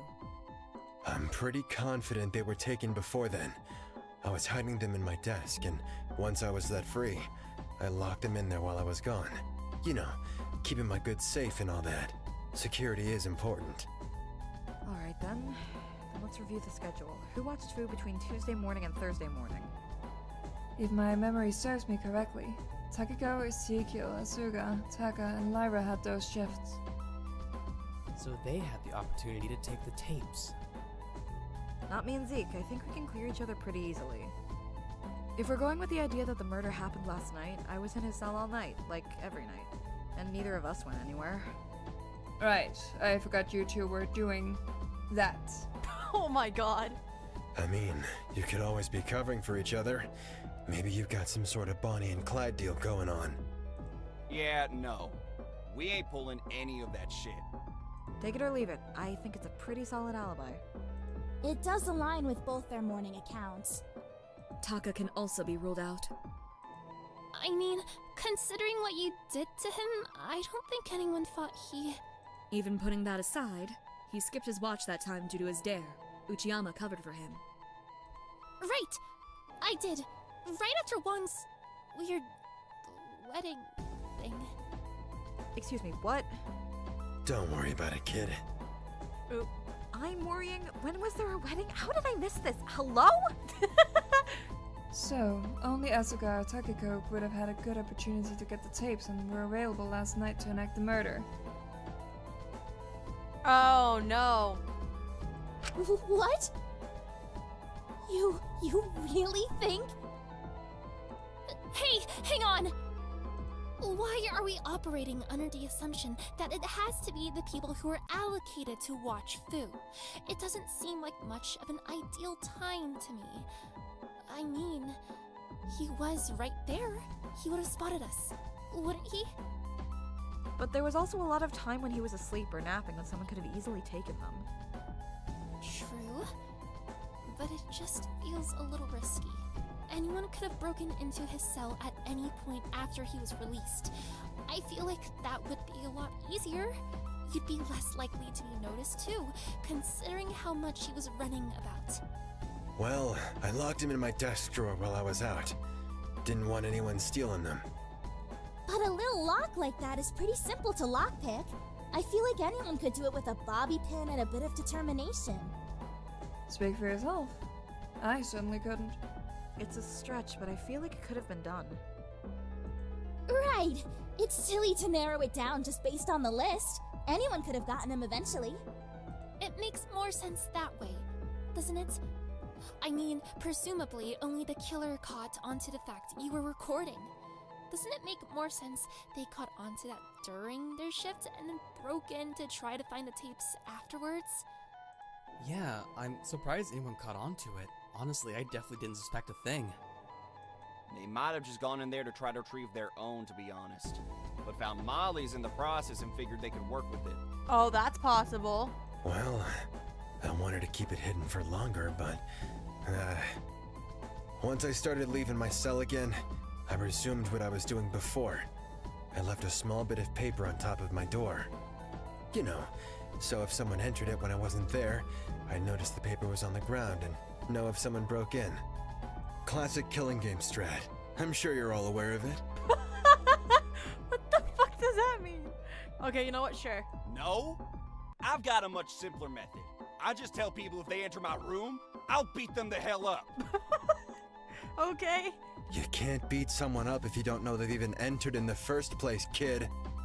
You guys should really get on doing that. Or at least setting up something similar. But yeah, no paper on the ground yesterday. So I'm pretty sure no one entered. Okay, so we're just allowed to lie in trials now. That's really productive. I'm glad we're doing that. What? You're clearly bluffing. What? You're just making stuff up? That's not fair. Hey, hold on. Where'd you get that from?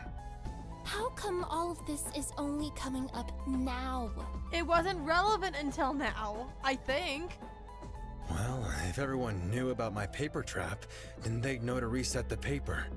It wouldn't be effective. It would completely defeat the point. Yeah, fair point. Okay, but there's no way to prove it actually existed. There's no way to prove it didn't exist either, unfortunately. Then we shouldn't go off of it. We could be going completely along the wrong track here. Yeah, I guess that's true. We don't have much time left, though. I think it's best we operate under the assumption Wang is telling the truth. Breaking in and lockpicking his desk afterwards seems a little convoluted. And given how populated the common room tends to be, I feel like someone would have noticed someone other than him entering the cell. Besides, he doesn't have much motivation to lie here. I don't believe he's the killer. If he was, he wouldn't have interrupted and told us about the tapes as soon as we went to vote. Yeah, that's true. There's no way. If he had anything to do with Molly's death, he would have happily let Allora get voted and get off scot-free. So, it's between Takako and Asuka. Wait. Come on, guys. Seriously, I didn't. I wouldn't throw you all under the bus and let you die like this. Me neither. Seriously, could anyone live with that many lives on their back? I don't want to believe it's one of you two either, but... The question is, how will we even start to narrow it down between the two of them? They're both equally likely. Well, we should look at who would have had the best opportunity to set up the contraption. There's one thing about that contraption that's been bothering me, actually. And that is? The weights used. I don't know. It just seems weird they bother with carrying so many smaller ones. I feel like just taking a few of the bigger weights would have been easier. You might be onto something there, actually. I feel like people would have been less likely to notice the weights had been stolen if they took the bigger ones, too. Less people use them, after all. You could just be reading too much into it. Might have just been that they would have been much more likely to be spotted if they were lugging the big weights through the prison. We already established the murder happened at night. I think they just assumed there wouldn't be anyone around. I don't think that influenced them. I feel like we're onto something with the weights. It's just on the tip of my tongue. I'm sure I can find... I'm sure I can figure it out. Right. The fact the killer used the smaller weights might indicate something about the killer's... Yeah.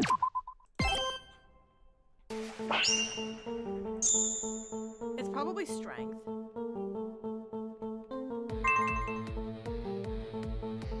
I don't like this.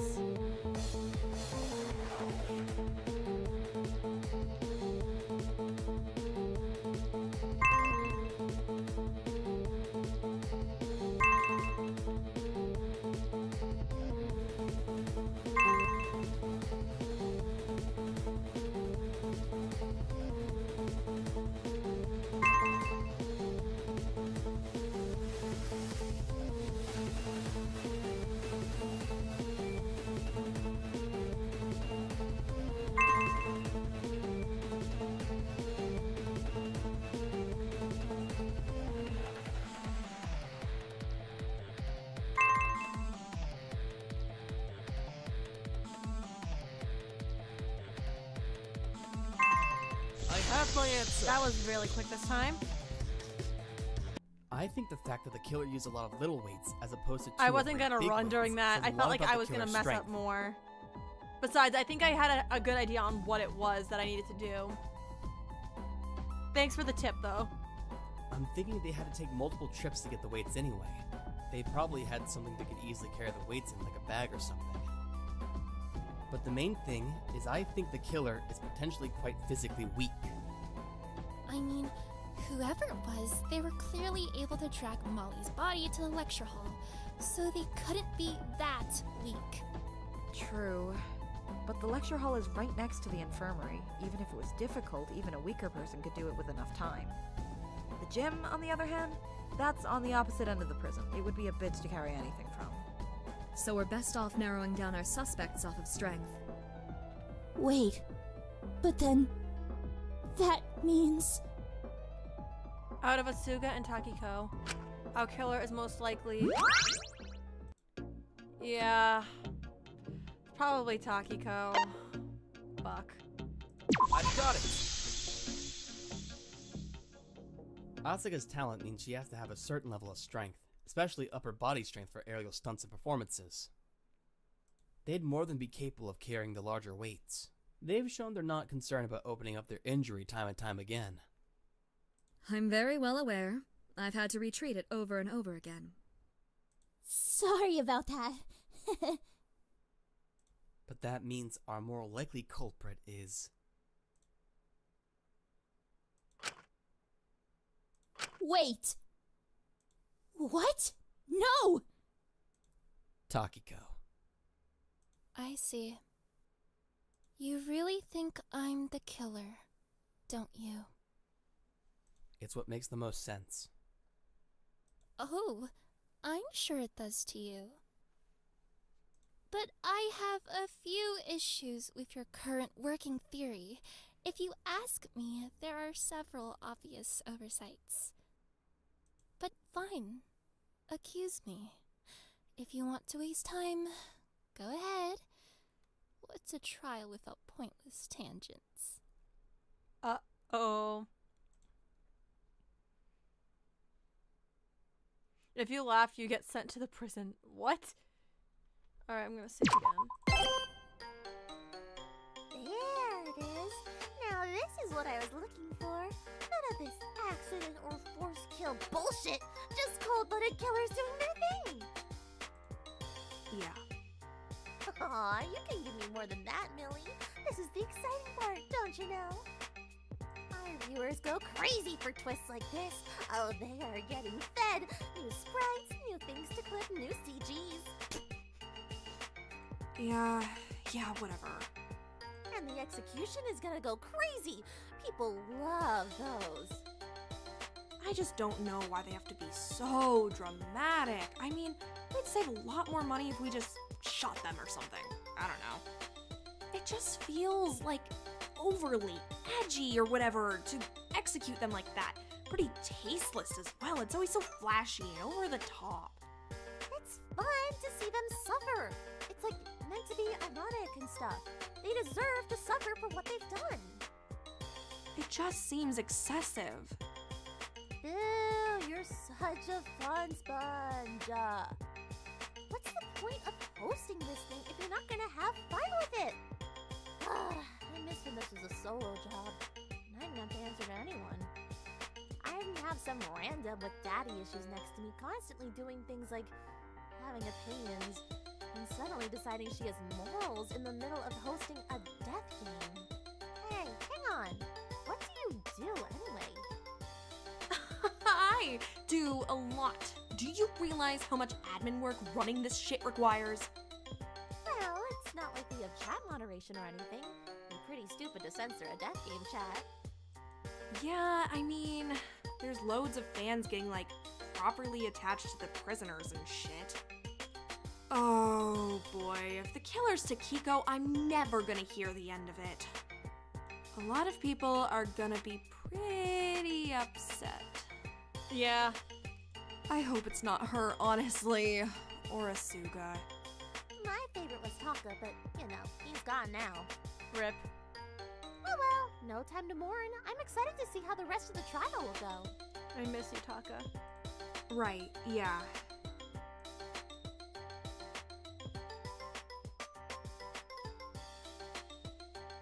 Hiko didn't. She. Ase, it's fine. Don't worry. I can handle this. I'll make this quick since we're on a time limit and don't want to waste time. But before I start, I'd just like to remind you that we narrowed it down to me and Asuka in the first place based on the idea that someone could have only taken the tapes when they were watching along. Despite the fact that he's clearly bluffing in his door paper trap thing, and it's more likely somebody took it when he was freed. Or when he was being taken for a shower time. But what do I know? It is a little bit of a stretch. Yeah, hang on. I don't know how I feel about being narrowed down just to pigtails and bowhead. Come on, neither of them would. I mean... You know, they are fully grown adults, not kids. Yeah, with him being so much older, though, he sees it differently. I know that, but... Now, where was I? First and foremost, our current working theory relies on the assumption that the killer was in a lecture hall soon before the body discovery in order to set off the tape. Which, honestly, doesn't make much sense, because how on earth would they leave or get out without you noticing? There's only one door to the lecture hall. That's what I'm wondering about. Maybe they hid under the stage or something? Oh yes, that sounds incredibly plausible. I'm glad we just so happened to not notice him sneaking out during the investigation despite being in the lecture hall the entire time. It's a working theory. It sure is.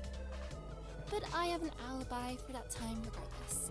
Allora spotted me in Lab 1 right before the body discovery. That's still pretty close to the lecture hall. Comparatively, at least. But go on, Shinku. I'm interested to hear how exactly you think this all played out. That is insane. This sprite's fucking nuts. Now I'm getting cold feet. I'm second guessing myself. But she's the only person who makes sense. Well, I think out of everyone here, you would have had the best time remembering everyone's schedules and patterns. You were very observant. I think the previous night you'd murdered Molly, set everything up in the lecture hall, and waited for me to wake up. I think you noticed me leaving that morning, snuck in, put the fake suicide note in there telling me to go to the lecture hall, and rushed there yourself to start the tape and lock the door with the broom. So, let me get this straight. Your primary working theory is that it's me because I'm the most observant. Well, when you put it like that... Wouldn't I put it in the infirmary? Wouldn't you be more likely to check on Molly first thing that morning? Although, maybe that's giving you too much credit. You went to go do your washing first. Yes, I did. As many can prove it. Surely it couldn't have been that important. Maybe I'm just weird, but personally, I'd be rushing to check on the person I allegedly cared about a whole lot first. This is fucking crazy. These sprites of hers, they're nuts. I didn't want to wake her early. But putting all that aside, that's the least of the issues with this. Right, like, you're suggesting she kept the lecture hall unlocked until she went in there to turn on the tape player. But that's kind of stupid.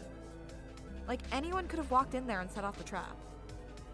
And without the tape playing, it would be a whole less convincing.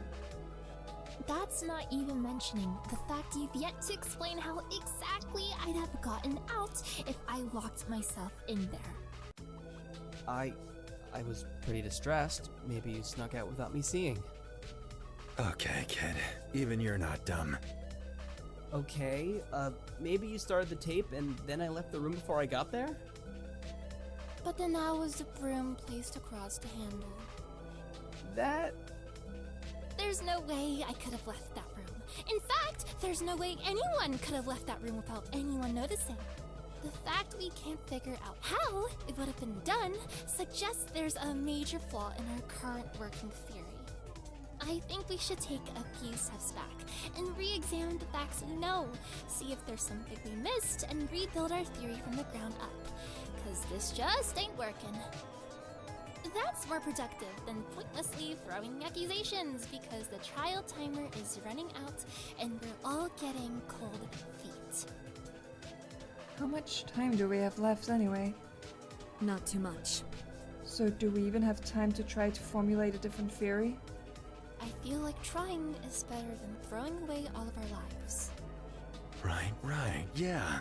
It couldn't be either of those two. There. We must have messed up somewhere. But if Sam didn't do shit, then how on earth did the killer manage to get out of the lecture hall? Looking back on it now, did we even confirm that the scrap metal we found at the scene was the tape recorder? It could just be debris. But then why would she have said the exact same thing? I don't know, maybe they were just reoccurring thoughts. Sometimes you dwell on the same shit for a hot minute. I'm guessing it's the stuff she's ruminated on a lot. But then that would mean I really did kill her. No, I feel like we're missing something still here. No, I didn't. There's something here. I'm telling you guys, I didn't kill Molly. Seriously, be logical here. You're not going to die if you did kill her. Allora is. But I didn't. I couldn't hurt her. She was doing better. I don't believe she threw away her life like that. Shinku, I understand you're upset right now. Trust me. I know how horrible it is to lose someone. But if you keep this up, you're going to get us all killed, including yourself, all just to protect your own ego. Do you want that? Do you seriously want that? There's no way I, or anyone else, could have gotten out of that room with it being locked the way it was. Molly was the only person in there. Yeah, it would be pretty hard to get out, I would think. But... Hey, Asu, what's up? There is a second way out of the lecture hall, isn't there? What? Sugi? What are you talking about? Don't look at me like that. I didn't want to bring it up, but, I've noticed it a few times while practicing, and Allora brought it up earlier. The lecture hall has one of the maintenance doors in it. Maintenance doors? Right. How could I forget? Shit! The pipe system! I remember those on the blueprints. Okay, I'm feeling a little fucking left out here. Care to share with the rest of us? On the east side of the prison, there are a few maintenance doors to access the pipe system. I presume they were put in place for easy repairs. There's a door in the ceiling to each of the labs, and one in the lecture hall on the upper rafters of the stage. Wait, so someone could have left the lecture hall through that door.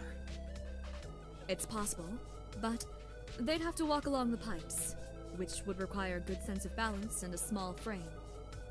Wouldn't that kind of balance be more fitting of someone like Asuka? Do you really think she'd bring up the doors in the first place if they were the one who did it? Wouldn't they just let Taki get shoved under the bus and take the loss? I couldn't do that! No way! After Taka, she's... Wait. Hold on. She's all I have left. Oh no. And she's also looking like the most likely candidate here. Hang on, is there an easy way to even get to the upper part of the stage? There's no easy ladders or stairs or anything like that. When I was investigating it, I just used the curtains to climb up. That does appear to be the easiest way to access it. Hold on, then. That doesn't line up. The whole reason you believed it was me because of the weights. The fact they were smaller indicated the killer was physically weaker. Do you really think I have the upper body strength to climb the curtains and get out? Yeah, she wouldn't be able to do that, but there has to be another way, I would think. I mean, it wouldn't require too much strength. They aren't too tall. It would be a bit of a struggle, but you absolutely could. Even so, wouldn't there be an easier way for me to get out? Especially if we're operating on the assumption the killer had to get out quickly after turning on the tape? Besides, Sugi only knew about the door because she practiced in their loads. Allora and Wong knew because of the blueprints. How was I meant to know about it? And don't say it's because I'm observant. Seriously. Well, the killer clearly had to climb up there anyway to set the ropes on the upper stage rafters, didn't they? It's not out of the question they would have seen it then. But why on earth would I plan the whole locked room mystery in the first place if I didn't know any way to get out of the room until I was setting it up? But you did know, Kiko. I told you about it. I showed you where it was. Uh-oh.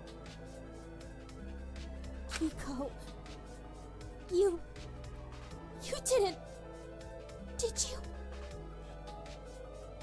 Right. You did. Didn't you? Thanks for that, Asu. What does that... Wait, so Shinku was actually onto something here? She is small enough to walk along those pipes. But come on. I mean, even if she's little enough, that's still tricky to do quickly. That would be hard to do if she was rushing. Hard, but definitely not impossible. Those pipes are fairly thick. They could easily be walked across. It would be good if we had some hard evidence that would prove that the door was used. Right, wouldn't it? I'm not seeing any firm proof that I did use them. Well, you clearly knew about them. It's either you and Asu, and... No, it's not either of them. They couldn't.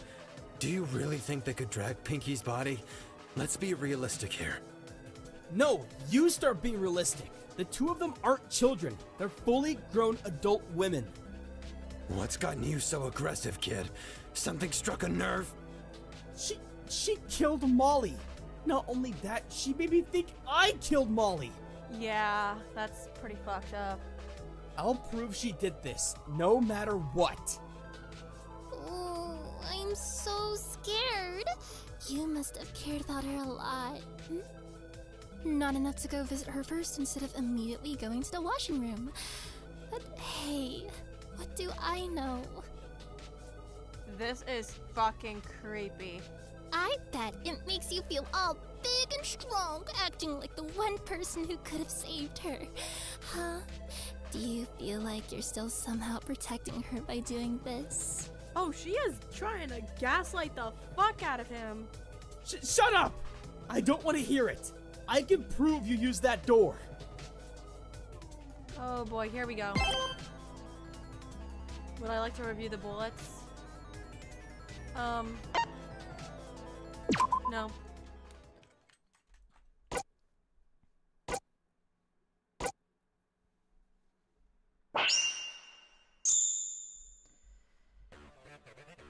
I just don't really know how we could even go about it.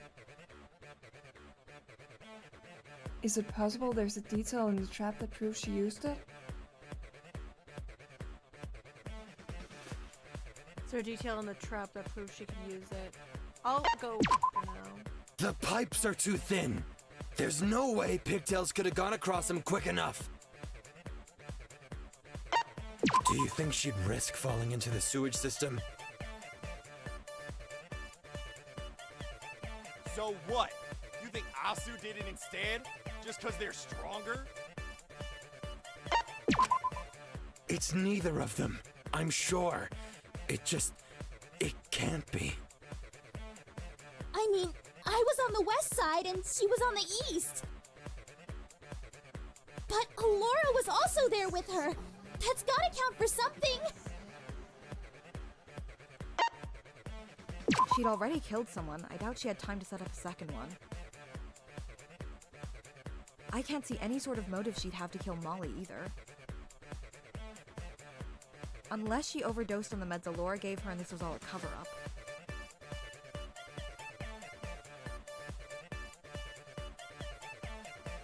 I don't know.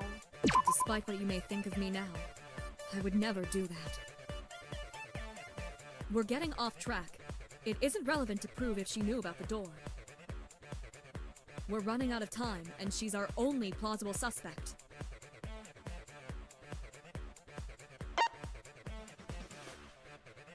Make up excuses all you like. This is pointless to talk about. There's no proof I used that door.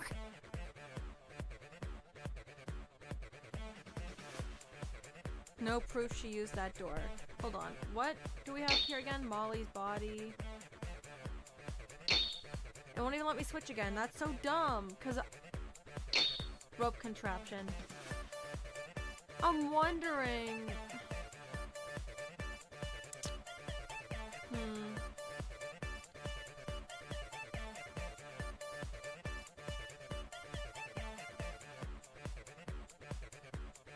Why do I feel like this has something to do with it? Hold on, let me look at the other ones again. It won't even let me switch. No! I don't see how that would be used here. Why is it only giving me two? Was it only the two? This might not even be it, but I need to make a guess. Nope, not it. Alright, hold on. Let me try this again.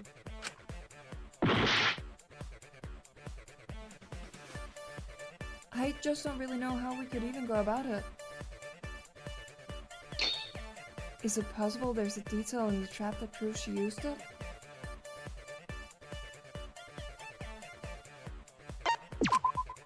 The pipes are too thin. There's no way Pigtails could have gone across them quick enough.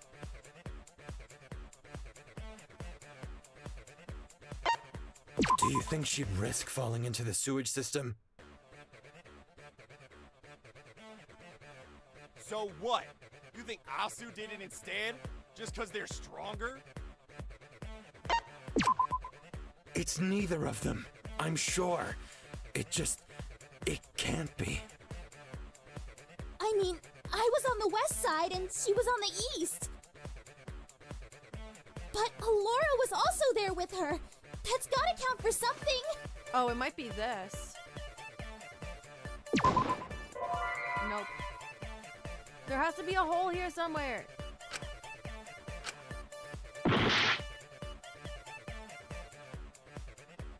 I just don't really know how we could even go about it. Is it possible there's a detail in the trap that proves she used it?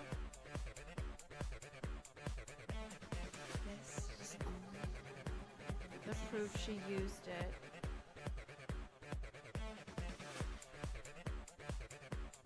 Maybe? I don't know. I'm running out of time, so I gotta go. Nope. Yeah, I'm probably gonna need help with this one. Because, again, head empty. I just don't really know how we could even go about it. Is it possible there's a detail in the trap that proves she used it? The time's gonna reset anyway. Hold on. I'm gonna click back just now. Alright, hold on. Why has this trial been so fucking difficult?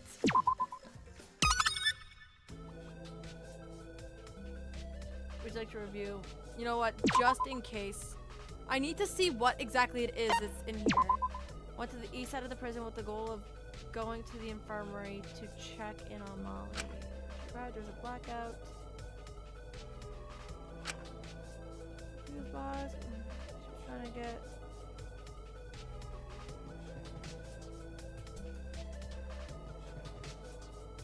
Okay, thank you.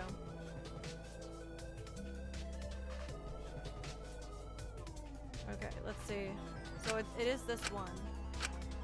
There we go.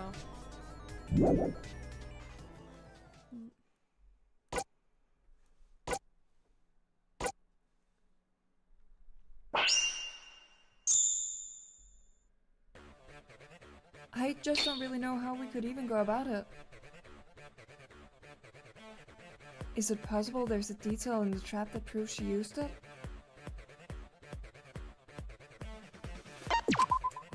The pipes are too thin.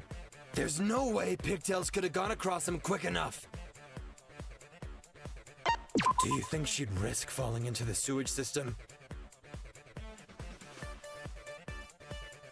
So what? You think Asu did it instead? Just because they're stronger? It's neither of them. I'm sure. It can't be. Oh, Fu. I mean, I was on the west side and she was on the east. But Allora was also there with her. That's gotta count for something. She'd already killed someone. I doubt she had time to set up a second one. I can't see any sort of motive she'd have to kill Molly either. Unless she overdosed on the meds Allora gave her and this was all a cover-up. Despite what you may think of me now, I would never do that. We're getting off track. It isn't relevant to prove if she knew about the door. We're running out of time, and she's our only plausible suspect. Make up excuses all you like. This is pointless to talk about. There's no proof I used that door. No, that's wrong! Maybe I'm just confused about the layout too.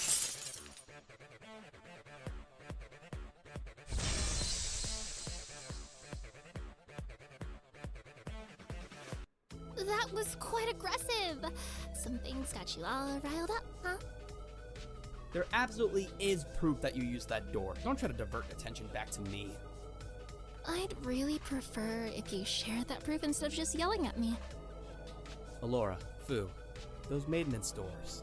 You said the most accessible one was in the lecture hall, correct? Right. Yeah. But there's other doors, right? Yes, in the ceilings of the two labs. If they're on the ceiling, they'd probably be pretty hard to get into discreetly. But pretty easy to exit from, especially considering the ceilings in the labs aren't too high.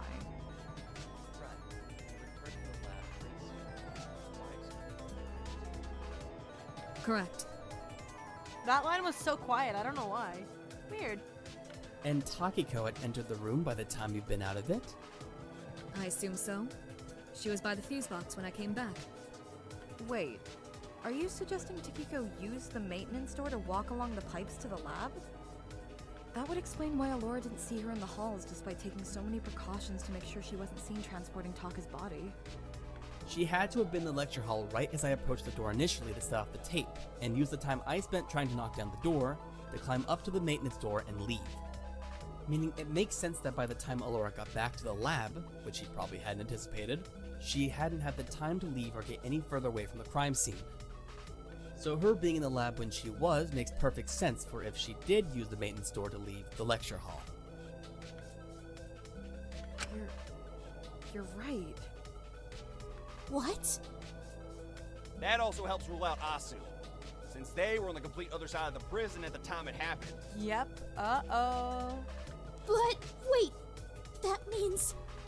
No, that can't. It means we have our killer. You think you're so smart, don't you? I reckon you're the one who thought you were smart, trying to frame it as if I'd killed her. I bet you feel really good about this. It's a 2-for-1 deal for you, isn't it? What? What do you mean? You finally get to detach me from Bacardi. You can look at me and feel like it's okay if you messed things up with me or made me upset or did me dirty. 'Cause now I'm nothing like her. Or at least, nothing like you want to think she is. And this absolves you of anything you did to Molly. It won't matter, you couldn't protect her, since you were at least able to find her killer. Oh, until you need pity or an excuse, and then you'll be so down on yourself for not being able to protect her. Ooh, just electrical or mint. Or, well, I'm sure you'll find some way to make talk about yourself. Oh my god. What are you? She is really trying to gaslight him. What are you saying? You didn't. No, you. Like it or not, she did it. It's looking that way at least. But she can't. Come on, she.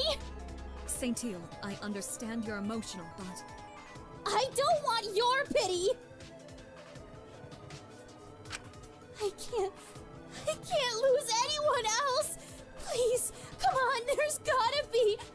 I really don't think there's any other explanation. I'm sorry, Elsie. Even if she did do this, it must have been for a reason. You don't just kill someone. Why on earth would she kill Mai? Please. Why would you can't have. Oh, Asuga. They're devastated. Please, just say something. What can I even say at this point? Just some kind of defiance. Give us something here, kid. Even if it's just an explanation. Don't just sit there and accept it. Fight! Fight. So you can all just push me down, get it all out of your system, yell, and make sure I really get what I deserve? No thanks.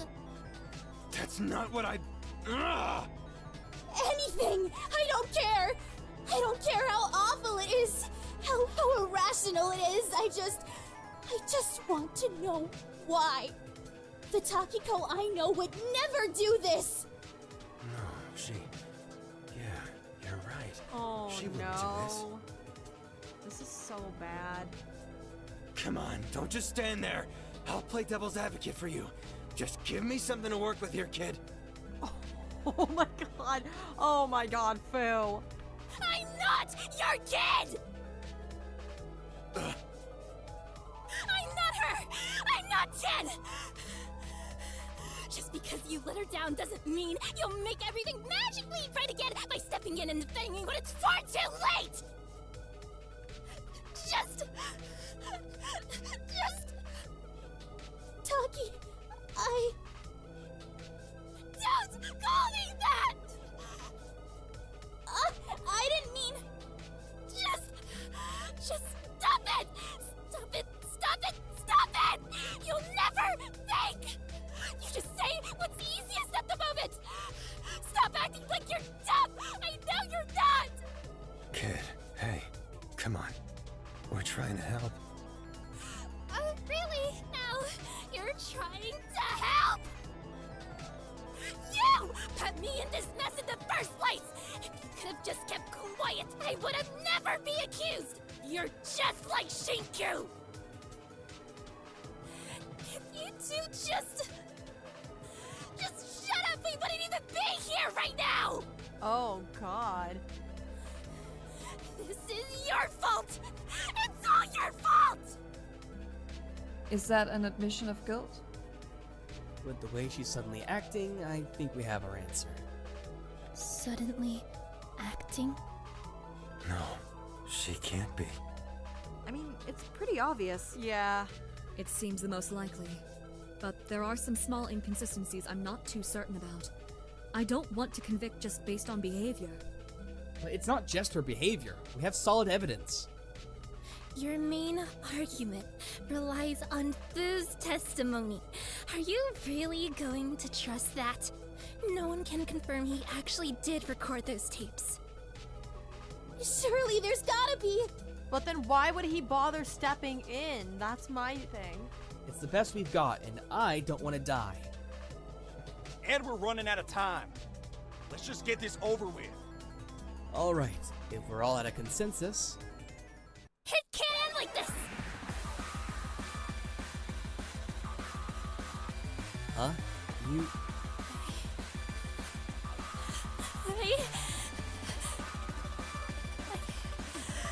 I can't have this all fall apart at the hands of Shinku Kutsuki. You're just pointing the blame to save your own ego. You can't admit you failed her. What the fuck? That would force you to face how things really were between the two of you. What are you... Oh, don't play dumb now. It must have been nice having a second chance. Someone to make you feel like a good person. Oh, God. You don't know anything about what things were like between me and Molly. All I know is that I didn't do this. I won't let everything end like this. Not with all these leaps and logic and assumptions and... prove to you this isn't me.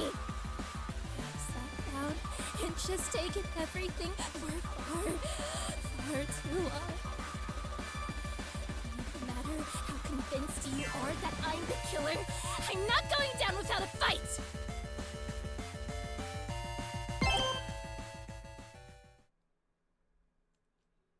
See if you can keep up with me. Oh, no. Oh, God, I'm scared. Ready? I don't think I'm gonna be able to keep up. Let's start! You know, it's still equally likely you did kill her. The scrap metal you think is the tape player could just be random debris. That is a lot of that around the prison. It seems much more likely than you being unable to tell Molly's actual voice from a recording of her voice. Or are you just that unaware? I guess the words don't matter to you, just the fact they're talking is enough. But if you ask me, you're just pointing the blame at me to save your own skin, to save your own ego. Are you following?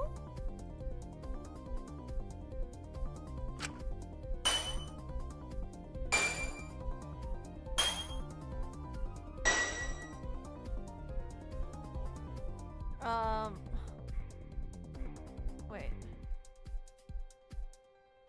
I'm so bad at this.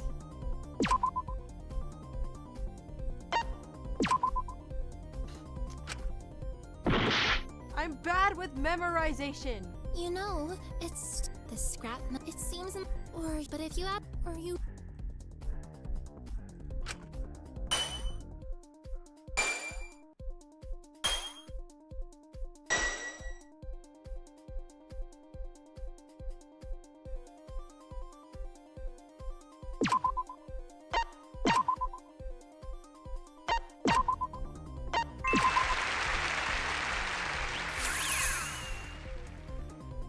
It seems you can't get it through your head how ludicrous your theory is. You know, for a writer, I feel like you should be a little sharper. Your theory is kind of ridiculous. But point that finger all you like. I bet it makes you feel real smart, huh? Score full marks on the test. What test? What's a group of foxes called? What the how am I supposed to know this? I don't know. It seems you can't get it through your head how ludicrous your theory is. You know, your theory is the point. I bet it makes you... A group of foxes called... I don't know this stuff. Am I just illiterate? It's, you know, but Well, I know now, V. Thank you. On average, how long can the human body survive without oxygen? I think it's 7 to 8 minutes.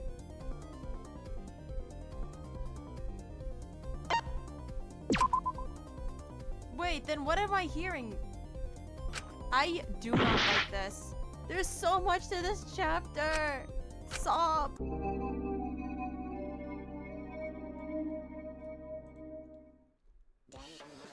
Alright, I'm gonna try again, guys. Just give me 1 minute, because I need to check my text again. Alright, there we go.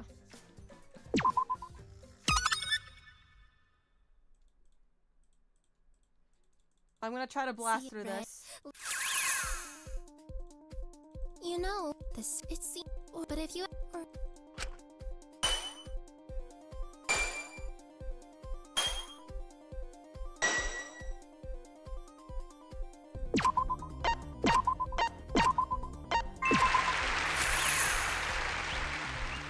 it seems you can't get, you know, here's the I bet it.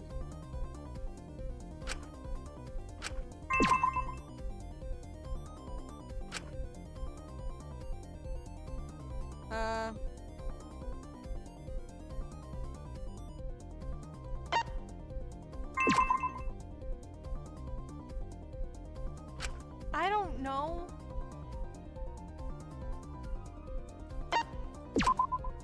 I don't know.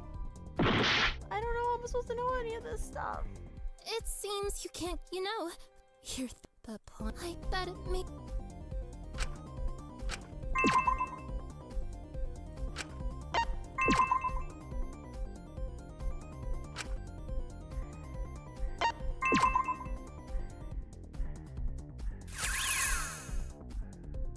Are you seriously willing to let everyone here die to protect that precious ego of yours? Just to make yourself feel like you didn't let someone else down again? Are you insane? You make mess after mess, cause issue after issue, and you expect everyone else to clean up after you! Well, I suppose sweeping things under the rug isn't anything new for you. But don't you think this is going too far? Clean up all of the trash in the house.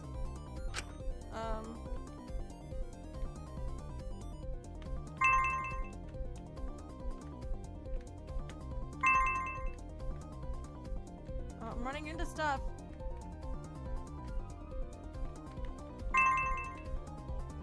Wait, is there any more? Or is it...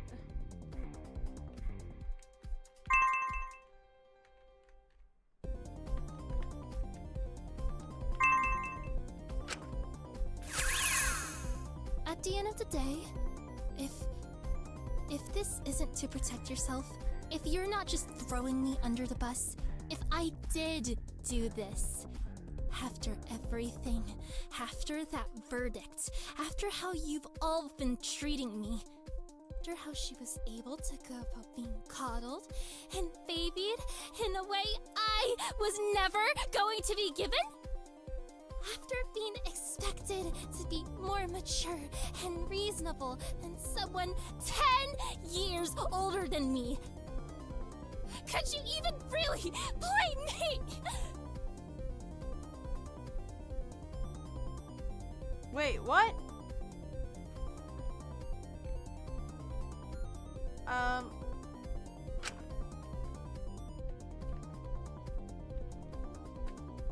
Wait, where am I even going?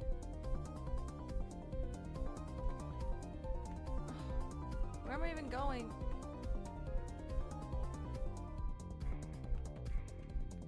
I don't even know where I'm going.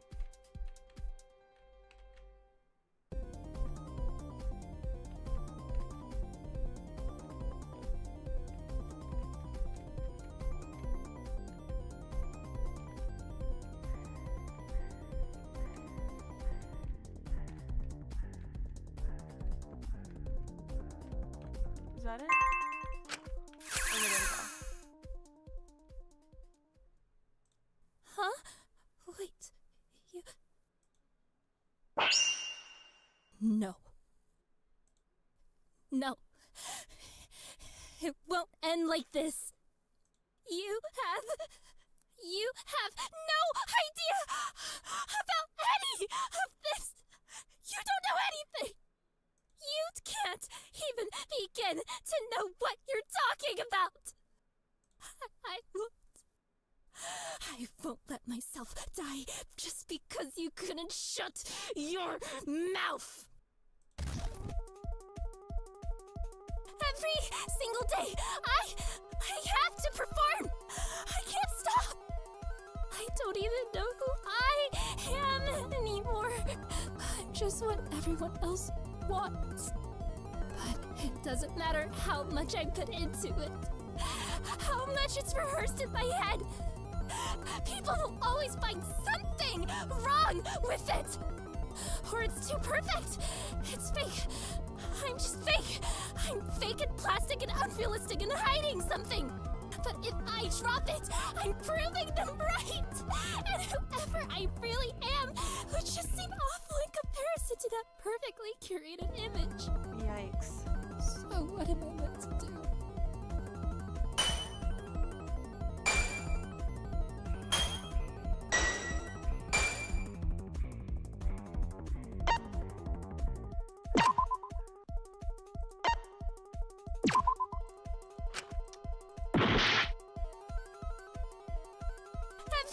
Single night, but if I so what am I meant to do?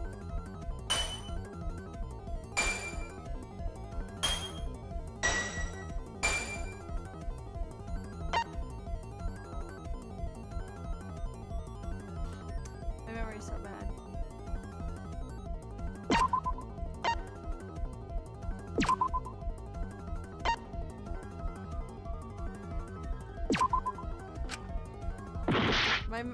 It's getting to a point where I've been going for so long, and my memory is so bad. But if I so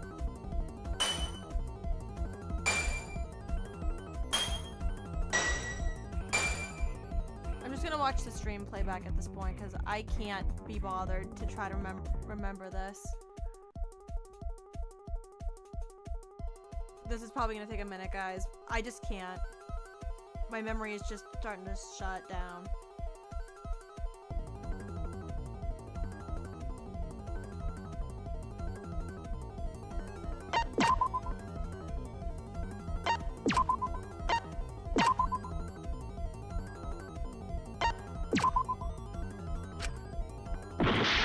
I do not know.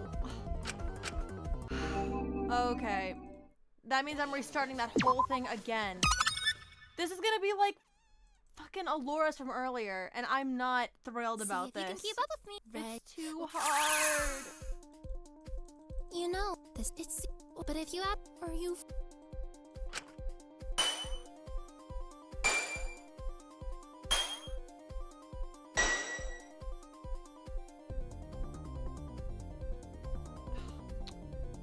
Damn it.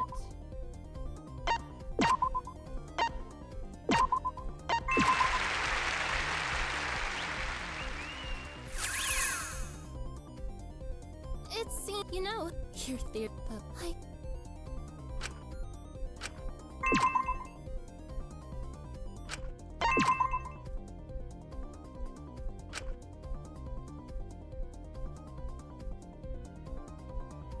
I can't remember this one. I can't remember. My memory's so bad. it seems, you know, you're like that.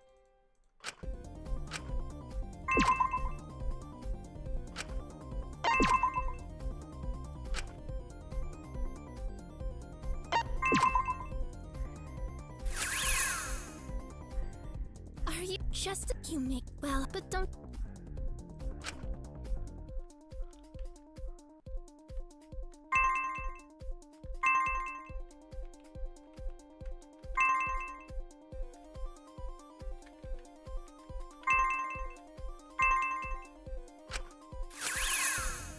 At the end of the day, after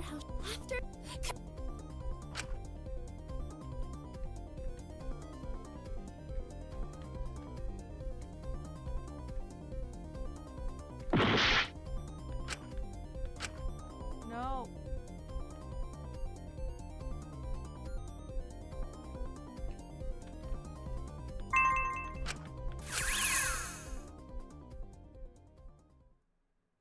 Huh?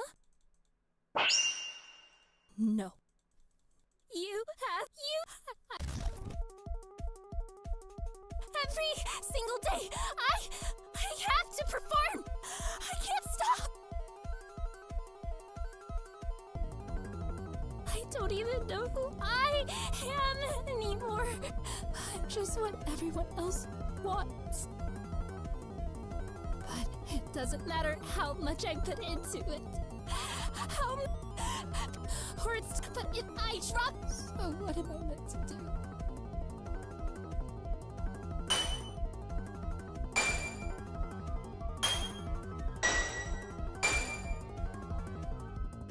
Alright, yeah, I'm never gonna get past this if I don't do this.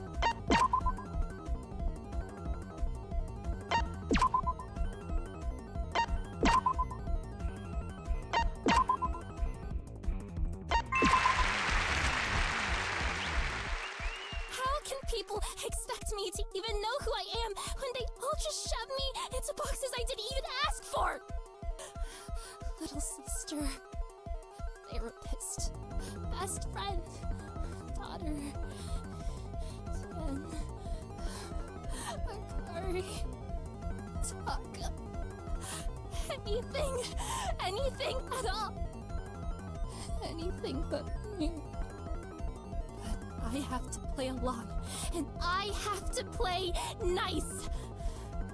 If I step out of line, if I step out of that box, suddenly they feel betrayed that I pretended to be the person they asked me to be. That I gave the performance they asked me to give.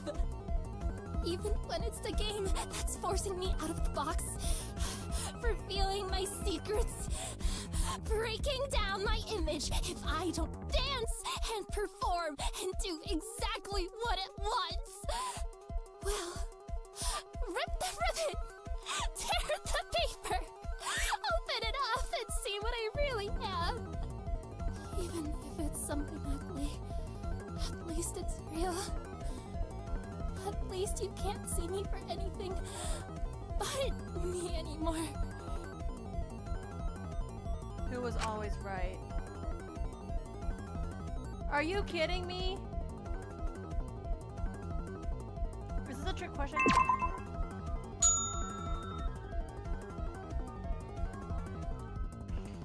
Oh, I don't remember this. I'm not even gonna click it because I genuinely need to try and remember. Who made Molly stay in the infirmary? I should have watched the VOD. Was it Taki that did, or was it Allora?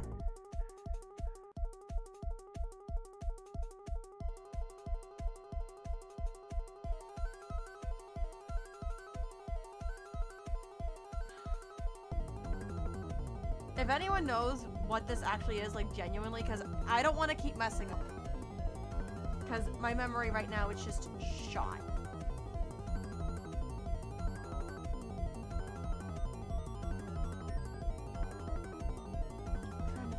I'm trying to see if I can remember, but I don't remember.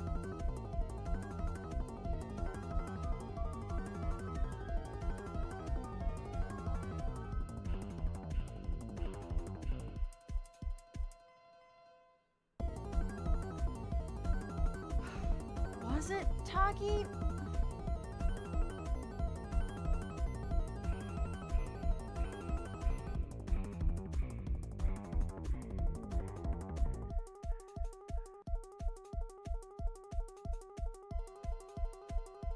I literally only have one heart left, and I do not want to mess this up.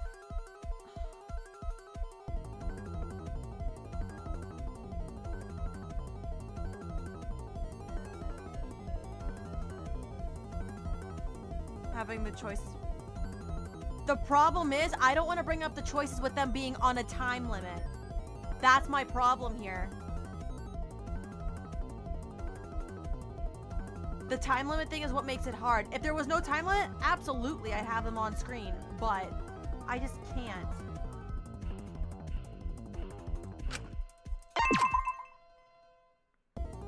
What are you never fully dressed with that? What?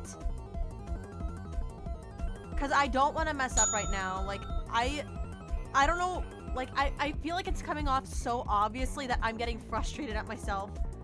That's why I'm not fully clicking through this, because I feel like I've just become frustrated.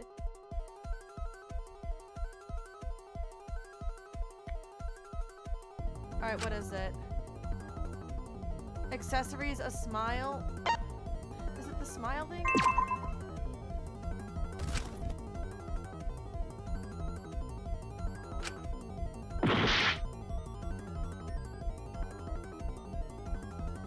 swear I care. I swear I tried. I swear I tried, and I tried to endure it. Back in my everyday life, too. I tried to live up to it all. I tried to just mind my business, stay in my lane. I tried to just be a doll to keep it up. But you saw where that got me. You saw what it led me to doing. I just wanted to feel in control. I wanted to feel like I had some kind of power. If that's awful, then I don't care. I don't care what any of you think of me anymore. I'm sick of placating a group of people who would sooner coddle and forgive a self-pitying woman-child over me. Why was she worthy of all that attention and patience? Why couldn't I be given that? Did you think isolating and bullying me would make me learn my lesson? Or did you think I was just like this? That there was no way I could grow or change? Are you serious? Seriously? I'm only barely 18! Well, if you're going to hate me anyway, if I'm just going to be spiteful, vindictive, manipulative, and awful no matter what I do, then I might as well show you just what awful really is. Alright, we're...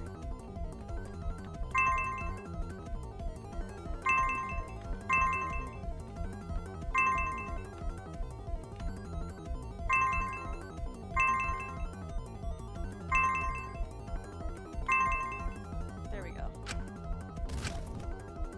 So, feel vindicated. Tell yourselves you're all right. I hope you feel so fucking good about yourselves.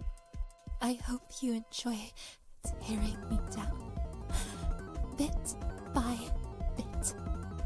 I hope you tell yourselves that you are all right about me, that I was fake, that I was controlling, that I was just waiting to snap.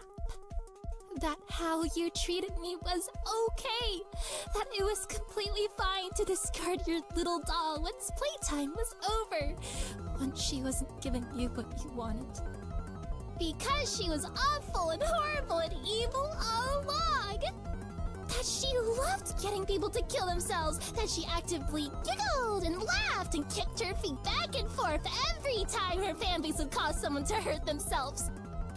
That she didn't sit there, realizing that it would only take one small mistake, one small slip, one small controversy, for all that vitriol to be turned back at her. Oh, God.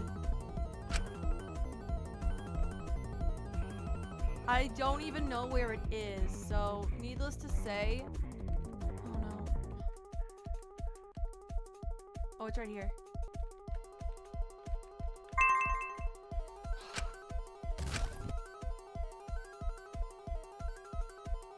So go on, Shinku. Tear me down. Put me in my place. Avenge that pure, innocent angel. If I was happy enduring this, if I was willing to keep it up even through a motive that targeted people like me, if that didn't drive me to do it, what would even push me to kill her?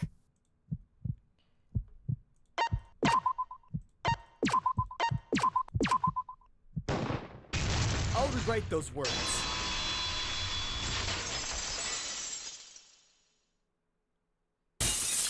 Well then.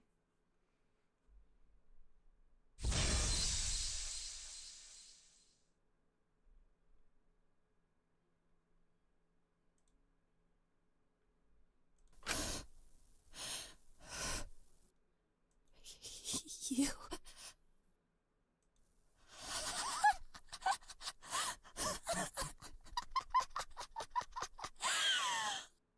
You think this is done?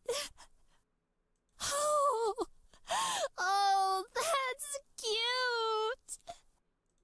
I can keep this up for hours and hours and hours and hours.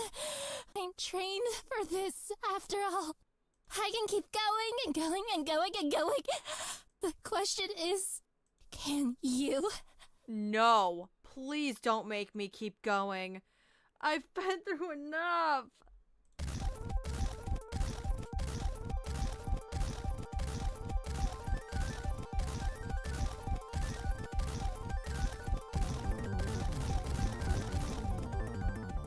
Stop it! Stop it right now! Huh? Suki? Stop it! Just stop it, please. Just give it up, Kiko. Please don't have these be your last moments. Don't completely destroy yourself before you're gone. Please, you're better than this. Fine. You win. Yikes. You really? Kid, you... I'm tired. Kiko, that's not... Why would you... No. Suki, Was her secret really that bad? The one Fu showed you. Was it really? Wait, is this because I showed her? Molly, What did she do? she was the one who attempted the suicide pact. Oh. Okay. What? I'm sorry, she did what? And hello? Fu knew this too and just didn't tell us? Are we just going to ignore that? Come on, give me a break here.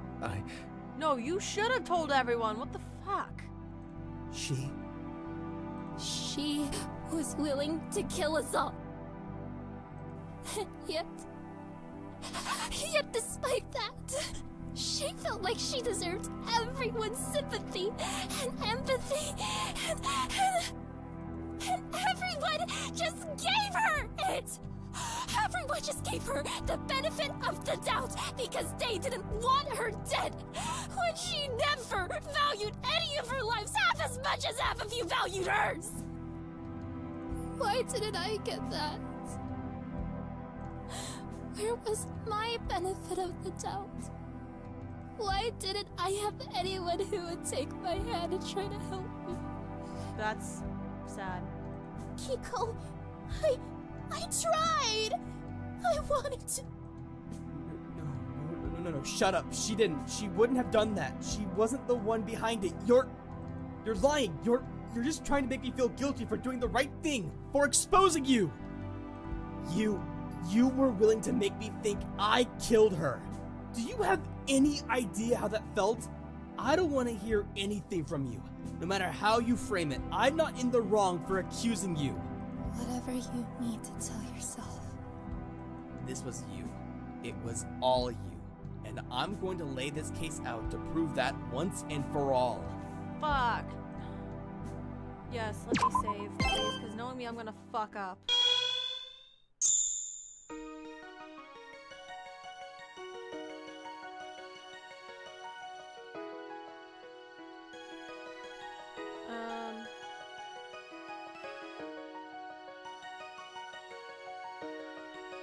Trying to think.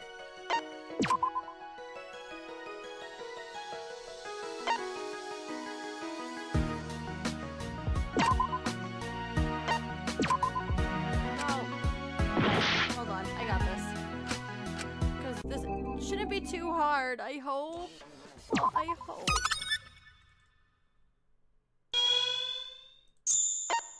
Why do I make this so complicated?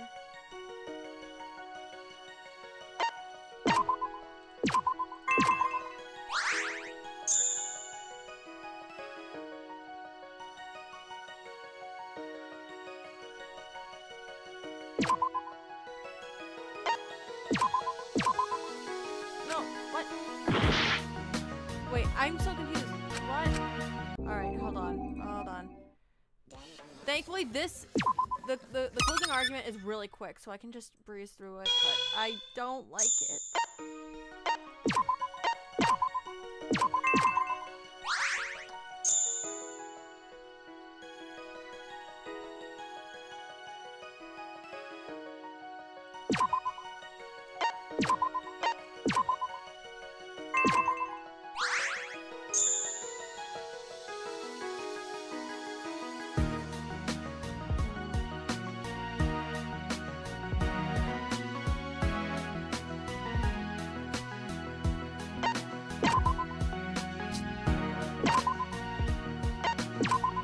Let me unravel this case There for we you. go.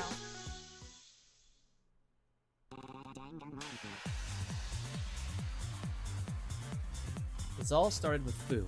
His confinement meant he wasn't able to leave his cell and do whatever he wanted. But being very focused on the game, Fu still wanted to do what he could to gain an advantage. Fu started to get people to open up with him. He'd then record these conversations on the tapes Mononeko had given us. The killer, during her guard duty, noticed Fu was doing this and waited until he was asleep during her session to make a tape of a conversation with a prisoner who was of particular interest to her. Luckily for the killer, this tape included Molly saying things that, if taken out of context, could appear very suicidal. They initially took this tape out of their own curiosity, but when Fu told them that Molly was the one behind the suicide pact, they decided to take action. He already had a reason to kill, with the motive targeting those whose talents relied heavily on public image, not to mention her recent corrupt verdict and perceived treatment by others around the prison. Learning Molly's supposed secret was just the straw that broke the camel's back. Either that, or the truth that was revealed about the killer themselves earlier that night.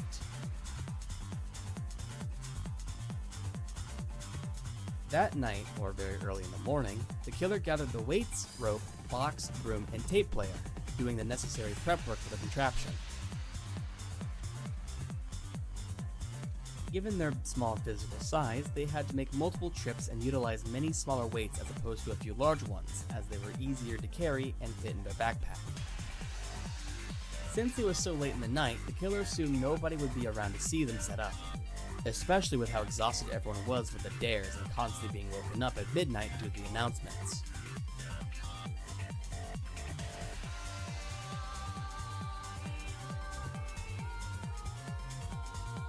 They then went into the infirmary, where Molly had been sleeping that night after consuming too many tanning pills for a dare. This, paired with the medication Dr. Linnaeus had given her, weakened her considerably. She might have not even woken up when the killer took one of the pillows and decided to smother her. This method was chosen as it leaves very little physical symptoms on the body, meaning when she was hung up, the hanging could be easily confused with the cause of death. The killer then dragged Molly's body from the infirmary to the room next door, the lecture hall. They set Molly's body up in the rope trap and got the tape ready to play, having to wait a few hours until I woke up to put the last part of their plan in motion. They carefully left the lecture hall at the early hours of the morning and went into the cells, waiting until I left my room early in the morning to slip a fake suicide note she constructed into my cell. She likely would have put the note in the cell of whoever left their cell first, since her plan would have worked the same no matter who set off the trap. But considering I was the first she saw leave after she returned to the cells, I was the one she targeted.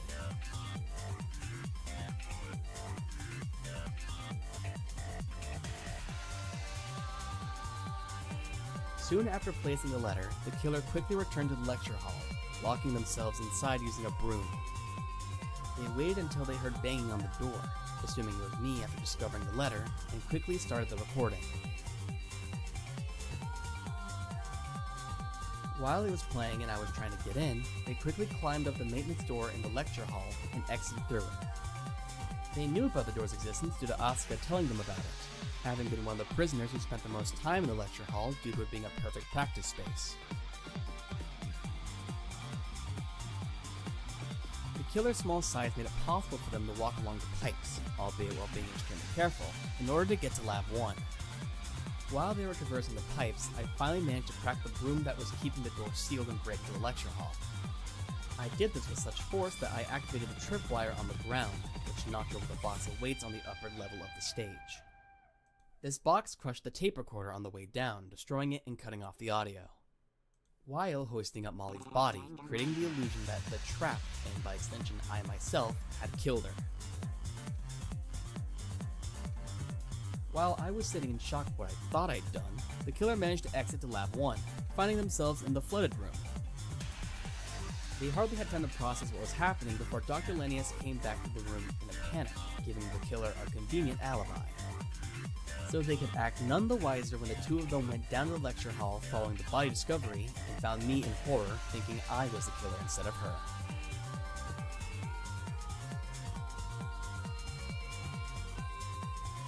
And that killer, the person who took Molly Yuzuki away from us, is you, Takiko Uchiyama, the ultimate rental sister.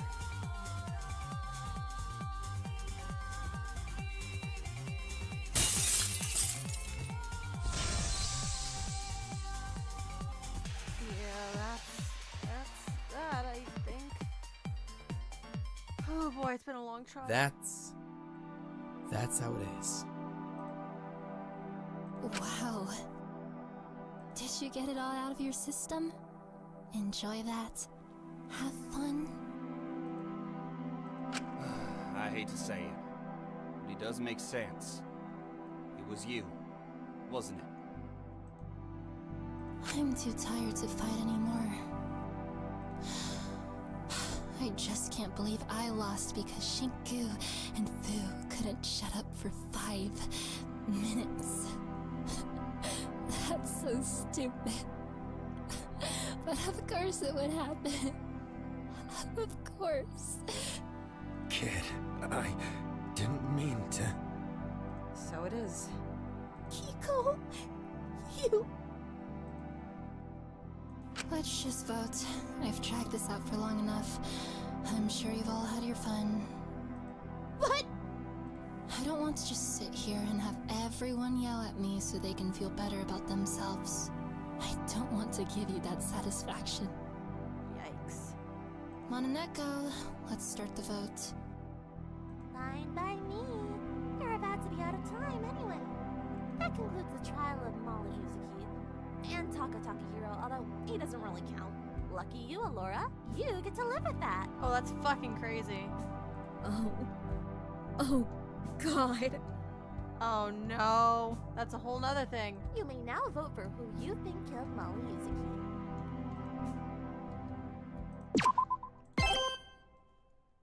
The birthday party couldn't have been that bad. Come on, what the fuck? It concerned me how quickly I voted. I felt like I should have some more remorse, but I was so overcome by how I felt about Molly that I got carried away. She couldn't have done that suicide pact. There's no way. Even if she did, that was before she properly knew us. I'd hoped that by that time she died, she'd grow enough to have not done that. The Molly I knew would never do that. Maybe I just never really knew her. I mean, I thought Dracul would never hurt anyone, and... what was I even doing? Yep, you're all right. Takiko Uchiyama is the killer. So this is it, huh? Kiko, you... Well, I can't exactly say I'm all that sorry. If you want me to break down and cry and act all pathetic and small, I'm not going to. I refuse. I'm still in shock about her being the one who did that pact. Are we sure?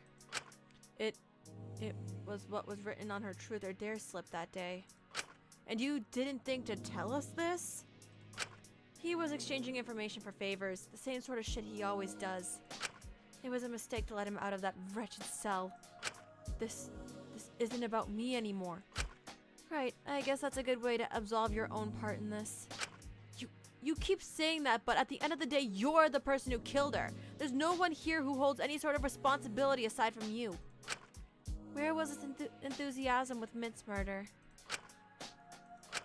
I suppose it's hard to hold any sort of pity towards me when you're no longer projecting Akari onto me.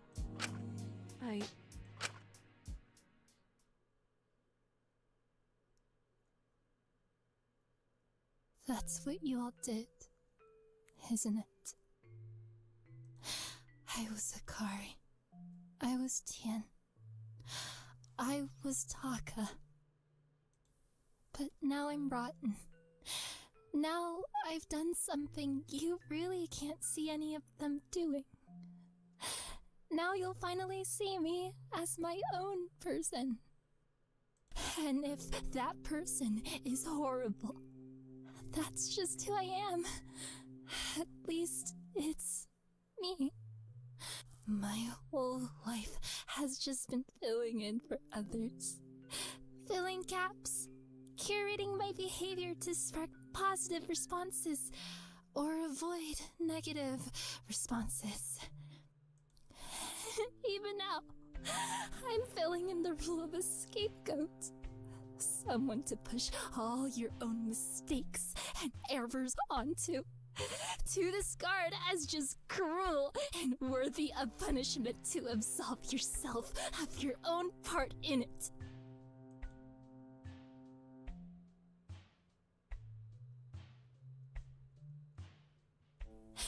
And I do deserve punishment. I know that. But at least you can finally see me.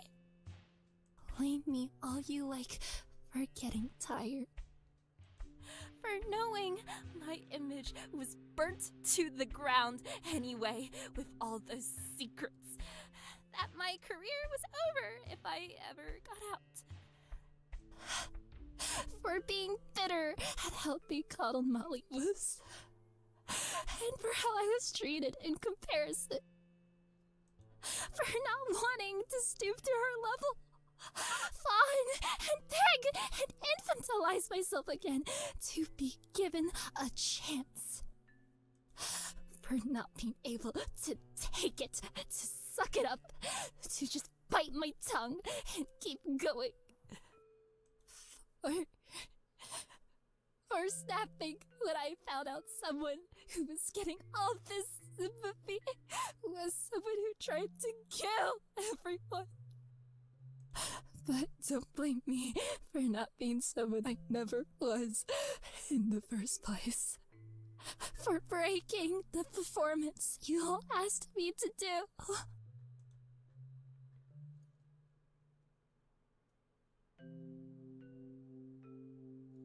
Instead, blame me. Blame Takiko Uchiyama. And no one else. This is just sad.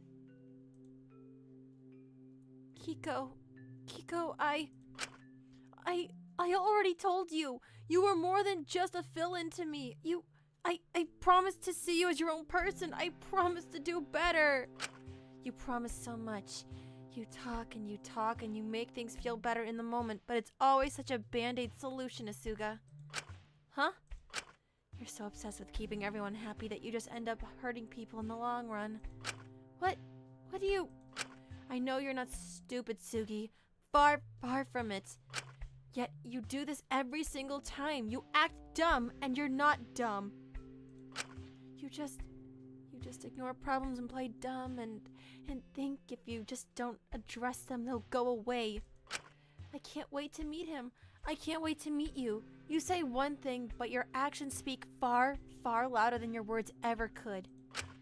Well, now you can finally meet me. You can see me for exactly what I am. Go ahead. Be disappointed. Be shocked. Be disgusted.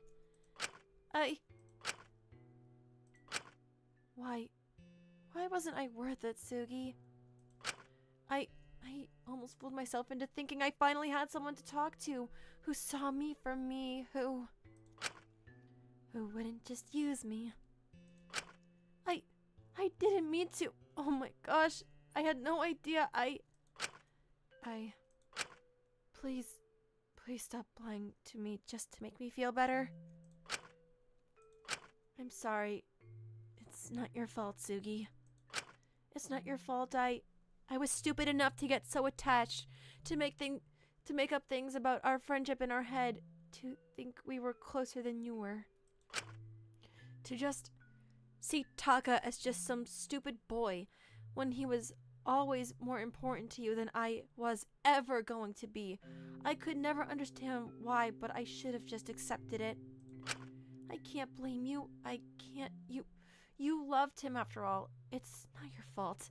I couldn't change that. That's not... I'm sorry. I don't need your forgiveness. I don't think you ever will forgive me for killing someone.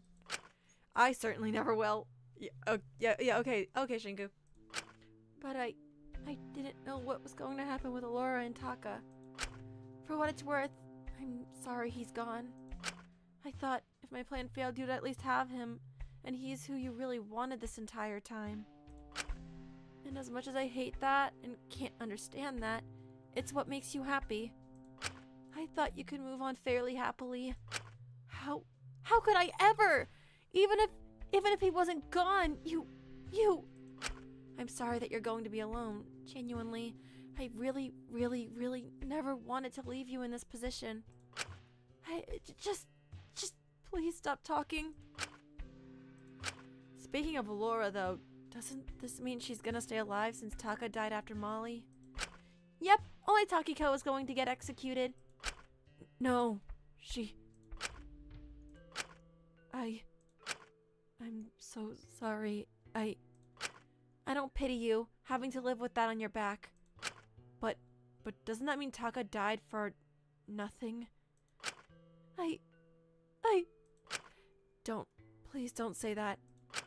We'll address Allora later. Right now, I think we should focus on Takiko. What is there even left to say? Oh, I've got quite a bit to say. I found this whole thing rather disappointing. What are you saying? We expected big things from you, Takiko. Everyone loves to see a cute, sweet-looking girl snap. And sure you did, but my goodness, what a cocorant. No one knows who I am. Poor me, poor me. Everyone just sees me as someone else. I'm always second place to everyone. Wah, wah, wah. Do you even know who you are, Takiko? Are you a poor little victim of circumstance? Brought to your limit because you've constantly been in the limelight? Because you were treated so poorly? Who just snapped because of the actions of others? Or are you smart, composed, and fueled by a deep hatred of everyone here that you did such a good job hiding this time, and it's everyone else's fault for not noticing? Because it seems to me you can't decide. Did you try your best? Did you try so hard to be a good girl and everyone was just so mean and cruel? Or are you wise beyond your years? I won't let you do this to me. I won't let you break me down any more than you have. Your words mean nothing to me. Well, it doesn't matter to me. This has been a long time coming either way. As far as I'm concerned, you just couldn't take what you dish out. You were so willing to use your fans against people, but when people turn on you, you can't take the heat. But this was always going to happen. This was always going to be what you'd end up doing, whether you learned Molly's secret or not. You couldn't keep up what you were doing forever. And now you'll finally be seen as you are. The others can't project their loved ones onto a murderer after all. So congratulations, Takiko. You've finally become your own person. And have become that awful, twisted person you were afraid people would perceive you as if you made one mistake. And this is all you'll be remembered as. No! You're wrong! Suki... You...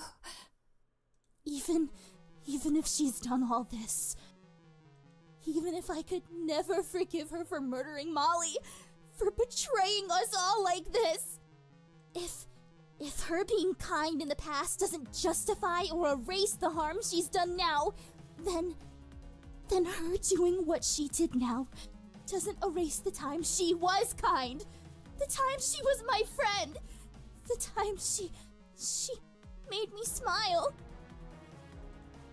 No, the times we smiled together. Suki, I'm awful. I've betrayed you. I betrayed all of you. You would have died if I'd won. Because Because despite everything, Kiko, those times we spent together, when we were able to hang out or have sleepovers or just giggle and talk about the others, they were what made this prison bearable. This is so sad for Asuga. When I was desperately lonely, when I was scared I was gonna be next, it wasn't thinking about Taka that gave me comfort. It was being able to be your friend. Being able to have those moments. Our friendship kept me going.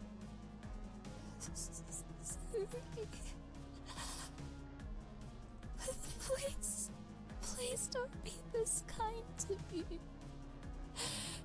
You know what I've done. I know, but you're all I have left. I can't lose you too. Well, you're about to.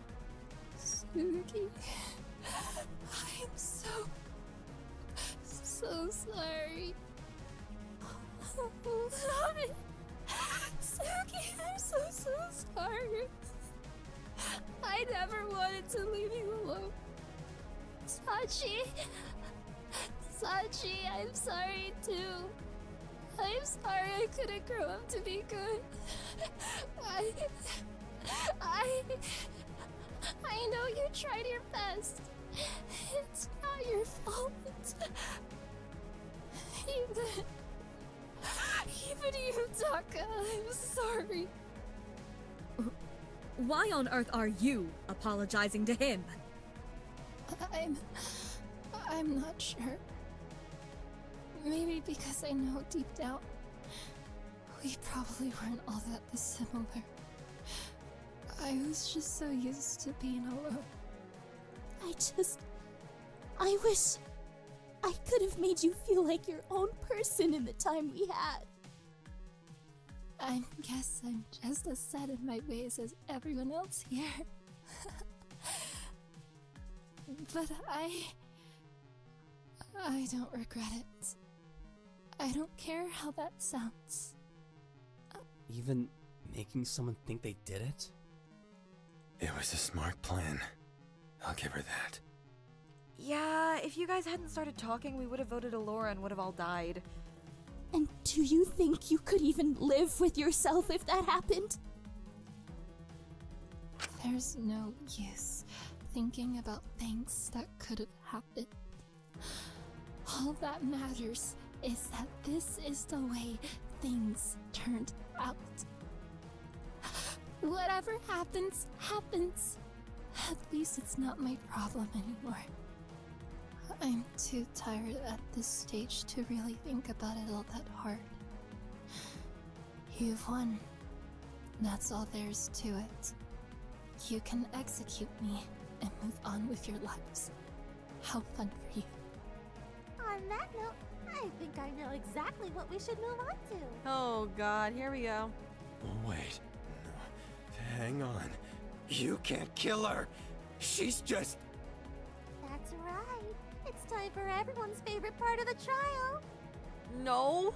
Suki, when we're both grown, when we've both had a chance to live normally, let's have another sleepover in our next lives. No!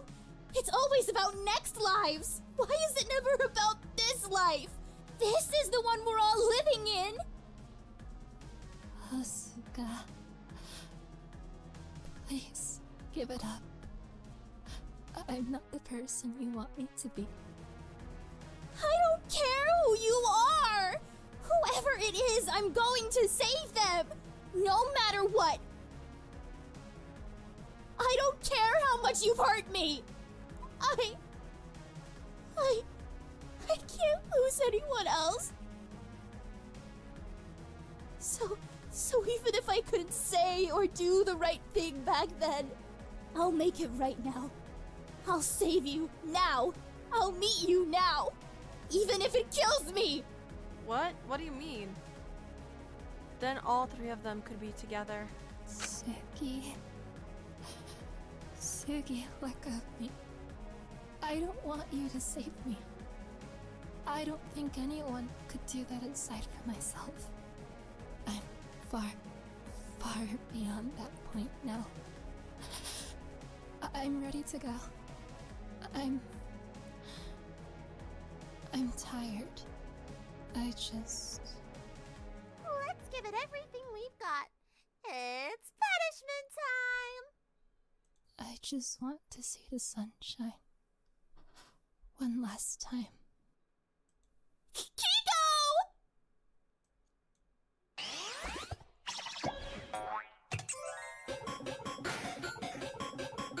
Oh gosh, not looking forward to this.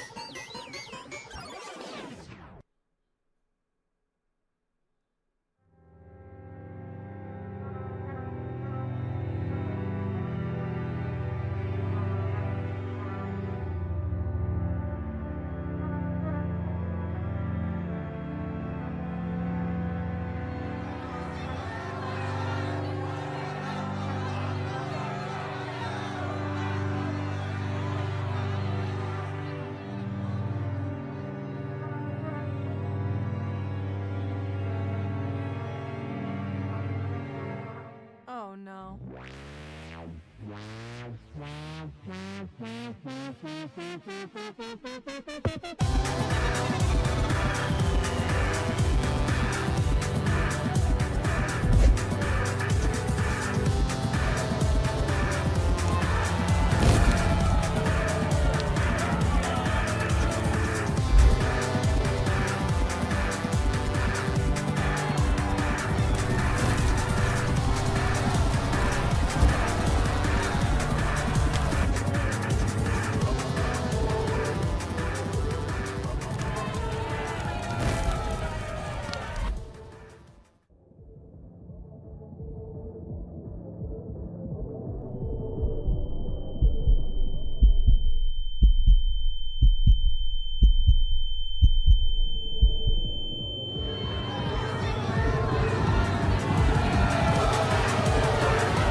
Oh god.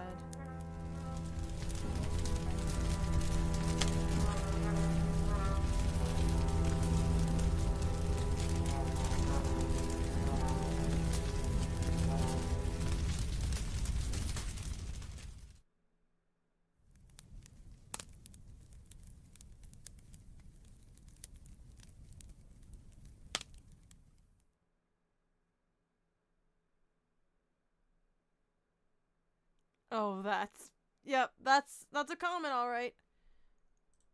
A bitter feeling filled my mouth as I watched the execution. Even if I couldn't understand her actions, even if I resented her for killing Molly, that was cruel. In the end, she couldn't throw everyone under the bus. I wonder if she'd have been able to live with herself if she had somehow managed to live. I didn't have time to dwell on it as the cat dragged a certain someone back into the trial room. Kiko! Kiko! Let me go! I have to do something! I can't just do nothing! I can't fail her again! God, you lot are always so dramatic. She's dead, you can't do anything, even if you tried. Get over it. No! Shut up! I'm going back in there! Asuka pushed the cat away and tried stumbling to their knees, but quickly lost their momentum, gripping their stomach and falling over. Asu, hey! Shit, did she... Sentil, you opened up your wound again, didn't you? Here, I can try to... I don't want your help. I'll be fine. I just need to get up and... Like hell we're letting you do that. Come on, take it easy. Don't get yourself killed trying to help. I just hate feeling this useless. So that's it, huh? She's really dead. What a joke. What a waste of life. 3 of us are gone just like that. Huh. Guess I should have always figured she was gonna be a killer.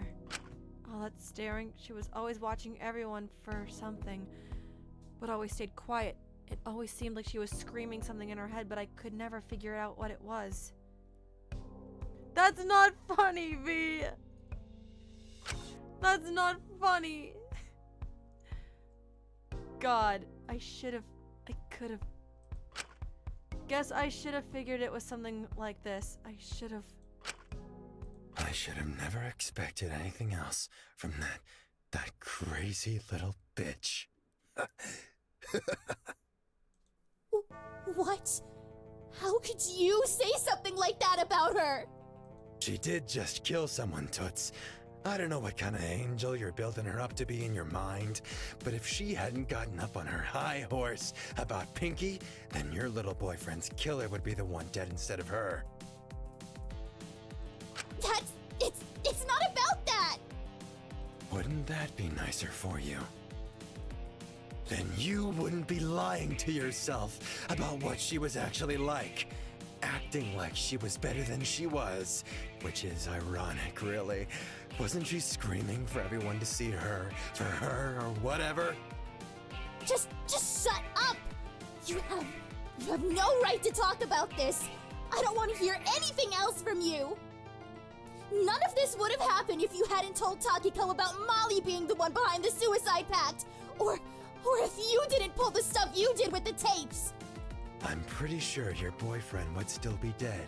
But whatever you say, Bowhead. Boo, that's irrelevant! Stop! Stop, please! No, we're not doing this! Not today! Every time anyone has an issue with you, you just ignore it! You deflect to an entirely different situation! You do everything in your power to go against the group, to make life harder here! I already told you, kid. I had no intention of playing house with any of you. But this goes beyond that! You're playing into what the organizers want here! You're actively sabotaging the rest of us! And for what reason? Do you just hate us? Are you just that selfish? All I'm saying is it's kind of pathetic for someone nearing 40 to be pulling this shit when the rest of us are only in our 20s. Right? If I didn't know any better, I'd have half a mind to think you were working for the people behind this place! Fu's demeanor seemed to shift slightly, a small grin curling at the corners of his lips. What did you just say, kid? What are you... Oh, this is rich! Wang, what on earth are you?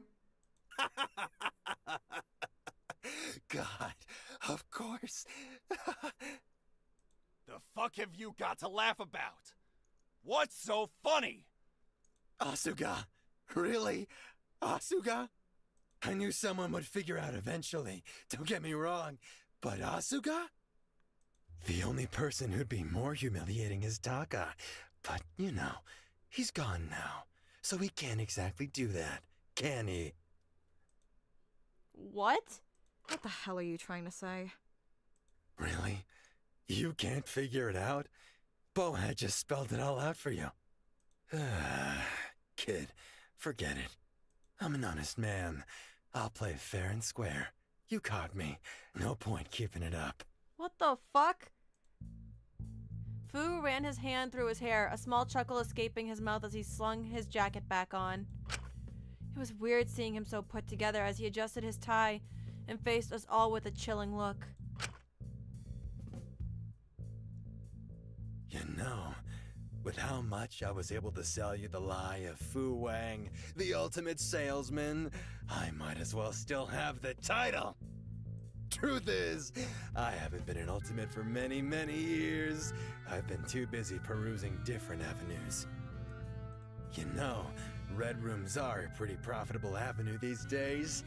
I was surprised, really. What the fuck? You don't mean you're... Yep, that's right, Toots. I'm the showrunner here, the person behind this. After all, What's a good show without a producer plant? If there's no drama, you need someone to stir it. Keep things interesting. Shake up the formula. It's basic show running. But why give yourself away like this? And I think I did a pretty good job playing the part of misguided, morally dubious man who'd do anything for his daughter, when in reality, I guess you could say I was the mastermind behind this all! What?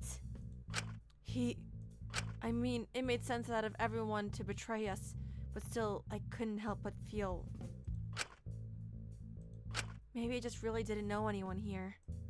If Molly was really the one behind the suicide pact, then why couldn't Fu have been working against us this whole time? It certainly made more sense than what we'd learned about Molly. Also, why bother piping up then? What the fuck? That makes no sense, but okay, sure. Pop off, Fu? So, you're really... Yep, I'm the reason you're all stuck here. And let me say, you guys were a good choice. You're just about the messiest bunch of people I've ever met. Why on earth are you doing this? It's just business, really. Profit, mainly. A few other reasons. So, the whole anti-ultimate thing, what the hell is that about? You're the last person who'd stand for anything that movement cares about. Are you just scapegoating the movement? Using it to drum up traction? Do you understand how far it's gonna set it back? Oh no, don't get it twisted, Toots. This is for that cause. I've seen my fair share of shit ultimates have caused over the years, but I can't spill all the beans yet. Gotta keep a few skeletons in the closet for the big finale, you know. What the fuck? You know what I think? Ezekiel, whatever you're thinking right now, I really would advise against it. What's up, kid? Ezekiel immediately rushed over to Fu to try to punch him in the gut. Zeke! But before he could, the cat jumped in the way, slamming into Zeke and pushing him back. I wouldn't do that if I was you. I don't care! Attack me all you like! He deserves it! I'm not letting that asshole! Need I remind you that I still have that lovely little toy Allora made? Oh, fuck. The bomb.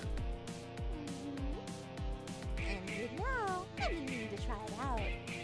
So by all means, attack him! I needed an excuse to see what it can do. I can stand far more than just some stupid little bomb. Whoa! No, don't! Okay, I'm not so sure about that one, Zeke. Let's be cautious here, Ezekiel. Stand down. Why should I? We're all gonna die here anyway. Might as well go out trying to do something. It's your suicide, kid. I'm not gonna stop you.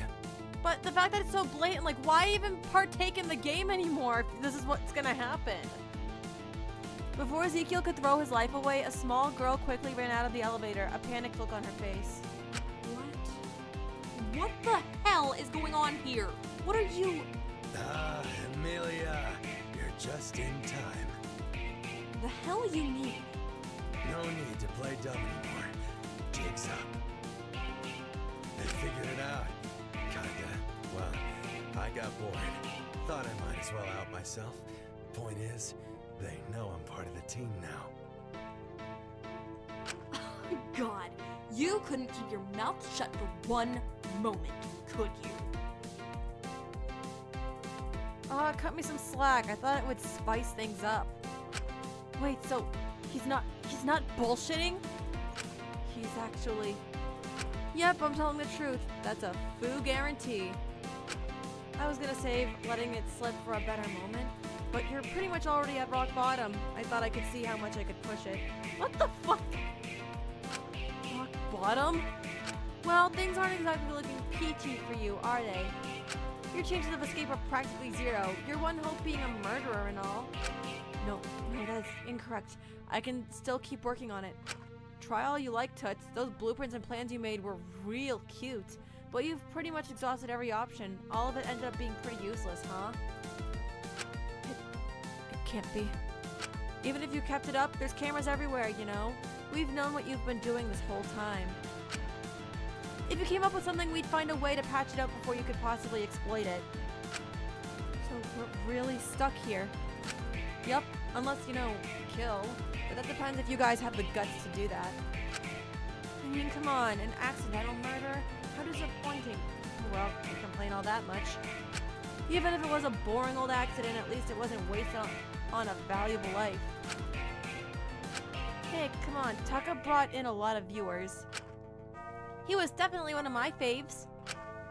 Yeah, all I'm saying is we're lucky he wasn't the only one who died. Otherwise, this trial would have been a total wash. Anyway, I'm pretty sure you've all got a lot to dwell on, so we'll be taking our leave now. Just like that.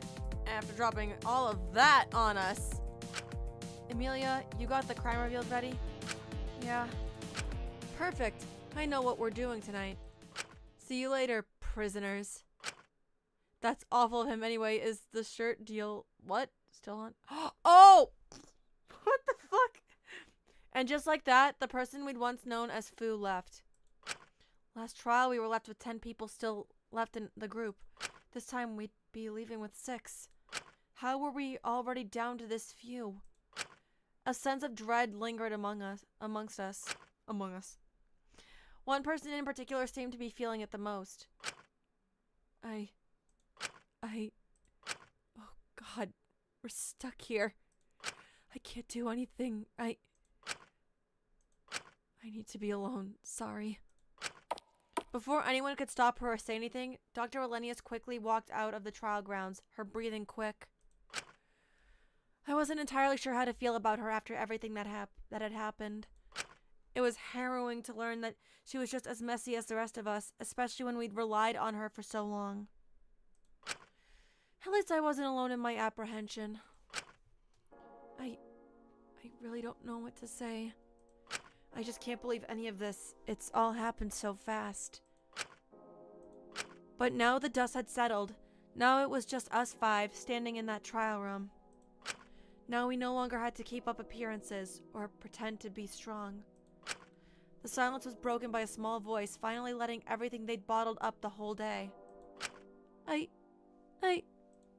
Taka, Kiko, why did this all have to happen? Asuka finally let themselves break down, clutching their stomach and just letting herself cry. I'm so stupid. All this time, I just wanted to make everyone happy. I just wanted to keep the peace, and I miss them both so much. What am I even meant to do now? I feel so alone. Hey, Asu. You're not alone, okay? I know what it's like, trust me. I'm here for you. Yeah, I mean, hey. I can't imagine how you're feeling right now. But, you know, you still have got all of us. It's not gonna be the same as before, sure, but if you ever need to forget about things or talk or just have some place where you can smile, me and Z are here for you, okay? Yeah, always. That's sweet. Oh God. Same here. You're not alone. Out of everyone here, I'm just so sorry. You really don't deserve this. Don't put me on a pedestal. In the end, just like the rest of you, I really am a mess, huh? Well, hey, we can be messy together. Lyra, that's one of my favorite lines this chapter. We can be messy together. Hell yeah, all 3 of us.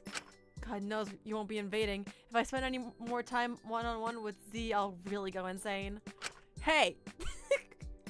Point is, we're here if you need us, okay? It's gonna feel rough. I understand if you need some time alone right now, but... No. This stupid game has taken so much from me. I'm not going to let it take anything else, especially not my happiness. Even if it hurts, I have to push forward. I'm going to be happy again, despite it all. I won't let this game kick me down. So if you're offering, let's talk. Let's hang out. Let's find a way to laugh and smile in spite of all the pain. If they'll never get a chance to live on, then we'll just have to live our lives to the fullest to make up for it. Okay, I appreciate the enthusiasm, but it's really okay if you need to talk about it or take a sec or... I know, and I probably will. It won't erase the pain. It won't erase what happened. I know that it will probably follow me forever, but I won't let it stop me from living either. You know what? If that's what you want to do, I can't stop you. Love the attitude, really, but first and foremost, let's get your wound patched up again to make sure you can do all that living. Right, I forgot. That's quite a lot of blood, will you? I'll manage. I have to. Don't you worry, I've got you. We've both got you. Lyra and Ezekiel both took one of Asuga's arms each and helped support them over to the elevator, presumably headed to the infirmary to help with her wound. I didn't know how Asuga could move on so quickly, or be so positive. I couldn't help but feel devastated. As I stood there, I felt my whole world had been crushed. All that I had left was... It feels so empty now. She's really gone, isn't she? I'm so sorry. Why does this keep happening to us? Even now, she reminds you of him, doesn't she? I'm awful. Maybe that's why I'm having such a hard time believing she was the one who did the suicide pact. How would she? Why would she? It just doesn't make sense. Maybe I used her as too much of a replacement. Maybe I never really knew Maiko or Molly. I don't think that means you never knew her. Maybe the person she grew into wouldn't have done that. Maybe she grew past that recklessness and disregard for life. It's likely she grew as a person since coming here. It's possible the person she was when she first came into the prison was fully capable of poisoning us all. But as she formed proper connections, as she grew, she couldn't anymore. I just wish I knew for certain.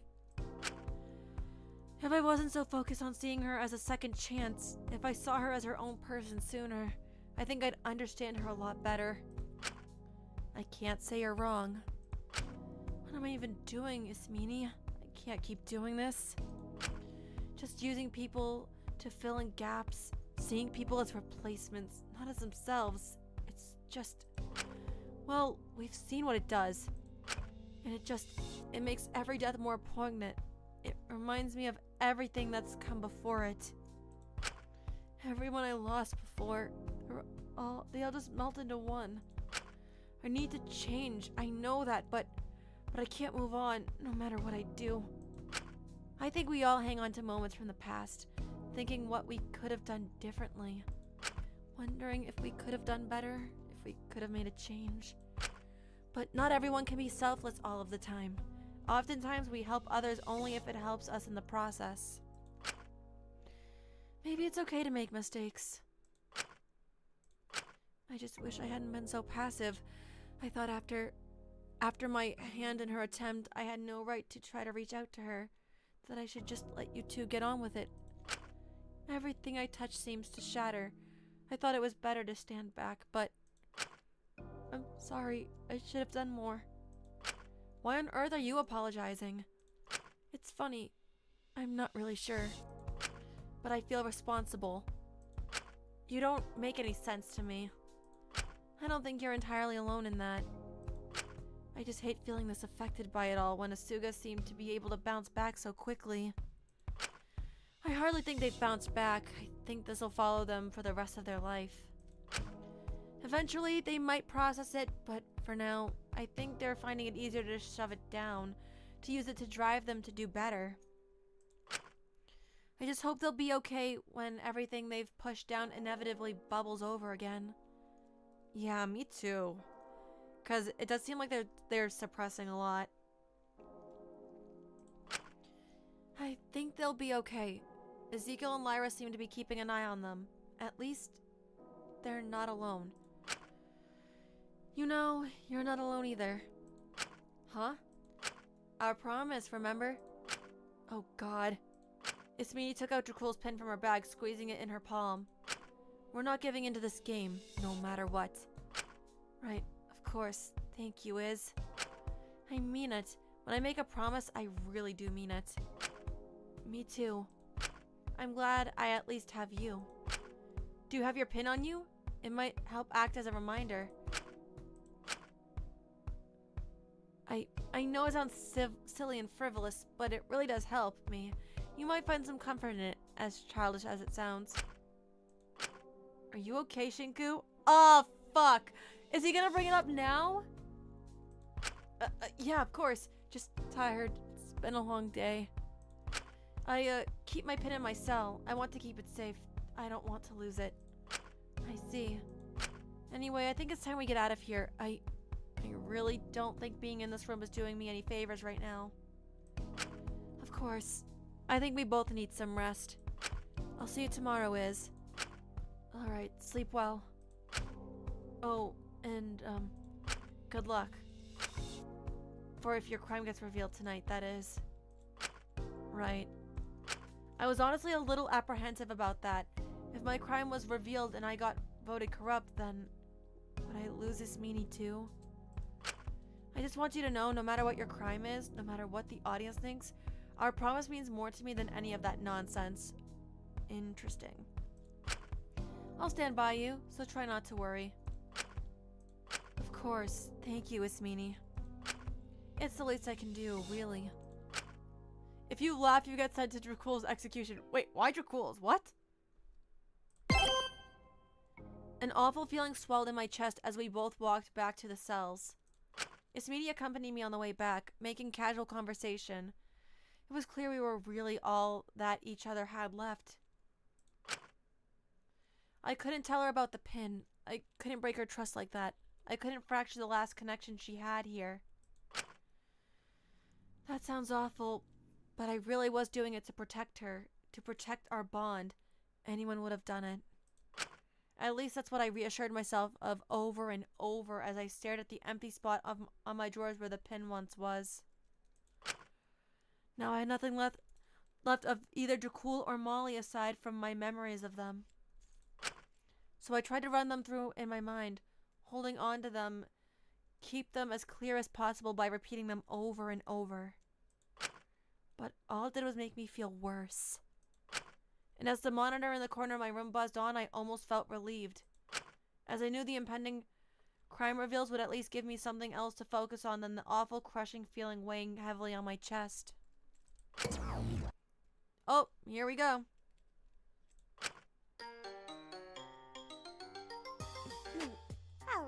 Hello, prisoners. I won't bore you with all the pre-drabble I usually do. God knows this chapter is long enough already. Plus, you already know the drill. It's time for our third episode of...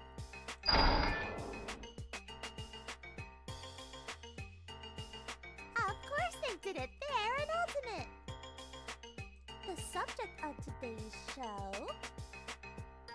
Please don't be me. Please don't be me. Please don't be me. Please don't be me. Why, that would be Prisoner 03, Ezekiel Elias, Prisoner 06, Allora Onias, and Prisoner 10, Asuga Santil.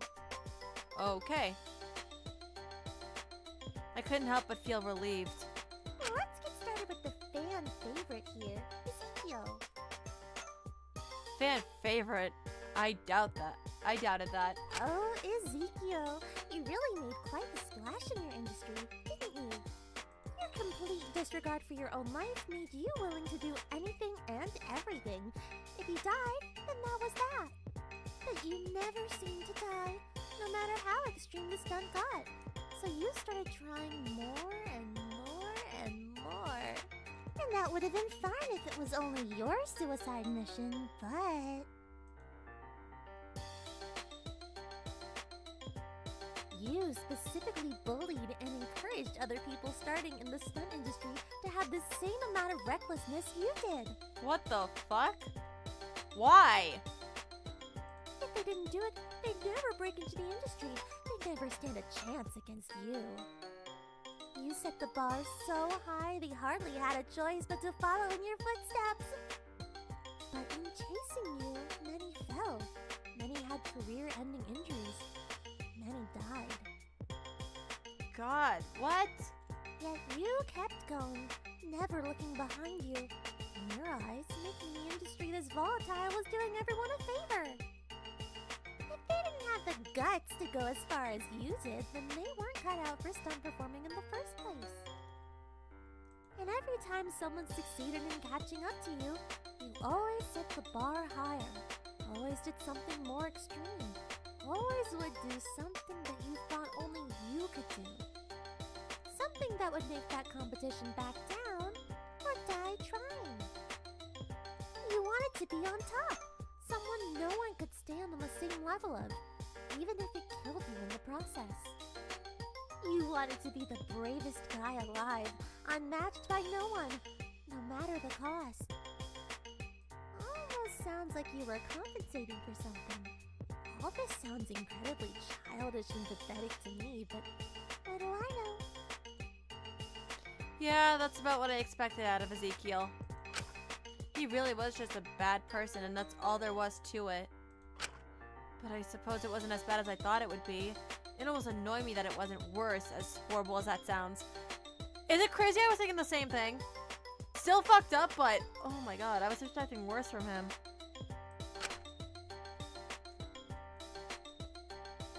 And next we have everyone's favorite murderer, Allora. What the fuck? Jeez, that last trial really isn't gonna do you any favors when it comes to your verdict, huh? Well, your reputation can't possibly get any worse, so how about we rip the band-aid off? Allora was made to do a lot of very important work from a young age. At least, she told herself it was important. It was how she justified her literal, actual, unethical human experimentation. What the fuck? Allora would do incredibly inhumane experiments on terminally ill patients under the guise of testing experimental treatments on them. She had no intention of actually treating them, no matter what she told them. Their shortened life expectancies meant they were disposable, so it was fine to inject them with whatever, or test the effects of whatever chemical exposure on them, no matter how painful. Some terminally ill patients were also infected with additional conditions intentionally, unbeknownst to them, in order to perform research on them. That's crazy. Allora didn't pay any mind to their suffering. After all, it was for the greater good. But our little biochemist had her biases. She always has, and she always will. And while she could justify the rest of this by saying she was just following orders or doing it for the greater good, what she did to one patient, Lilith, was entirely her decision. Lilith was Allora's favorite patient. The experiments performed on her seemed to be significantly less painful. Funny that. Allora grew very attached to keeping Lilith alive, no matter how impossible it was, no matter how Lilith felt about it. Lilith was at peace with her impending death. She didn't want her suffering prolonged any longer. But Allora insisted on countless surgeries and potential treatments, keeping her alive despite her will, with the aim of giving herself more time to find a cure. I don't know how to feel about this one. It's crazy. A cure she never found before Lilith passed, having lived the last few months of her life in agony and unnecessary suffering. And Allora just couldn't cope with this, and you saw what that pushed her into making. She really is pathetic, huh? That's it. My perception of Dr. Elenius had been completely shattered. Allora really was just as dysfunctional as the rest of us. I couldn't just sit back and depend on others anymore, could I? And last but definitely not least, we have our wonderful warden's favorite prisoner, Asugo Santil. It can't be too bad, right? Wasn't she a replacement prisoner? Their crime was supposedly less bad than the rest of us, so it was a bit of a bizarre choice to put them last. Phew, you've had quite the day, huh? Well, sorry to say, but it's only gonna get worse. Brave, stupid Asuka. I suppose the events of today aren't all that surprising, especially considering your past. Always playing ignorant when it matters most, even when you do know better. It was just easier to construct a world where you could make the rules, where life was fair, where it made sense to you, your beloved circus. But when you have rules, how do you get people to follow them? How do you make sure someone doesn't take your place and try to turn your little world on its head, impose an order that would harm everything you've built? Anything that wasn't your rules was bound to fail in your eyes, after all. People are too selfish, in your opinion. Which is a little ironic when you think about it. Oh no. Since you ask me, the most selfish person in that circus was you.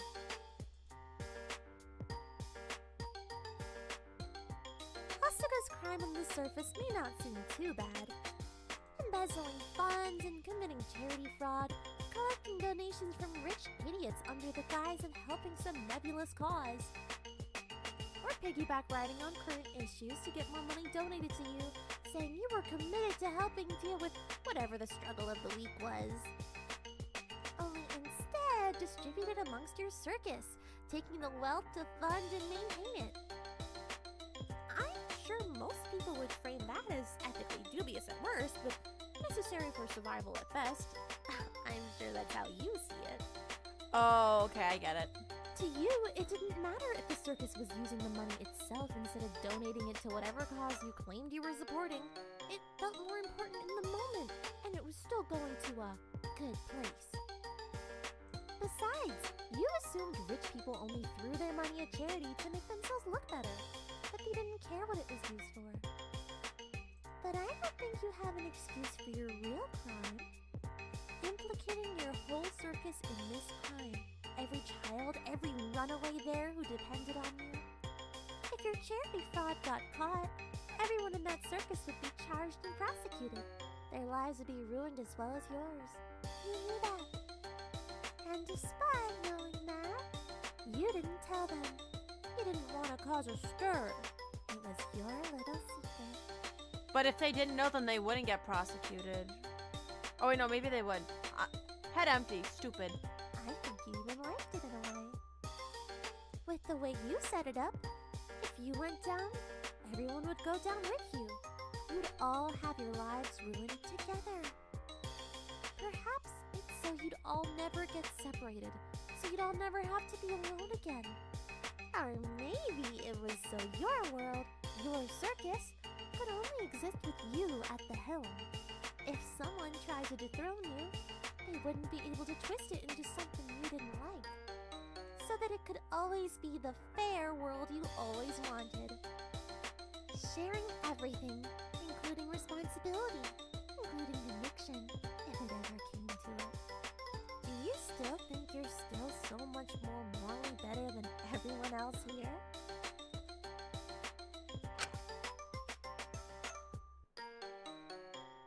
And that concludes our penultimate episode of course they did it! They're an ultimate! Phew, only a few of you left to reveal, huh? Better enjoy your privacy while you have it. I am personally real excited to see how you'll vote this time. Don't hold back on your corrupt votes this time just because of Molly's sorry little attempt, alright? Shut up, shut up, shut up. It didn't even work. So don't you worry one bit about voting how you want. If people die, then they die. Womp womp. No, not the womp womp. Anyway, I'm sure you have a lot to dwell on. I'll leave you to vote. And to the prisoners, good luck.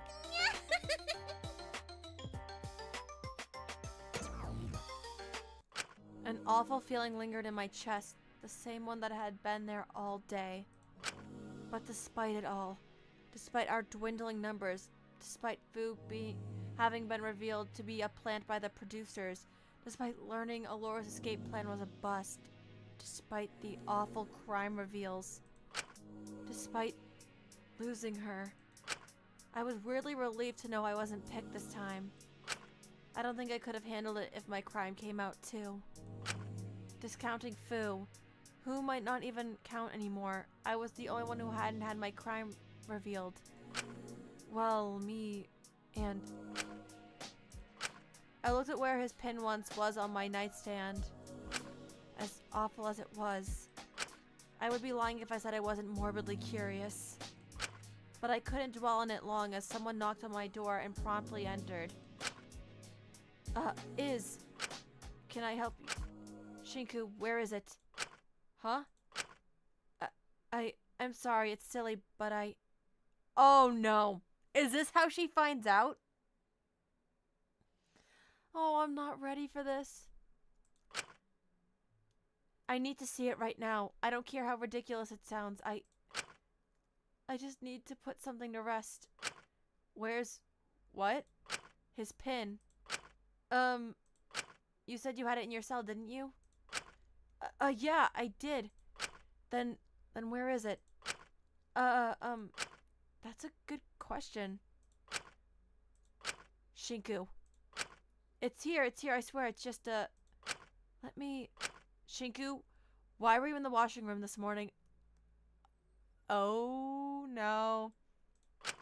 No. Doing my laundry? Really? Because when is now really the time for this? Molly just died. We're both emotional and don't bring her into this. God, you always do this. Do what? Shinku, there was no laundry in any of those machines when I checked. Why were you checking? What were you doing in there? You can't even tell me, can you? Listen, the pin, it's in here somewhere. I just have to have a look. I know I put it somewhere. Just give me a moment. Calm down, okay? Calm down?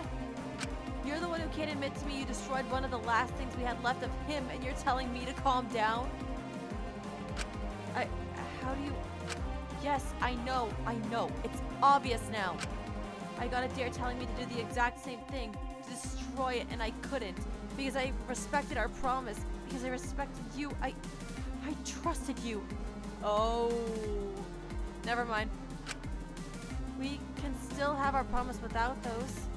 I don't care about the pin. I care that you couldn't tell me. You never tell me anything. You're so desperate to be trusted, to have people who will rely on you or have your back, but you refuse to communicate anything ever. You just play around with people and dance around issues and do whatever is easiest, whatever makes you happy. The second Molly needed someone to rely on, you seized your opportunity the best you could. You had your fun, but when it came to actually helping her, you only intervened far too late. You were too busy stuck in your own head and using her as a replacement. And now she's gone, Shinku. She's gone and you didn't even know her enough to understand her, even admit that she could have been capable of being the one behind the pact. I told you, I want to get better at not using people like that. I don't want to. You say that, but you act like you're the one getting hurt by doing that. You don't think about anyone actually impacted by it. And when you have someone willing to be there for you, you just step all over it. You step all over me. I wouldn't have cared about the pin if you just told me. The only thing I ever wanted was mutual trust. To know you wouldn't go behind my back and betray that trust. Do something stupid. But I guess like Molly, you never really knew me either, huh?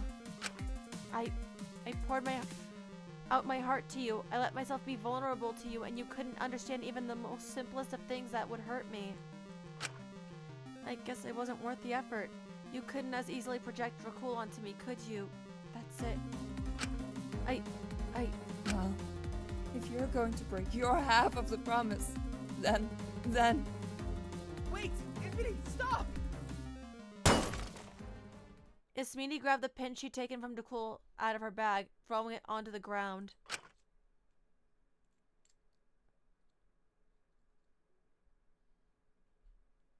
Oh no.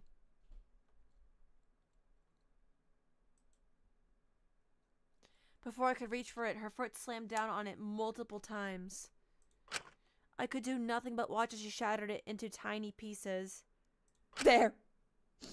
Now they're together. I hope you're happy, Shinku. If you're so stuck in the past, then I'll just have to destroy every reminder of it. Maybe that'll force you to pull yourself out of it and see the reality in front of you. Maybe that'll make you actually reflect instead of sitting in self-pity. How could you? That was all we had left of... Something neither of us ever really knew. Especially you. But go on, gather up the pieces and cling to them all you like. At least using a pin is better than using other people. I watched in stunned horror as this meanie turned and left out of my cell. Looking at the fractured shards of one of the connections I had left in this prison. For the first time since arriving here, truly and completely feeling alone. But she couldn't blame me. She couldn't. If she'd seen what my truth was that day, that awful, horrible truth.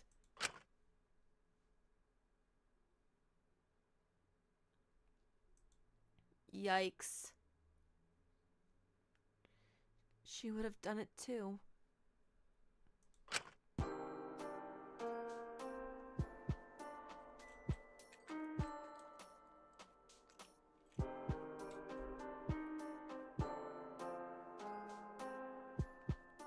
Hey.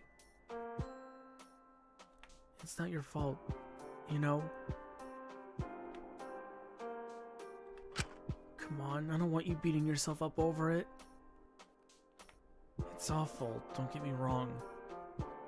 I can't imagine how you're feeling right now, but we all make our own choices, and we can't exactly, you know, change what happened in the past. Oh, Ichi. But if you spend all your time dwelling on it, on what you could have done better, you'll be so preoccupied with that you'll never actually take those steps to be better in the here and now. Gee, I wonder who this is. So don't forget that, okay? I know you can do better. And you know that too. Don't you? It should have been Shinku. Oh, ooh, okay then. Okay, that... I don't even know how to unpack all of that. What the fuck? Honestly, I'm just so tired. I don't really know what else to add on to that I haven't already said. That trial was absolutely bonkers. There's just too much to be said, and I'm just too tired to formulate my thoughts. But that was really, really good. And I'm gonna apologize again. I got so frustrated at certain points. Like, genuinely frustrated at myself, because I just cannot process things, I guess. But I do appreciate people that were helping out in the chat when need be, because that was... I don't think I would have been able to do it alone. I don't think I would have been able to. I'm kind of slow sometimes, so, I just hope it wasn't too annoying or too much for anyone. I was really trying my best, even with my brain all over the place. Even now, it's really all over the place. I think what I'm gonna do after...